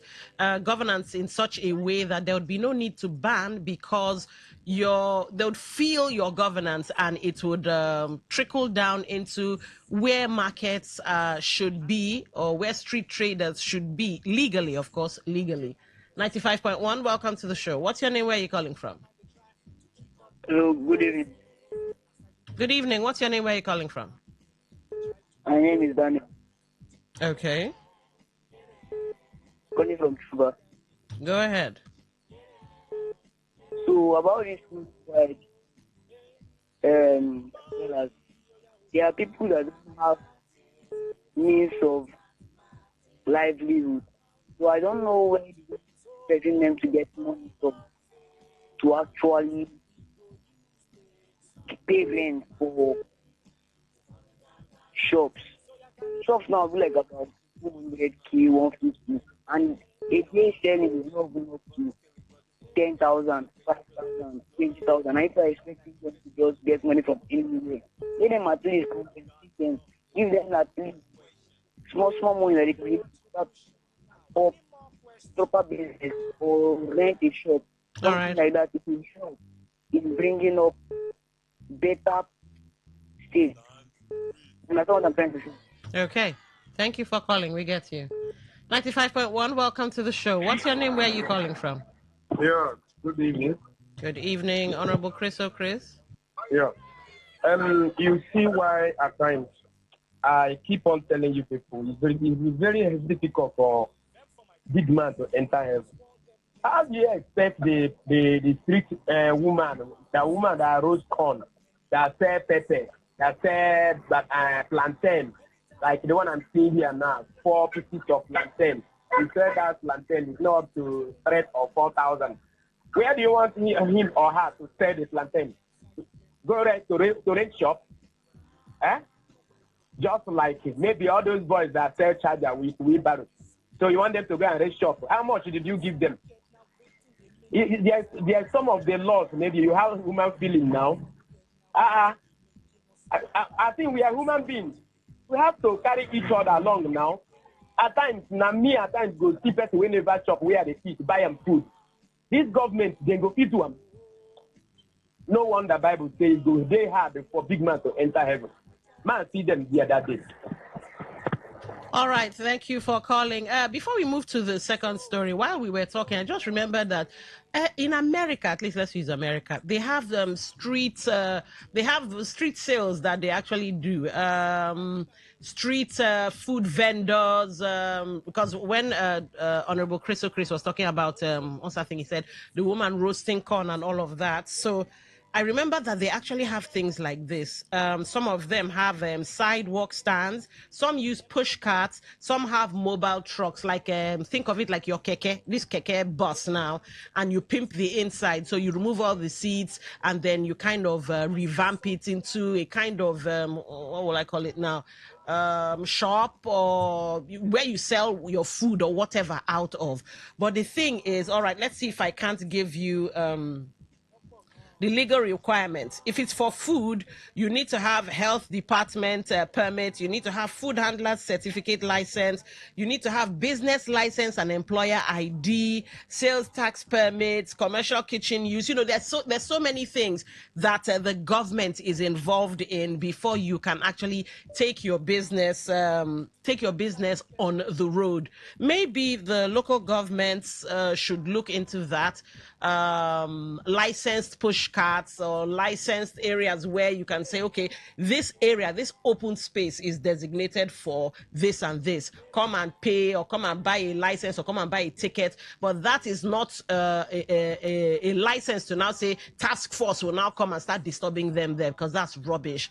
If they pay for the spots and if they pay for the licenses and if they pay for, you can even create the carts yourself and sell it to them on a higher purchase type thing. That's a way of still getting money back. But anyway, yeah, in America, they do have something of that nature. Let's move to the second story. The African Democratic Congress, ADC, has raised the alarm over an alleged plan by security agencies to arrest National Secretary Ralph Aregbesola ahead of Saturday's governorship election in Osun State.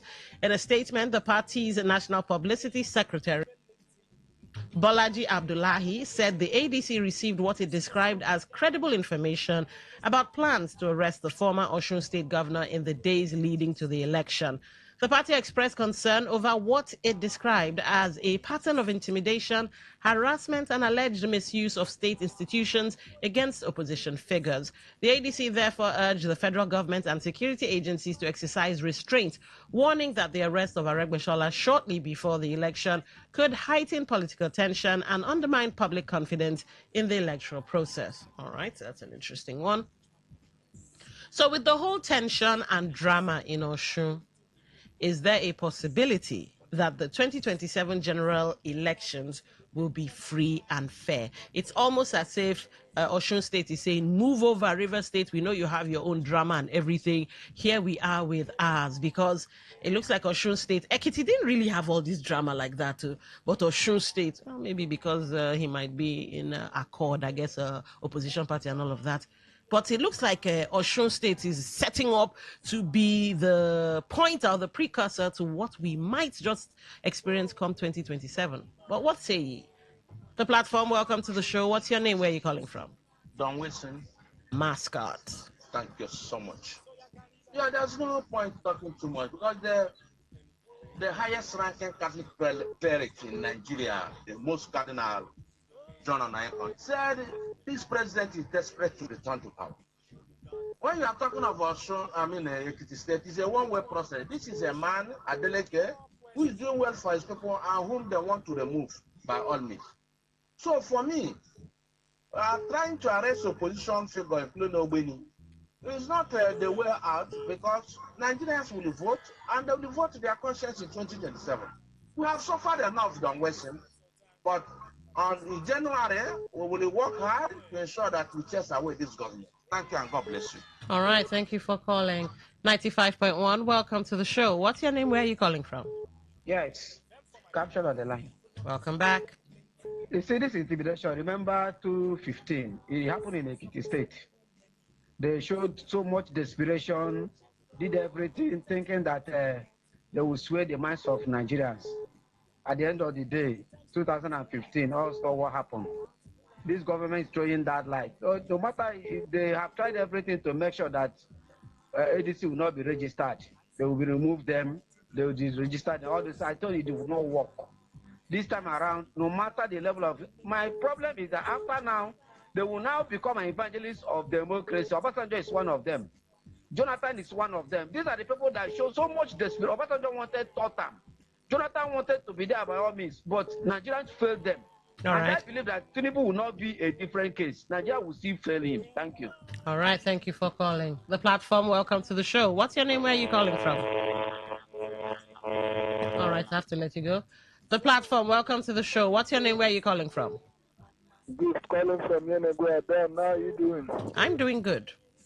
God bless you. Good afternoon. I greet you right back.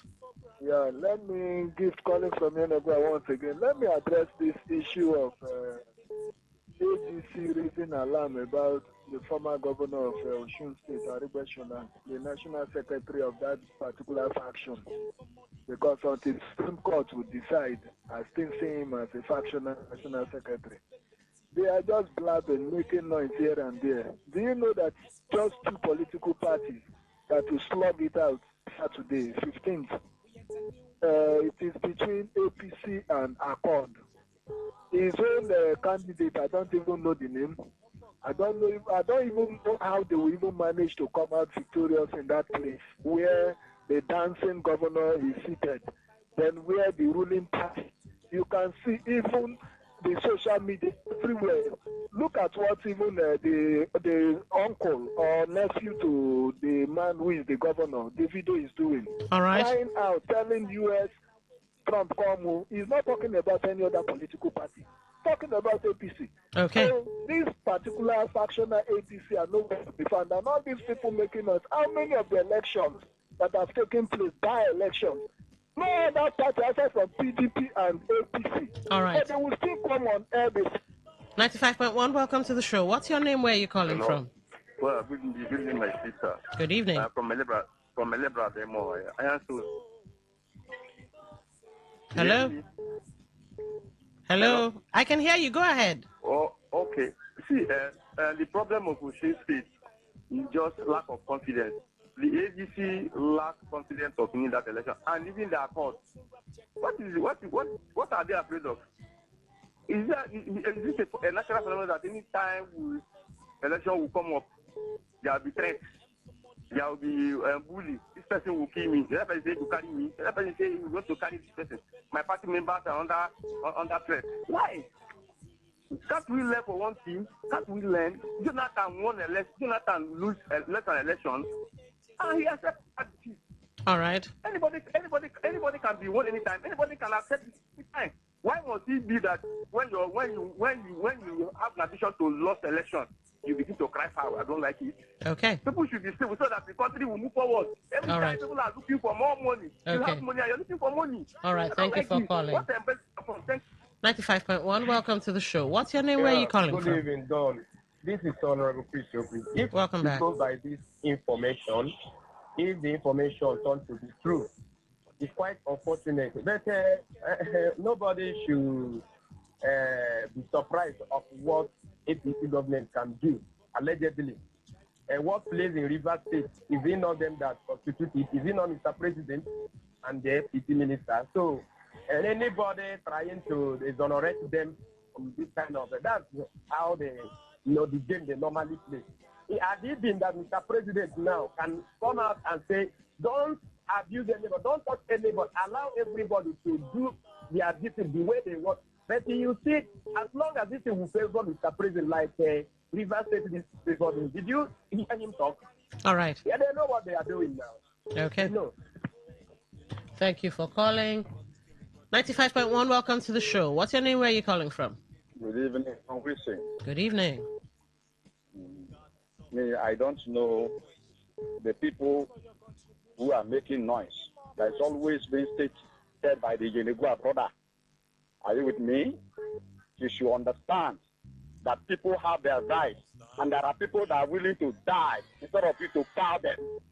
I'm sure if you ask him if a senatorial candidate in Osun State ordered that the voters should be killed, he will say there is no problem with that there is nothing wrong with that is not the first time justifying it. I think that is how the law, you understand, permits it. So the thing here is, most of the callers that you know, that we know their name, and we are equally, I think, have the measure of the levels. All right, Kabari, I hope it's Kabari. You seem to be gravitating towards personal comments, and of course I can't allow that. So this is where I will draw the line under that particular topic. Let's move on to the third topic. A Port Harcourt-based pharmacist, Magnus Asonye, has warned that the reduction in United States funding for HIV programs could lead to an increase in new HIV infections in Nigeria if prevention activities are not sustained. Pharmacist Asonye, who disclosed this in an interview with Today FM's Odinakachi Celestine, said although community pharmacies have not recorded any significant changes in the availability or prices of condoms and other HIV prevention commodities, but that some programs supporting HIV prevention and community outreach have already been reduced. The pharmacist said the reduction in funding has also affected HIV prevention services, noting that funding for PrEP initiation has dropped considerably, while community outreach programs targeting hard-to-reach populations, particularly people in rural areas, have also been affected. All right, let's listen to that. Health facilities like the pharmacies in hospitals and government-owned institutions that rely on the medications that come in through this funding. Currently, the funding before for PrEP initiation covered about 40,000 per month, and it has dropped now to about 6,000 per month. You look at the last data from USAID. And then also the programs and community outreaches that we are usually funded by these programs to reach out to hard-to-reach populations, especially those in rural areas. Some of those programs have been reduced, with some of their workers asked to stop working. What that does is to reduce sensitization. He therefore called on the federal government to strengthen domestic funding for HIV programs and incorporate community pharmacies into the national HIV response, noting that they can help with sensitization, prevention, treatment and referral of patients to health centers and hospitals. He warned that reduced access to condoms, PrEP, HIV testing and community sensitization could leave more people undiagnosed and increase the risk of further transmission, particularly among Nigeria's large young population. Condoms and other HIV prevention commodities become more expensive or difficult to access. This is not very good for Nigeria as a country, because it's going to cause an exponential increase in the number of people living with HIV/AIDS. Currently, according to USAID, Nigeria has about 1.9 million people living with HIV, second to South Africa, which is very, very high. So if there are no access to condoms, pre-exposure prophylaxis, which is PrEP, medications, and other informations and programs that help prevent HIV, this is going to cause an exponential increase. There's the HSCT. And there's the VGCT. All right. So, does it make any sense that Nigerian government has to rely on United States to help fund their fight against HIV or make available condoms? What's Nigeria doing with her money? And on the line, because she's in the field, Odinakachi Celestine. You're welcome to the show, Odinakachi. Yeah, good evening, Dawn. Good evening. Good evening. So we're looking into the story of the what the pharmacist Asonye, about condoms and the pulling of the U.S. aid. I don't know if you have any thoughts on that. All right. This report is basically looking at the possible impact of, reduction in the U.S. funding for HIV programs in Nigeria. Okay. Particularly the HIV prevention, right? So what the problem to look into this was the concern about when funding for HIV program, which is people immediately think that the availability or the price of HIV drug and prevention community. So for my conversation in Port Harcourt here, for my conversation with pharmacist Magnus Anthony, we found out that the issue goes beyond the availability of commodities in pharmacy. According to him, you understand, he said that Port Harcourt have not noticed any increase in the price or shortage of condoms and other HIV prevention commodities. You understand? However, he made concern that some programs that support HIV prevention and community outreach has already been affected. You understand? All right. One major area he pointed out is the medication used by people who are HIV negative to reduce their risk of contracting HIV. All right. You get it? Yes. And that is where the concern comes in. HIV prevention is not only about having condom or medicine available in the pharmacy. You get? It's also reaching out to people, testing people, educating people, identifying those risks, right, in making sure that they access preventive access. So it's not just about, giving people the medicine. We need to sensitize people, reach out to those communities, sensitize people about the danger of it. So if those outreach and prevention activities are reduced, there is a possibility that some people may not get tested and some may not know their HIV status. So I think this is where the government and the federal government, this government, they need to step up. Right now, the funding has been stopped. Now, the federal government, the state government, they need to come in to make sure that they reach out to the rural communities, reach out to other communities to educate people. And looking about the costliness of condom and other preventive medications, if these things are being affected, believe me, that there's going to be an increased rate of HIV in the society. Okay. So people need to be sensitized about it. People need to be educated about it. People need to know more about it. So for me, the bigger issue coming out of this report is the sustainability. Now the US are trying to put out the sustainability. So the federal government and the state government, they need to step in to make sure that they continue to provide those preventive medications that will stop people and also educate people about it. All right. Okay, so I don't know if you are aware of there's a particular vaccine you can take twice a year. I don't want to call the name. I don't know if I'm allowed to call the name, but there's a vaccine, some sort of vaccine you can take, like PrEP as well. Is that particular drug also affected?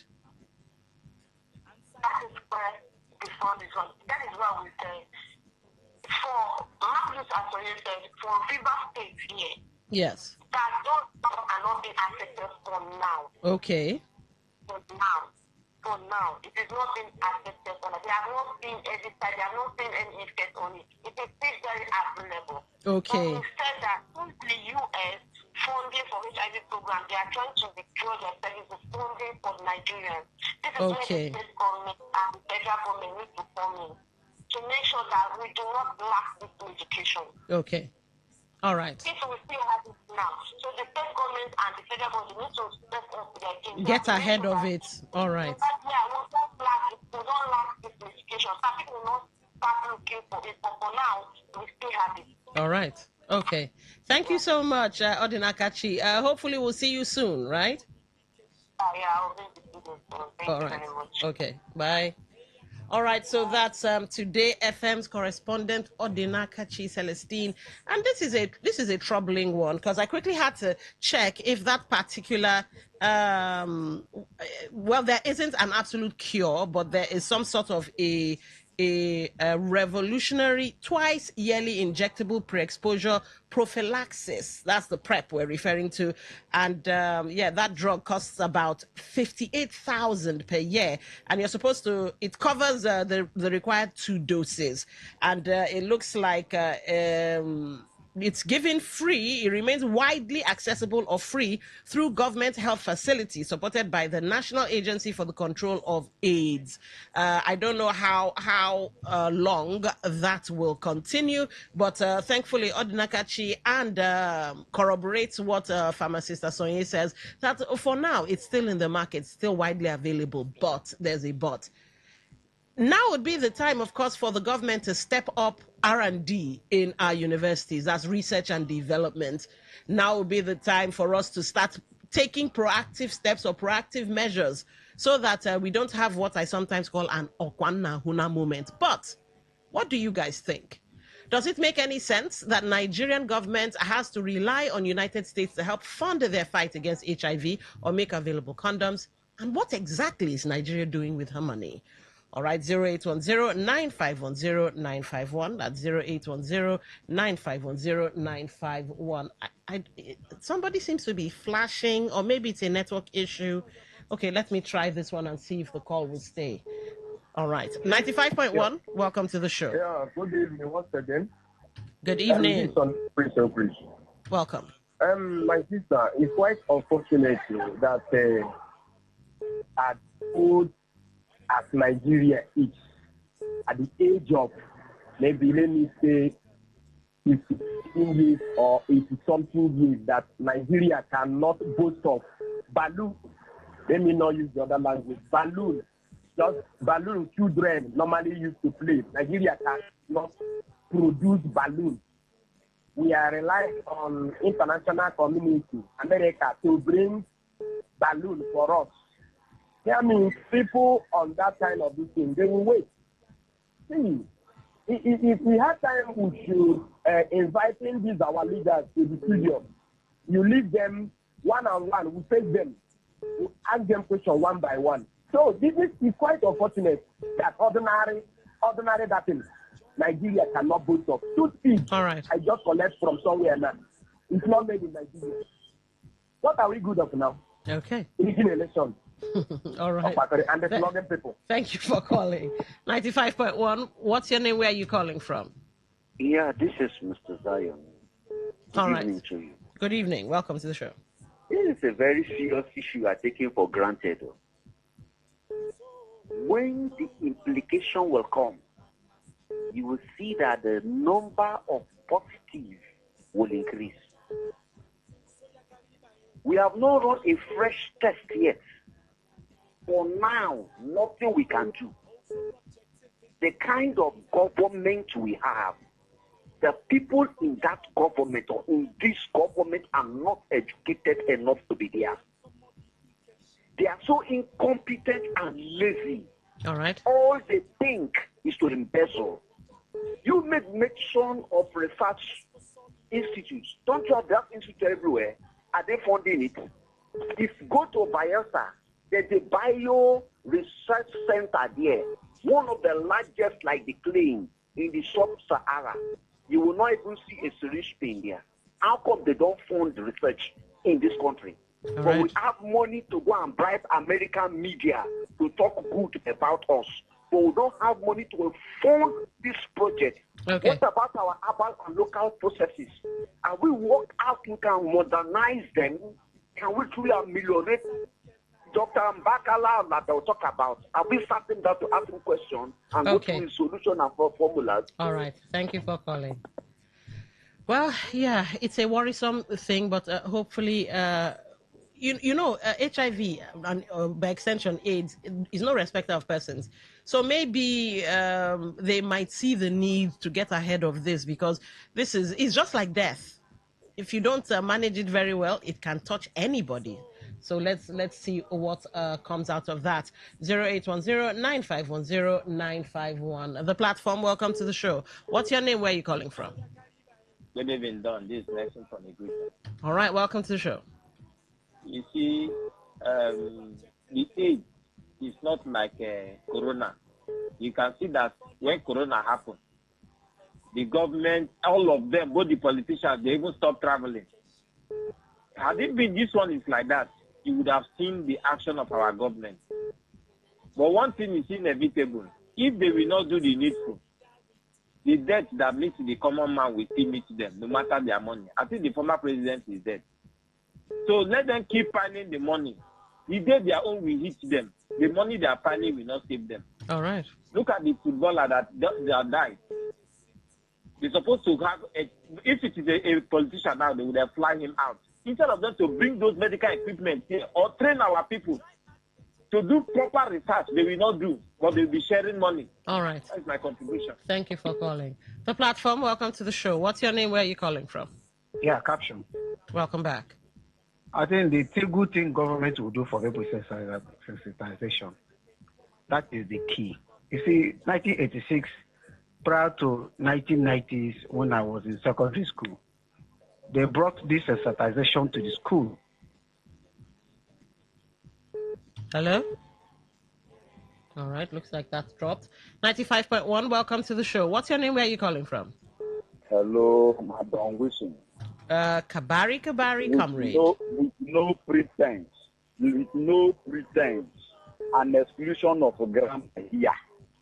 Let the government just subsidize cap, make men fire down. It's very simple. Let's not pretend. Because the government will do nothing. Nothing. No project initiated by Nigeria, no partnership by Nigeria works. Instead, they call on the international community, they call on WHO. There is nothing. Look, even in the institutions here, you talk about research. The research, do you feel it in the society? Let them just subsidize, cap, make men fire down. It's very simple. Please. Thank you. All right. Thank you for calling. Let's get into some of your messages on WhatsApp and text messages and see where we are at. All right. Let's start with this one.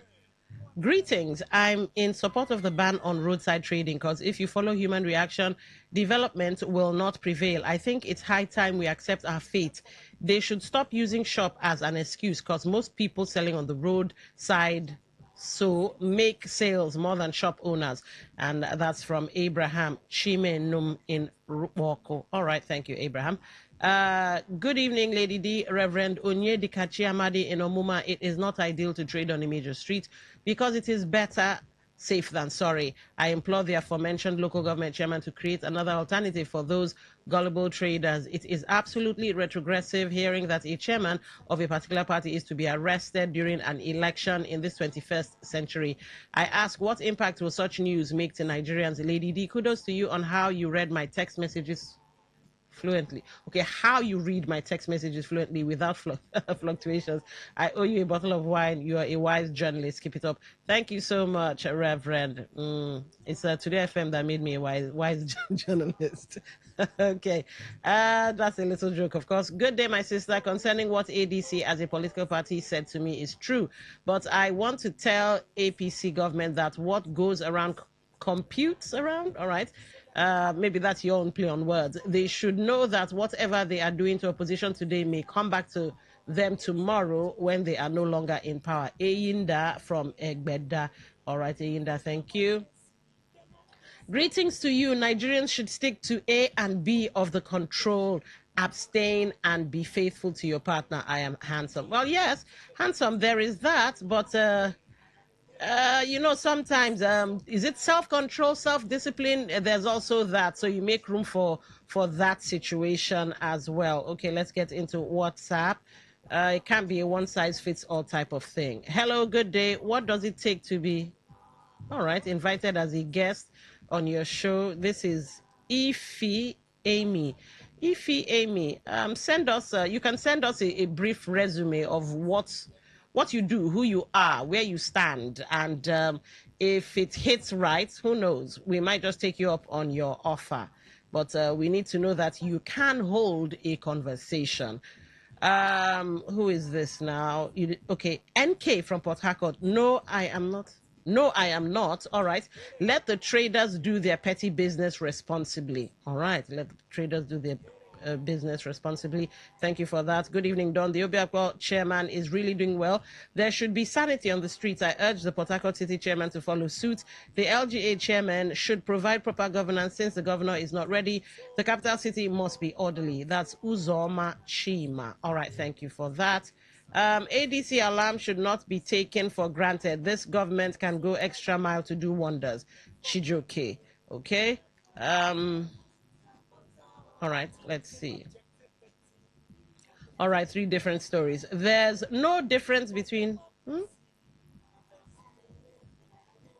Okay, I think this is... This might be a you're responding to Talk That Talk now, but that conversation is gone, the VIO talk.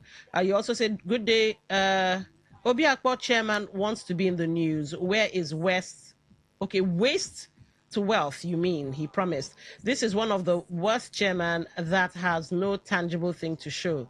All right, John. You also say, is Center for Disease Control headed by Chief of Staff only for invisible Ebola? What happened with the 10 billion naira that was set aside? Why can't they... Okay, John. I think you mean, why can't they use part of that money for this purpose? All right, John, thank you for sending in that. I think we have a voice note. Let me see if I can find that voice note. All right, let's take this. Don Wilson, I salute you. Obiakpo again. Ban this, ban that. It's good to sanitize the environment. I love it. But please, they should also ban the activities of the touts, Agberos, on the road. using whatever to be wiping people's vehicles, collecting this and that from drivers, disturbing people every here and there, and defacing the nature of the road and the city. They should ban all these people, please. If they are sure that they don't have hands on the activities of these guys on the road, they should ban them so sanity will be returned on the street of Port Harcourt. All right, thank you for that. Let's take maybe one or two more calls, and we can wrap things up on the platform. 0810-9510-951. That's 0810-9510-951. You can also send text messages 0701-9339-962, 0701-9339-962. All right. You people that keep sending videos and links, we're not going to touch them, so there's no point. Instead, call and tell us what's on your mind. 95.1. What's your name? Where are you calling from? Hello. Could you turn down the volume on your radio, please? Yes, I've done that. All right, go ahead. Yeah. Good evening. Good evening. This is Frank. See, my sister, concerning what the U.S. government said. See, I used to tell people, this country called Nigeria, if you know how you maneuver, how you will be safe in your life in this country, just try do it. The politicians are not for us. Even if I say this now, people will be angry, or if they know how to finish everybody for them to enjoy the whole thing that God keeps in this country, they will do it. They will do it. Look at the way they are going. All their own is election. How to win election. I will do this. I will do that. Your mandate will stand. All right. Common balloon. This country cannot give out common balloon. So, my sister. All right. It's unfortunate. Okay. Thank you for calling. Thank you. The platform, welcome to the show. What's your name? Where are you calling from? Yeah. Good evening. This just a petition, or I'm pleading. Please, Obiakpo chairman, leave our mothers and our children and our daughters alone for their petty business. Go and remove all those. Hey, cut and come. Hey, show. Those boys, all the whole junction there. Go there and remove all those show. Where their trousers there for bomb. Go and remove them. Leave our children. You want them to enter where begin they do hookup or waiting. The ones that are managing to sell all this petty, you want to ban them. Ban them for what? If you don't have work, come, let me tell you what you will do. If you can't remove those who show, hey, cut and come. Give me sky. Give me this. Go and remove those ones. Leave our children alone. All right. Thank you for calling.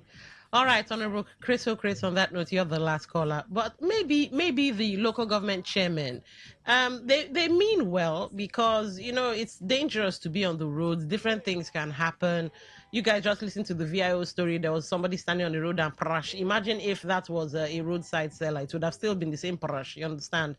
But maybe they should call stakeholders, and the stakeholders would be the markets, the traders, those who would be directly affected, to a town hall, and see how they can brainstorm and come up with something that would benefit, a win-win for the local government, a win-win a win also for the traders, rather than outright banning. But let's watch the coming days and see what we see. Hopefully, something innovative will come out from the conversation, if it's had, like the one we just had on the platform this evening. And don't forget, the platform is produced by the news department. Till same time tomorrow, do have yourselves a lovely evening. Up next is, I believe, the beautiful Mary Queen, who's in red. And, I don't know, MC Justice. Okay, MC Kuro. MC Kuro is around today. All right, that's nice. With their bell. I hate that bell. I hate that. Anyway, enjoy what's I'm kidding. Anyway, I'm kidding. Because I'm usually far away when they are ringing that bell. Enjoy what's coming up next.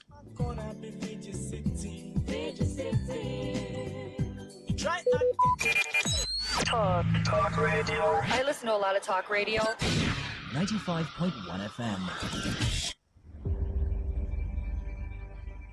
Maybe home is somebody's smile when they look at you for the first time. Today's news in 60.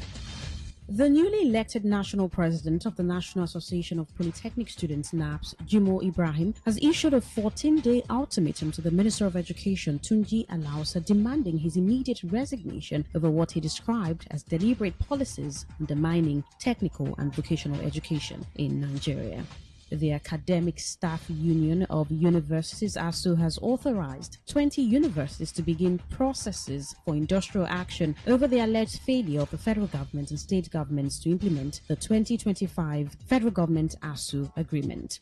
The Nigerian Education Loan Fund, NELFund, has reportedly disbursed a total of 322,690 million naira to Nigerian students in tertiary institutions since the launch of its student loan portal in May 2024. A new policy report has revealed that Nigeria universities filled 74% of the approved admission spaces in 2025, while polytechnics, colleges of education, and other tertiary institutions recorded a combined 34.3% fill rate. On the foreign scene, students applying for a French long-stay student visa will now have to show that they have at least 877.50 euro per month, up from the previous monthly threshold of 615 euro. Today's news in 60. In 60.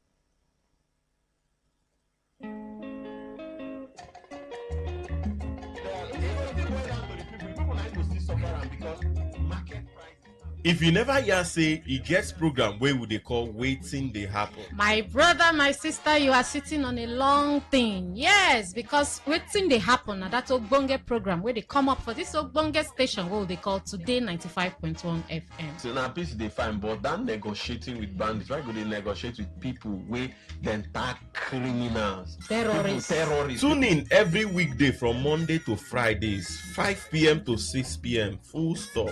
Make you hear all the ogbonge things wey don happen for we River State, we Nigeria, and we Obodo Yibo. We go mix all together, come serve you jollof rice as e dey hot.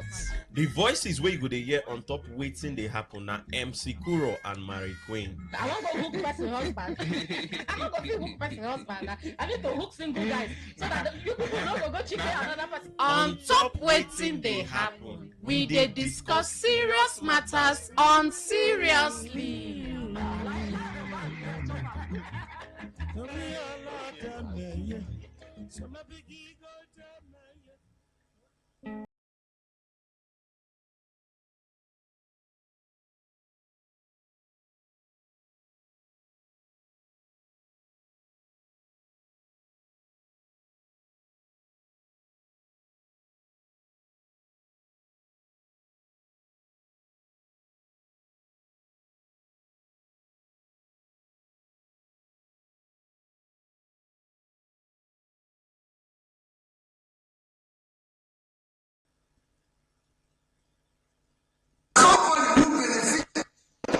From Nigeria, talking to a church as somebody who benefited from Nigeria democracy and judiciary. I was just talking to somebody seated here, a judge of Supreme Court, the retired judge of Supreme Court, who I never met in my life, but he wrote the judgment that made me governor. I just got down here and said, where would you get that type of judgment in Nigeria today? It's impossible. I never met her. I met her 2 years after being governor, and he told me and said, I am just so person. But I wrote my judgment. I was in court for 3 years, challenging my election. 5 governors that I never met one day gave judgment in my favor. It cannot happen in Nigeria today. I went to court of appeal. 5 judges are never in my favor. So if you look at that and look at what is happening today in Nigeria, we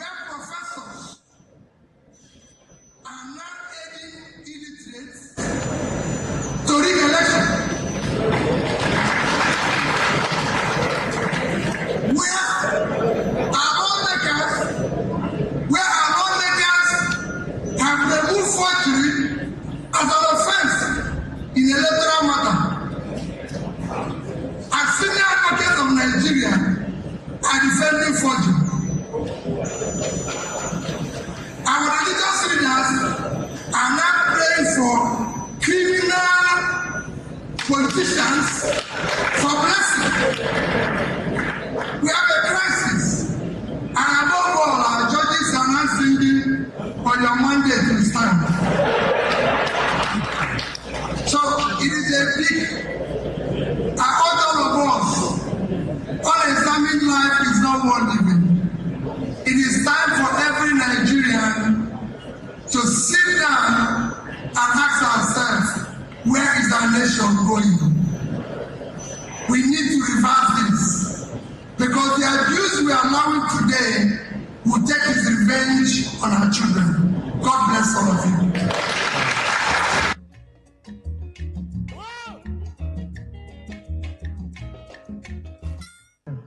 That says they will not take any permission in the local. I hear by my other left ear that says they will not take any permission in the local government before they will hold any meeting, whether it's lawful or not lawful. Please advise your brothers and sisters.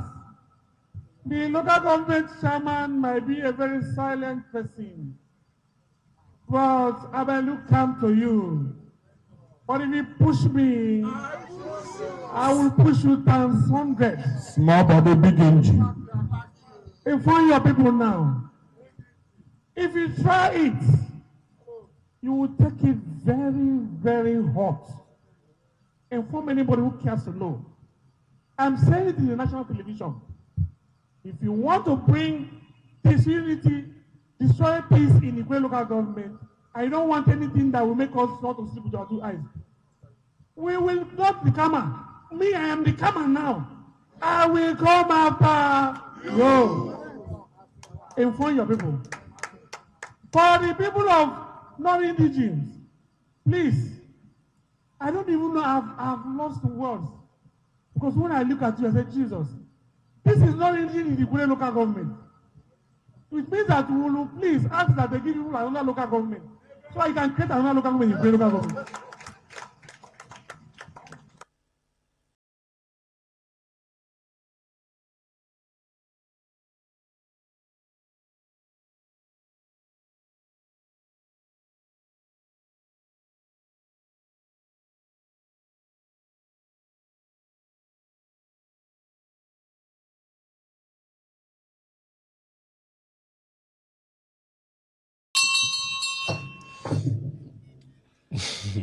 At the verse. Why? At the verse, but you know just. Why are you angry? It's Comments, a very cool. Comments like this, they give me joy. Okay. Yeah, that's true. They give me joy. True. I understand. When politicians go on platforms like this and begin to make some statements like this. But he said it's very calm. But make them not taking calmness for saying small body, big engine. Small body, big engine. We still it be like at the same occasion, two of them talk that thing. You get the one where somewhere 1 or 2K talk to when say we will take the war to their bedroom. Like, are we fighting war? Are we fighting? We they talk the one where the apple for Osun State. We'll never finish that one. We wait Mr. today come and go. More see as it go be. And then in our own before, very before, in our own terrain, in our own territory, in our own backyard. God. You couldn't look at government. What is happening? You know, say last month, towards the end of last month, I come up with that order. Say before you do any gathering, you go write to the council and get approval 72 hours before the occasion. Like, if I want to do wedding now, say I want to go do it for a local government area. Because a gathering is a gathering. No, we know the gathering where they talk about. No, but for that, they say gathering. Whether positive or negative gathering, anything, so far as you want gather, make you write to them and they will give you approval before you go gather. Are we not taking these things too far? Well, the truth be saying, we don't reach the political season. Don't almost a day just before. It's upon us. You understand? And politicians will be politicians. Any day, anytime. Yes, they go try as much as possible to see how their feet guide their terrain, and they make sure say then they in control. You understand? We can do politics without swear words. We can do politics without throwing out words. Because you don't talk and you don't go. For those kind of words, nothing incite violence. Definitely, you don't talk and you don't go go sleep, and then your supporters go take up. Okay, like waiting that senator talk for Osun State now. Now it doesn't been just talker, but they said that very day when talk that thing. How many people go down? So they even attack a very senior politician. But you say you just talker. Well, it is very sad and it is very unfortunate. I feel say politicians at this point in time, maybe they guide their words, maybe they choose the right words, maybe they pick them carefully. There's a way you can pass your message because without sometimes making it sound like a threat. Because sometimes if you just talk them like say maybe you don't get anything for mine, but at the end of the day, make I just ginger. But that ginger where you just the ginger, another person don't maybe run with if them. you the ginger, make your political leader say, okay, that guy is working. No, he's loyal. Let's see if we can bring him back. Let's see if we can bring him back. So let's be guided for now, politicians. Please, I beg. Please, Ikwere local government chairman, we understand. Now you be the 001 for Ikwere local government, we know. Nobody go twat your order. ADC and the rest of them, NDC and the rest of them. If you don't put that kind of order, for now, he's 001. You just have to obey. Okay? So if they come out, they cry, saying they say they no go do them. I beg. We don't want violence at this time. Please. Would they concentrate on serious issues? We are talking about other issues like capital development. You see, like Kano State now, today now, you see, say they don't give. They don't. No, those people where they married, those 1,500 people, they don't give. They give they don't give them starter packs and all that. You get. They don't pay the bride price too. So now we say each bride price of the women 100K. Leave that. The main aim of that marriage now go and reproduce sharp. No, they give them starter packs. They give them bed. I see granite oil too, and some other kitchen things. Abi, you make Ikwere local government borrow a leave from there. You understand? Talk about this. These are national development, empowerment. Talk about empowerment. Nobody the one way person go give person 2,000 naira or 5,000 come give salt. Where would they see for sure? It's not 5,000 or 1,000. 1,000. Jesus, I see the video. Cash me. I see these people are selling their future for 1,000 with salt. 1,000 naira for 4 years. Divide them. 250. 1 year 250. 1 year 250. Oh Jesus, who do us this thing? Osun State.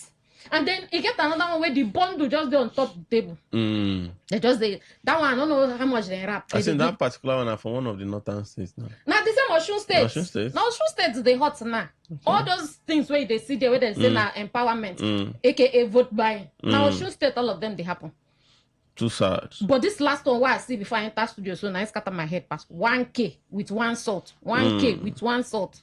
God forbid bad thing. Then MC Kuro, do you know that I can find love anywhere? Tell me about it. I can give you gist. So you get this man, the man, buying wife, in fact, pregnant wife, buy the woman with the baby boy where they belly where she don't even due to born, with their 2 children. That's in key 4 people all together. Now they sentence them to life imprisonment. Now this one, baby, say now the person when don't fall in love with. No be joke. Wait, can't enter prison. They don't go court. 2016, this thing happened, and they don't go court. They don't sentence her. So in the prison, as me and you, they talk. I don't know if they carry her go prison because she no agree talk. Because they ask her, how did you meet? She said, make them leave that one. This is your love. What? She said, I know it sounds weird, but I am in love with him. I can't help it. If the guy they serve for like Port Harcourt tonight, and maybe she been they stay Abuja, she don't relocate from Abuja, can't stay for Port Harcourt, so that she go there closer to the prison. So from time to time, she they go pay visits. So now the family of the woman don't come and so they don't even they plan marriage. Now she they pay the prison, make them make available. Even if they're inside the prison there, then go do inside the marriage and everything. She's ready to marry. Which particular prison? No, but you before Nigeria. What happened? But no, like, I don't say I see a story like that for the media and now viral story. Now, but it happened. Make I say convicted killer Christopher Watts kill, and he not even talk why he killed his wife and the children. But because of all those killing, they come say, yeah, guy, you go there for prison till you buy. Now in this Lizzie say now the person where she love pass. So if they ask her, say, why do you love him? She say, I know it sounds weird. You know it be weird for pigeon, and it don't make sense. Yeah. But I don't feel help myself. I just love her. That's strange. Really, really strange. But and let make they say love can find you in the strangest places. But that's true. Just like as they read you like this now. Love is still find you, come here. I see where they find Fulani girl now. Love will find you, go Fulani. Love will pass through Fulani girl. Still find me. That's so life just did normally. But it sounds very strange. It's very strange. It happened for America. If that one happened for Nigeria now, how possible it is? If it don't happen, but we'll never hear it. Okay, I don't take one news where our prison warder carry belly for prisoner. Yes. So it happen. Maybe she carry belly for a senior prisoner. You know, say prison, they get VIP lounge.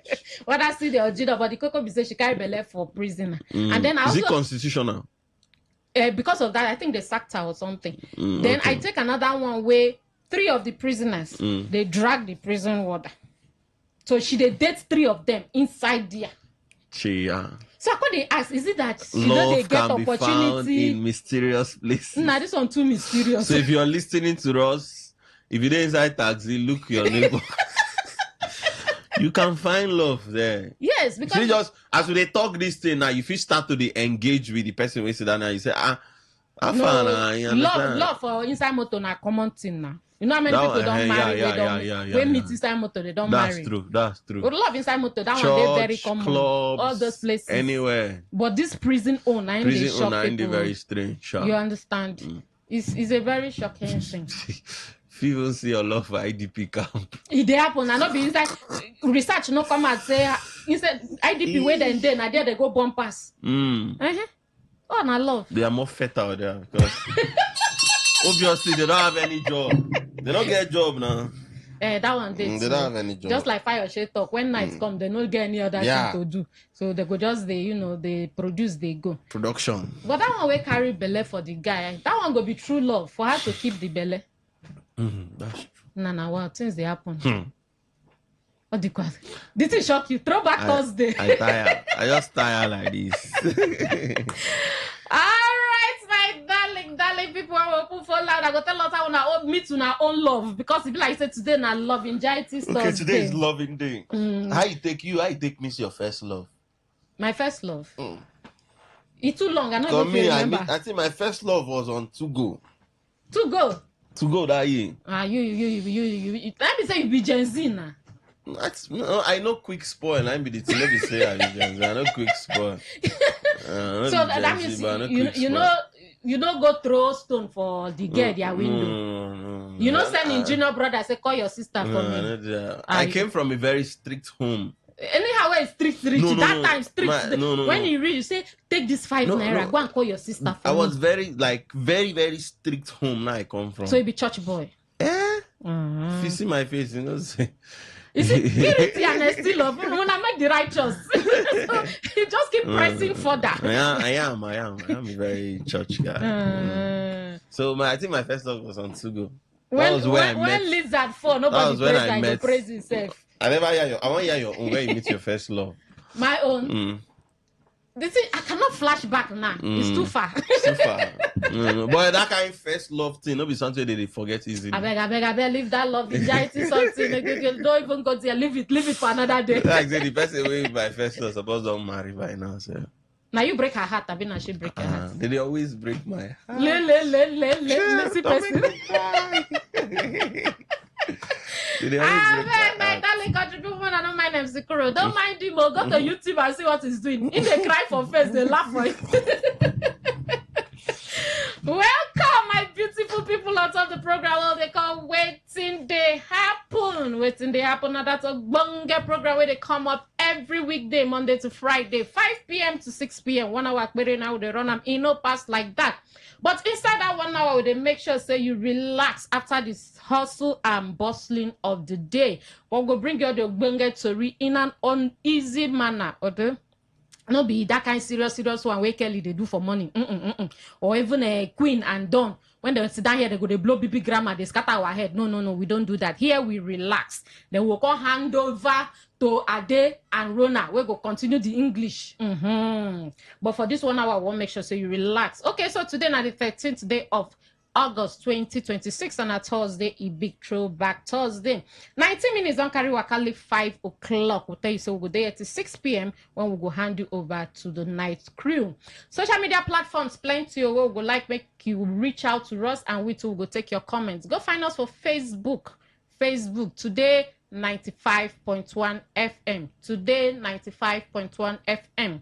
You want to do YouTube? Go find us for YouTube. Today 951 FM. Today 951 FM. When you reach there, you click live so that you're going to watch us live and direct. And then if you go back, go listen to other of our programs. You be the type where they only want listen to audio. You don't want watch, but you want listen to audio, or you want send to family and friends, or even your enemies, your neighbors, everybody. www.todayfmlive.com. www.todayfmlive.com. Tell the person, may click listen live so that you're going to hear us live and direct. You be the type where they like app things. You want to do app. Go find us for TuneIn app or Radio Garden apps. TuneIn app or Radio Garden app. When you reach there, find us for Today 95.1 FM. Today 95.1 FM.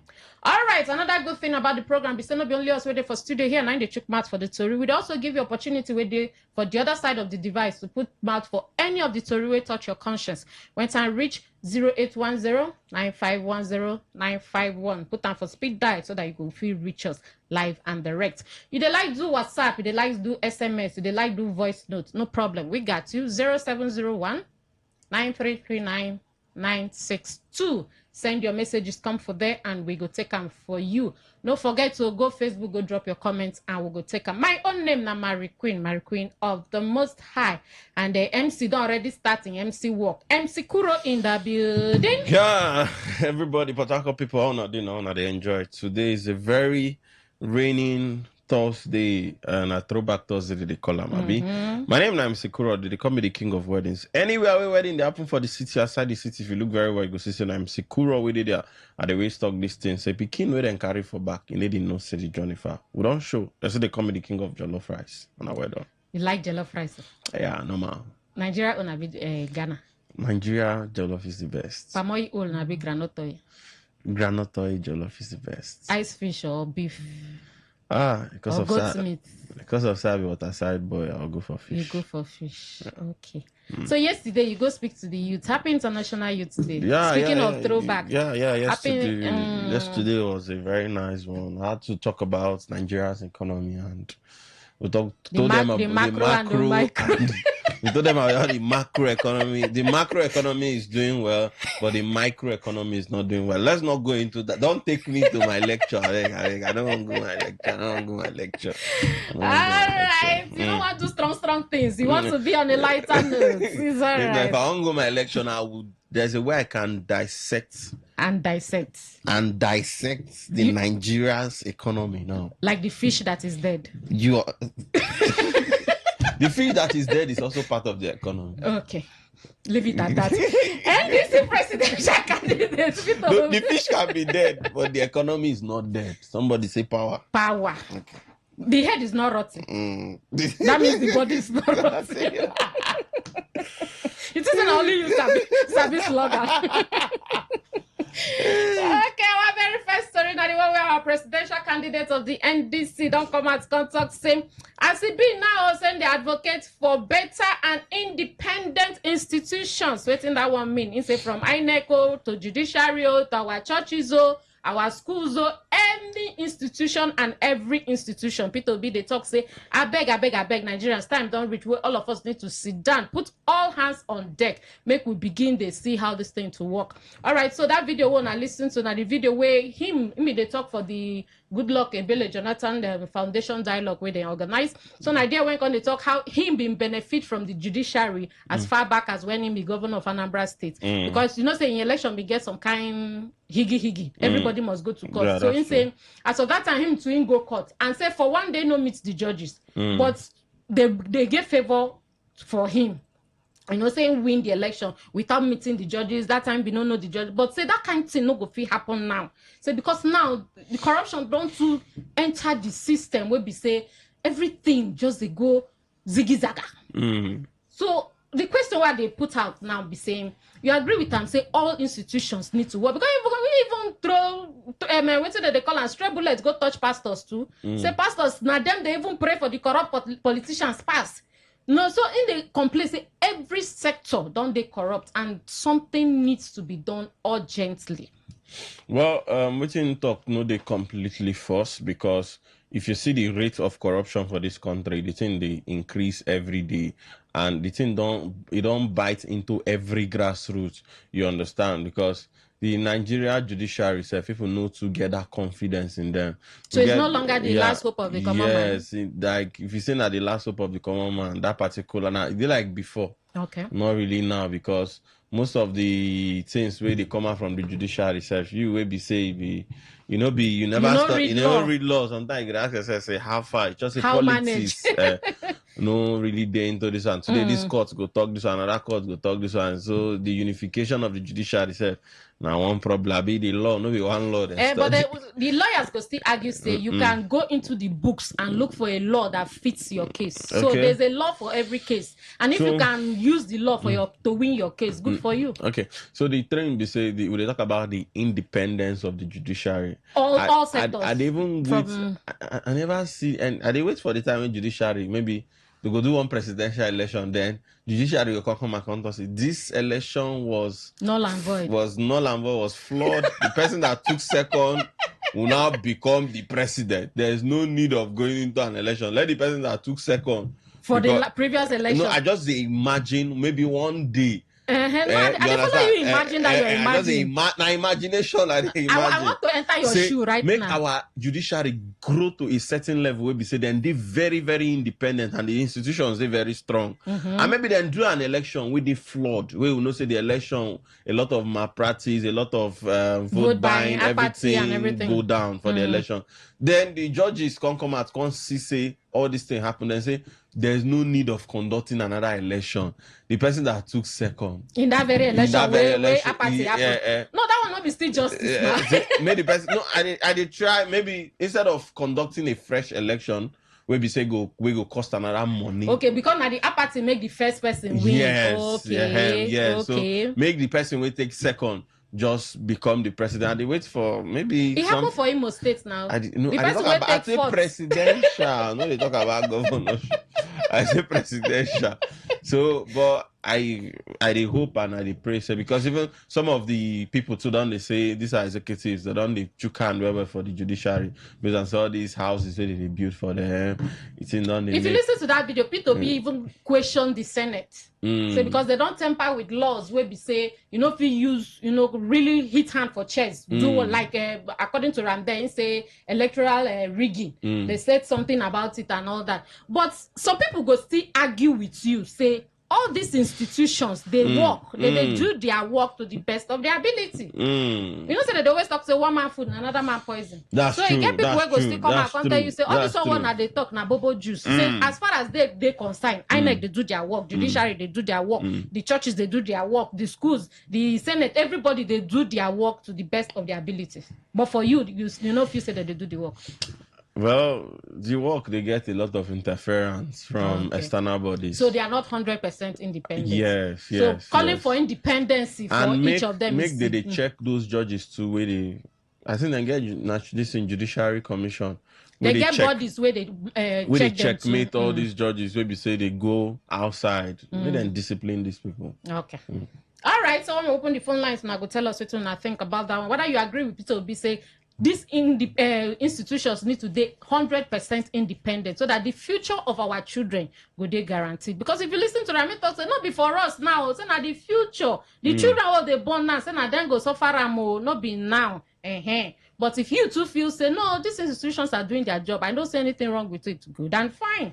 All right, the next story, plenty they fly around as to why our budgets never they passed by the House of Assembly. But we got vote on come out talk say no be because them they quarrel, but say na due process them they follow. So before we enter market, make I just drop the story.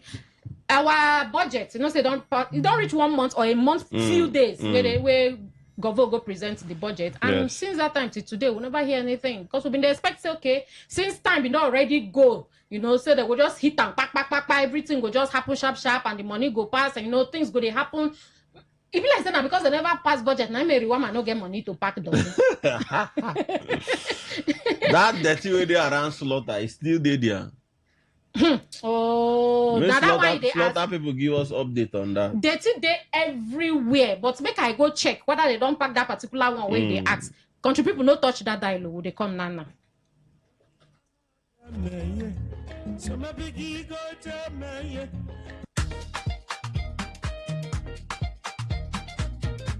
NDDC Staff Co-op Microfinance Bank. We believe say small businesses are the backbone of our economy. Now it make we dey stand with traders, entrepreneurs and professionals. They support small businesses for every step of the waka. We be friend of small businesses so through partner for businessmen and women. Because when una business grow, all of us go follow grow together. NDDC Staff Co-op Microfinance Bank. Shared prosperity.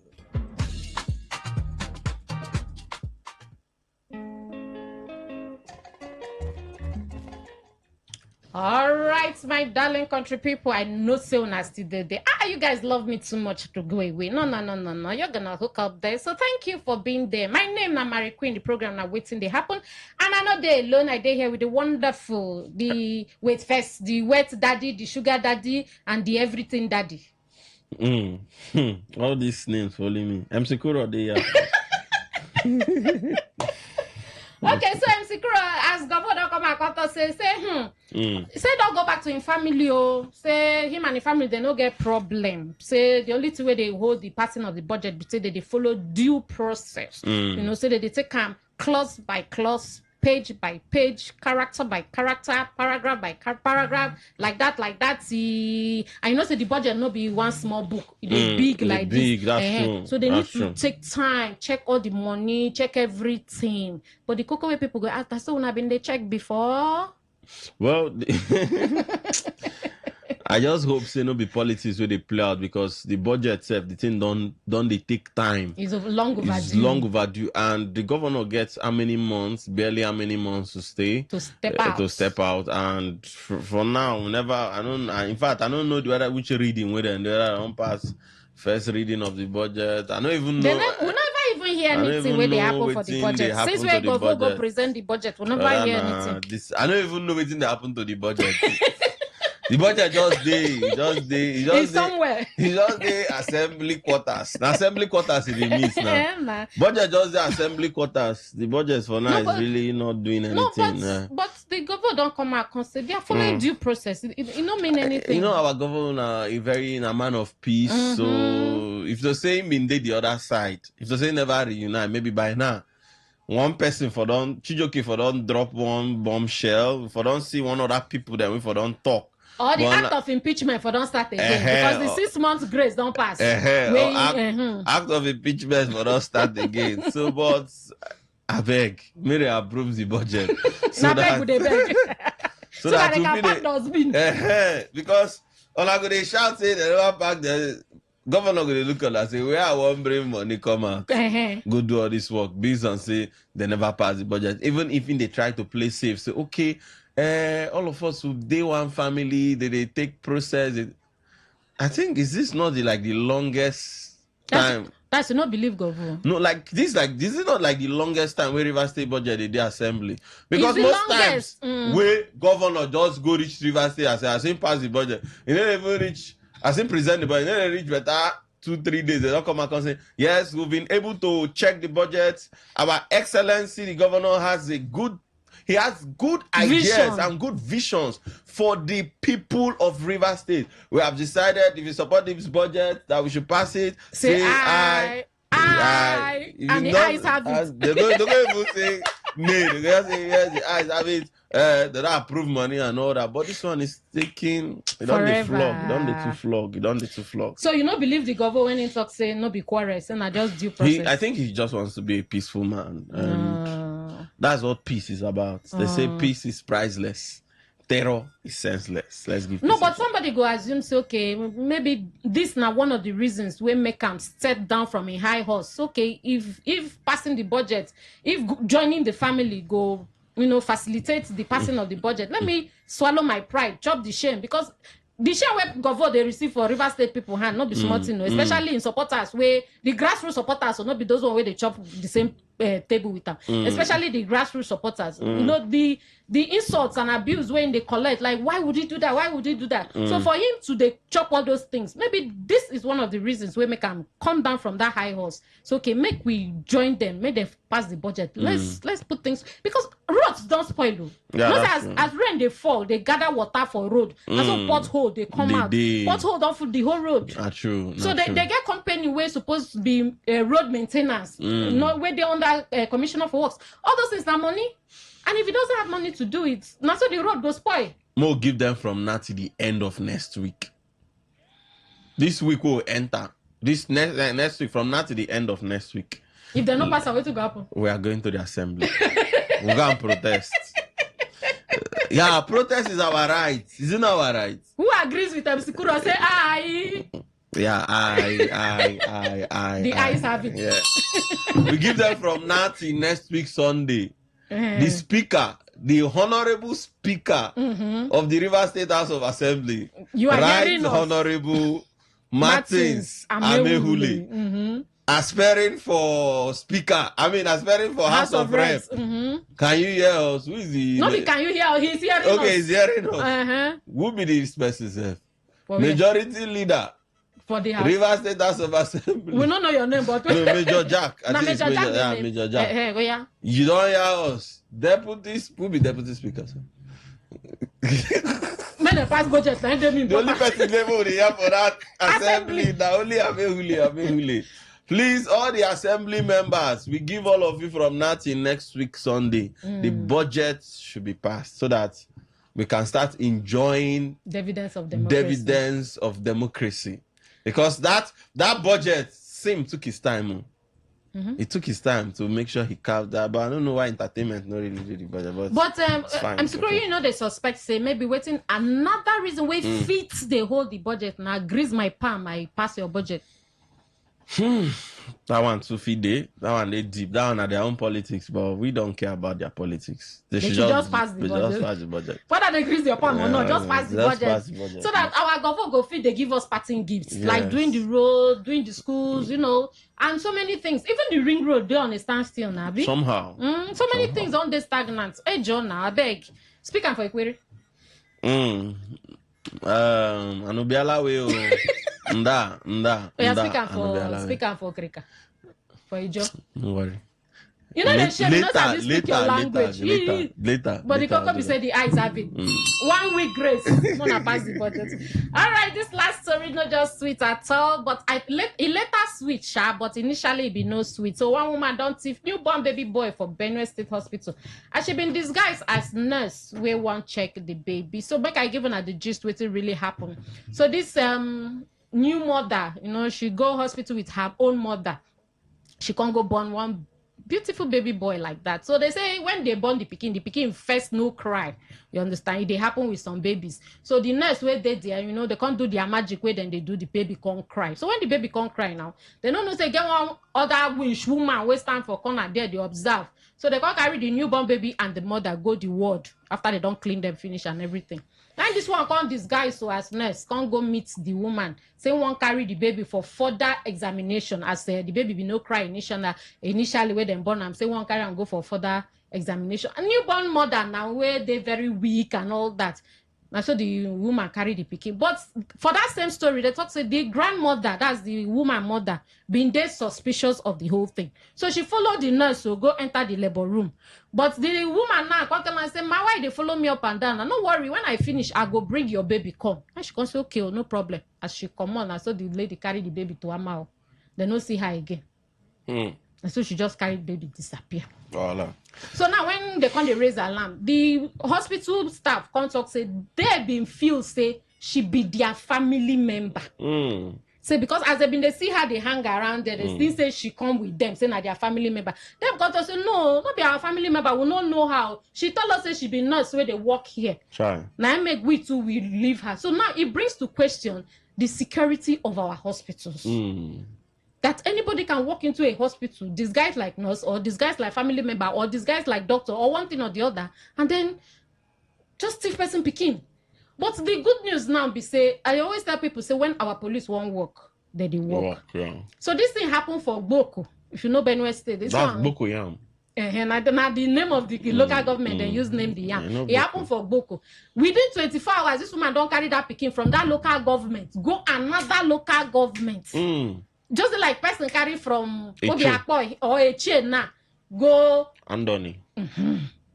But police were able to do their investigation. Both the Okada man, both so many people, they arrested so many people in the process. They get information, but finally they arrested this woman. Now the good news will follow with that. But let's focus on the initial story. How you see the story? Say anybody can just walk into a hospital. It is very sad. It is unfortunate. I feel like say the hospital, they need to do something about their security. All hospitals at this point. All hospitals. How many hospitals get CCTV?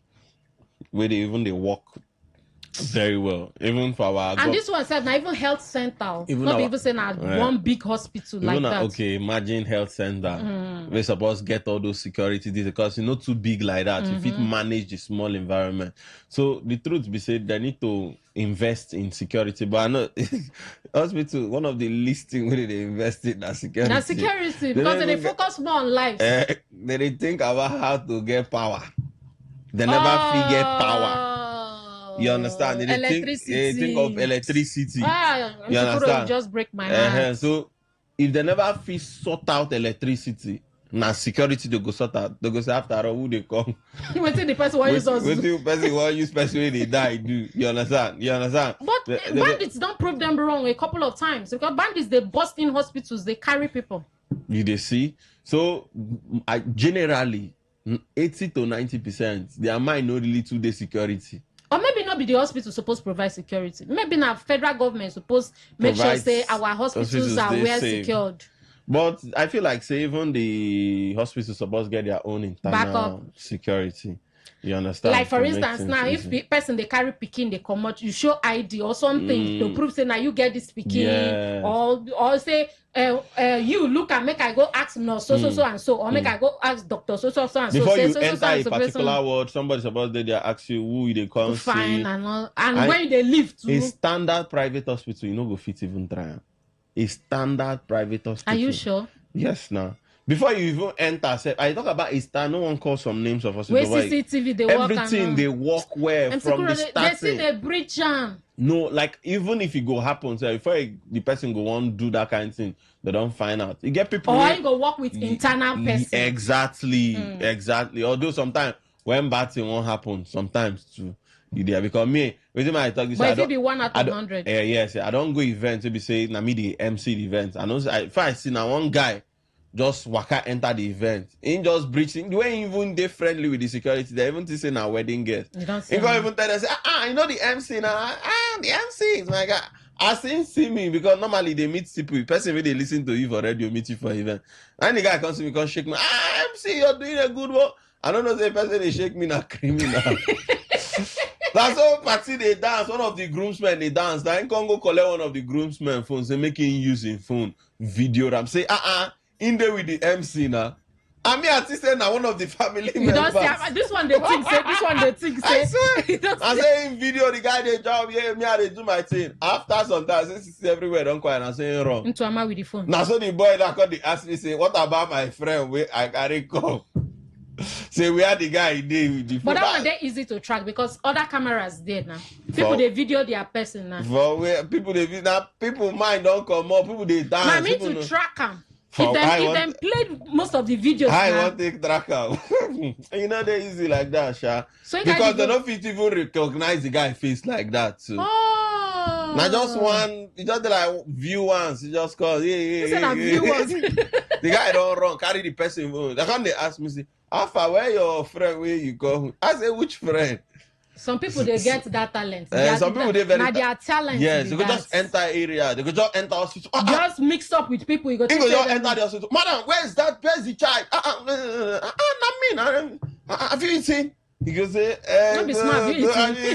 Nigeria way. Take 3,000. Eat food first. See your mind don't come out. You say, our sister don't finally born. Hey. First see. Anything can happen. So we need to be more security conscious anyways. That is just the truth. Even if the hospital gets their own security. Please, you will follow person go born pikin. You know, say by that time that person they weak. Now you need to dey alert for that person. Now me they say no go born pikin alone because you know go fit dey alert to monitor everything. Now they change pikin. Okay. If yes now, like this hospital for Stadium Road, you know see am. Yeah. So many things they happen. Although the grandma try her best, if nobody say the nurse come tell her, say no, mommy, no worry yourself, go sit down and I go bring your pikin. But kudos to the Nigerian police. Well done. 08109510951. One more on the conversation. Give Uname kuna chook mat for all the story. Anyone will touch your conscience. This last one, don't tell when I say one woman no waka for where in the hospital where them born pikin go thief newborn baby carry and tuama. But kudos to the Nigerian police. They don't arrest the woman. And then come tell when I say the plenty church where they happen. Say wait to make they never pass budget. We go for don't come and come to say no. Say nothing they happen. No say not just due process. Now then they follow. So the House of Assembly people they take their time to scrutinize the budget so that they will cover all the loopholes. But the big question, I saw them they do one before. And then the NDC presidential candidate will be Peter Obi don't call for independency for all the institutions from INEC to judiciary to even our churches. Say I beg. Say to help our democracy and to the future of our children. Say everybody needs to do their job independently.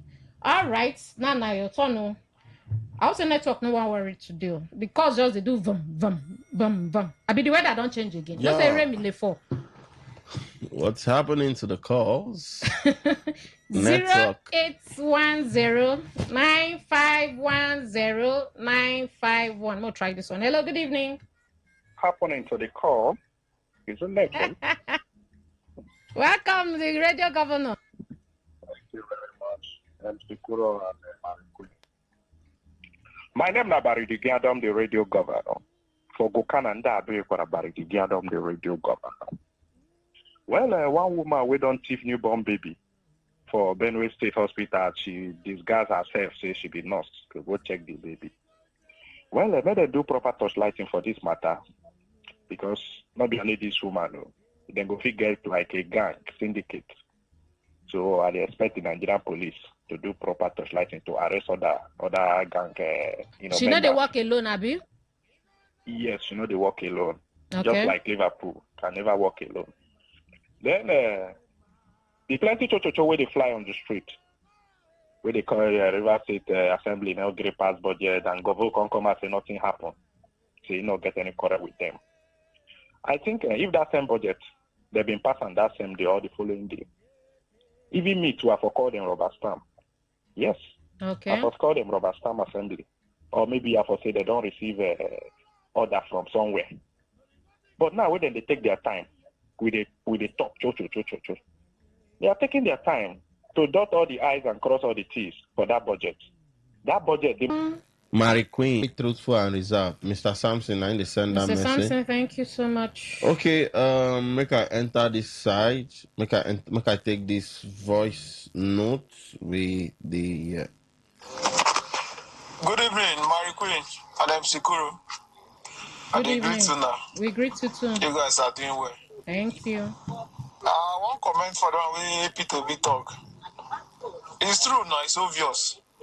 Even for a child that is born today, even for a blind man, or deaf and dumb, our judiciary has been influenced. Religion has been influenced. ANEC has been influenced. Those who are not are supposed to be independent, but they are not. Even our National Assembly, they have been influenced. That's why there's anything the president bring, they will sign it. That's why anytime the eyes are always having it. It's not far from the truth. And as for the dustbin, around the Igbelu side, half of the Igbelu road has been blocked by dustbin. I drove past through there yesterday. It's terrible. The government should do something about it. Frank from Sanfield Burukiri. Frank, thank you very much, Frank from Sanfield Burukiri. I'll take this other one too. Okay. Yeah, MC Kuro and Mary Queen. I greet you this evening. We greet you especially. My name is Komore Dodo.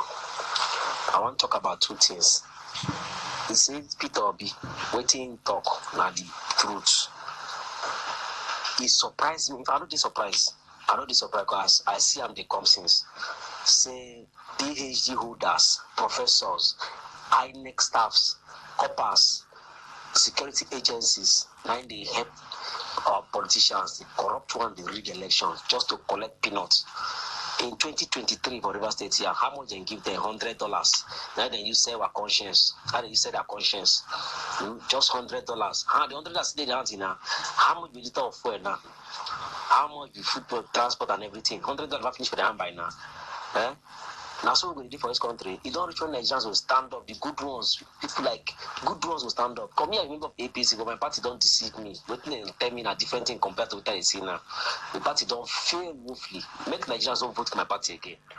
Okay, thank you. More enter message. I'm gonna take some try the calls. calls again. Hello, good evening.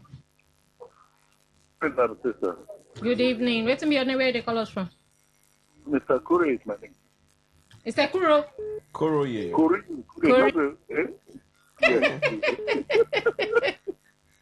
Hey, yeah, now check my switch of the story touch your conscience.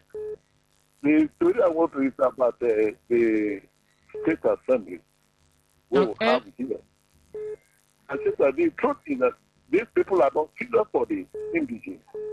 If they are serious for the problem we have before now, they should know that people have suffered now. They have suffered people. People voted for them. And people expected to see dividends before 2027. Any budget, they have to pass the budget. I mean, what would it take? If after the state of emergency, 600 billion were there. And before that time, a budget was passed by the past government. But now, we want to see the result of what is happening in River State. But now we are telling our friends. Let people hear what we are saying. But these people have a road that they take. We need to sleep everything. Apart from the speaker, we need to get near that person from there talking.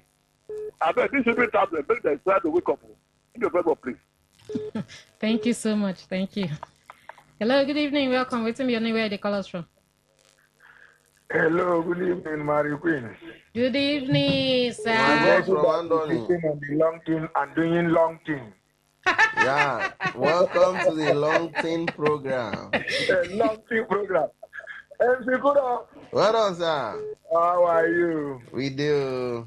See, I remember from Andoni. See, this budget, they no go pass them now. They are waiting for the time to draw close. So that when they pass the budget, they will just split the money. Everybody go their way. That is their plan. I'm just telling you the truth. If not, what is holding the budget? This is the same budget that people are crying, bring. If you no bring, we'll go dismiss you. If you no bring, we'll go sack you. If you no bring, we'll go impeach. Now, the budget lie down there for how many months now? So you want to tell us, say, plan no there. Plan there. They want to share the money. You know, say by January election don't start. So they are waiting so that the time will be going close to January. So when the election proper start, nobody will care to ask them how they use the money. They will just split them, share them, everybody carrying on, going well. That is how we are suffering in this country. God will help us one day. Amen. But that woman will carry person begin, make the police investigate that matter very well, because the kind of thing that is going on in this country now, you go see 3 picking for your house. Go do a test. No one resemble. So those kind of things make them touch us and well before, because now they see all this in the other day when I bring one news, say one man just carry in children, they throw away from upstairs down. That one I born those children. I'm not sure saying I born those children. Those are the problem we're having. Okay. Make them touch light and well, make them know what is going on. As Badigiadom say, there is many people that come together to do that business. Thank you. God bless you. Thank you, true. I've been watching good big English before, but I remember we're on. But therefore, what did they happen? Leave the English, please. Thank you.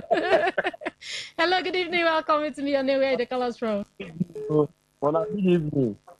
Good evening. Alaba now they call the local government. Alaba, which of the three touch your conscience? The one we touch now, you never say budget in every person. Yeah, fire them. Now, assembly now. Today, for more than 3 years now, over 3 years, never see budget. The one we don't come, never they pressurize, make them sign up. If they sign out tomorrow, those who they pressurize now go to over stamp assembly. Now that kind of budget, they will never get budget for past 3 years now. Don't we get them? Make them just China like that. They're not going to do good the idea.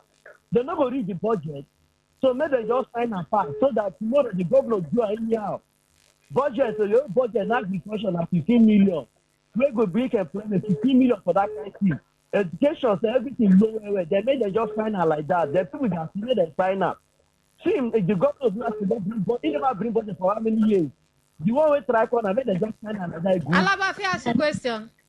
I hear you, and answer you. Okay, so when is enough time for you? When you go feel so, okay, they don't take enough time scrutinize the budget, then they can now pass it. The budget now, I swear they talk so that budget is on a 2 months. They don't okay. 2 months. Really? Yes. I think me and you there. All the ministries, they only 5 commissioners 9 days. Don't tell everyone said that they not finish on command. Waiting up for commissioner never supposed to now. Which will go control the budget? Answer me now. Which will go control the budget? Okay, Pan Secretary Kamadi. Not good now. I am a kid. Now arrest my kids. Now allow them to arrest outside. God bless honor. Bless you too. Thank you. Hello. Good evening. Good evening. Good to be anyway. They call us from. Yeah. Good evening, sir. Thank you. This the call from Yenegua. Mary Queen, how you doing? Are they fine? No. Hurry up, medicine. No cut you come out. We go to enter market. Okay, well, I know the budget. Everybody calm down. I think Coco Jumbo with everything within minutes, hours, do illegal budget to Supreme Court Council. Allow the people with the legit House of Assembly to do their work. Therefore, P2B, I don't want to listen to that man. Somebody like me, I will never make Oscar and talk go. Maybe man will court come back, retain a mandate. Today they do church. It's all right. We have to go. Thank you. Thank you so much. MC Kuro, your goodbyes. Well done. All right. Thank you plenty. See you guys tomorrow. We love you. No go anywhere. Stay there. 95.1. Bye-bye.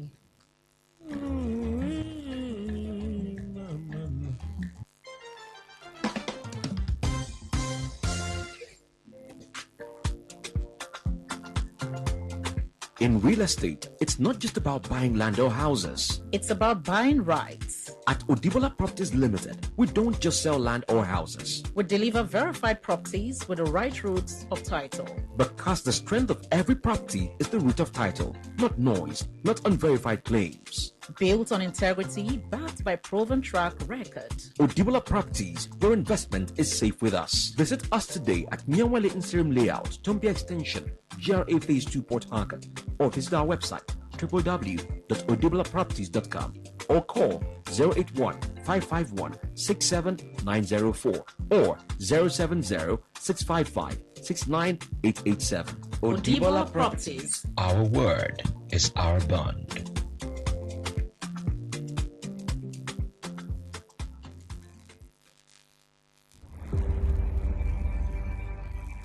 Maybe home is somebody's smile when they look at you for the first time.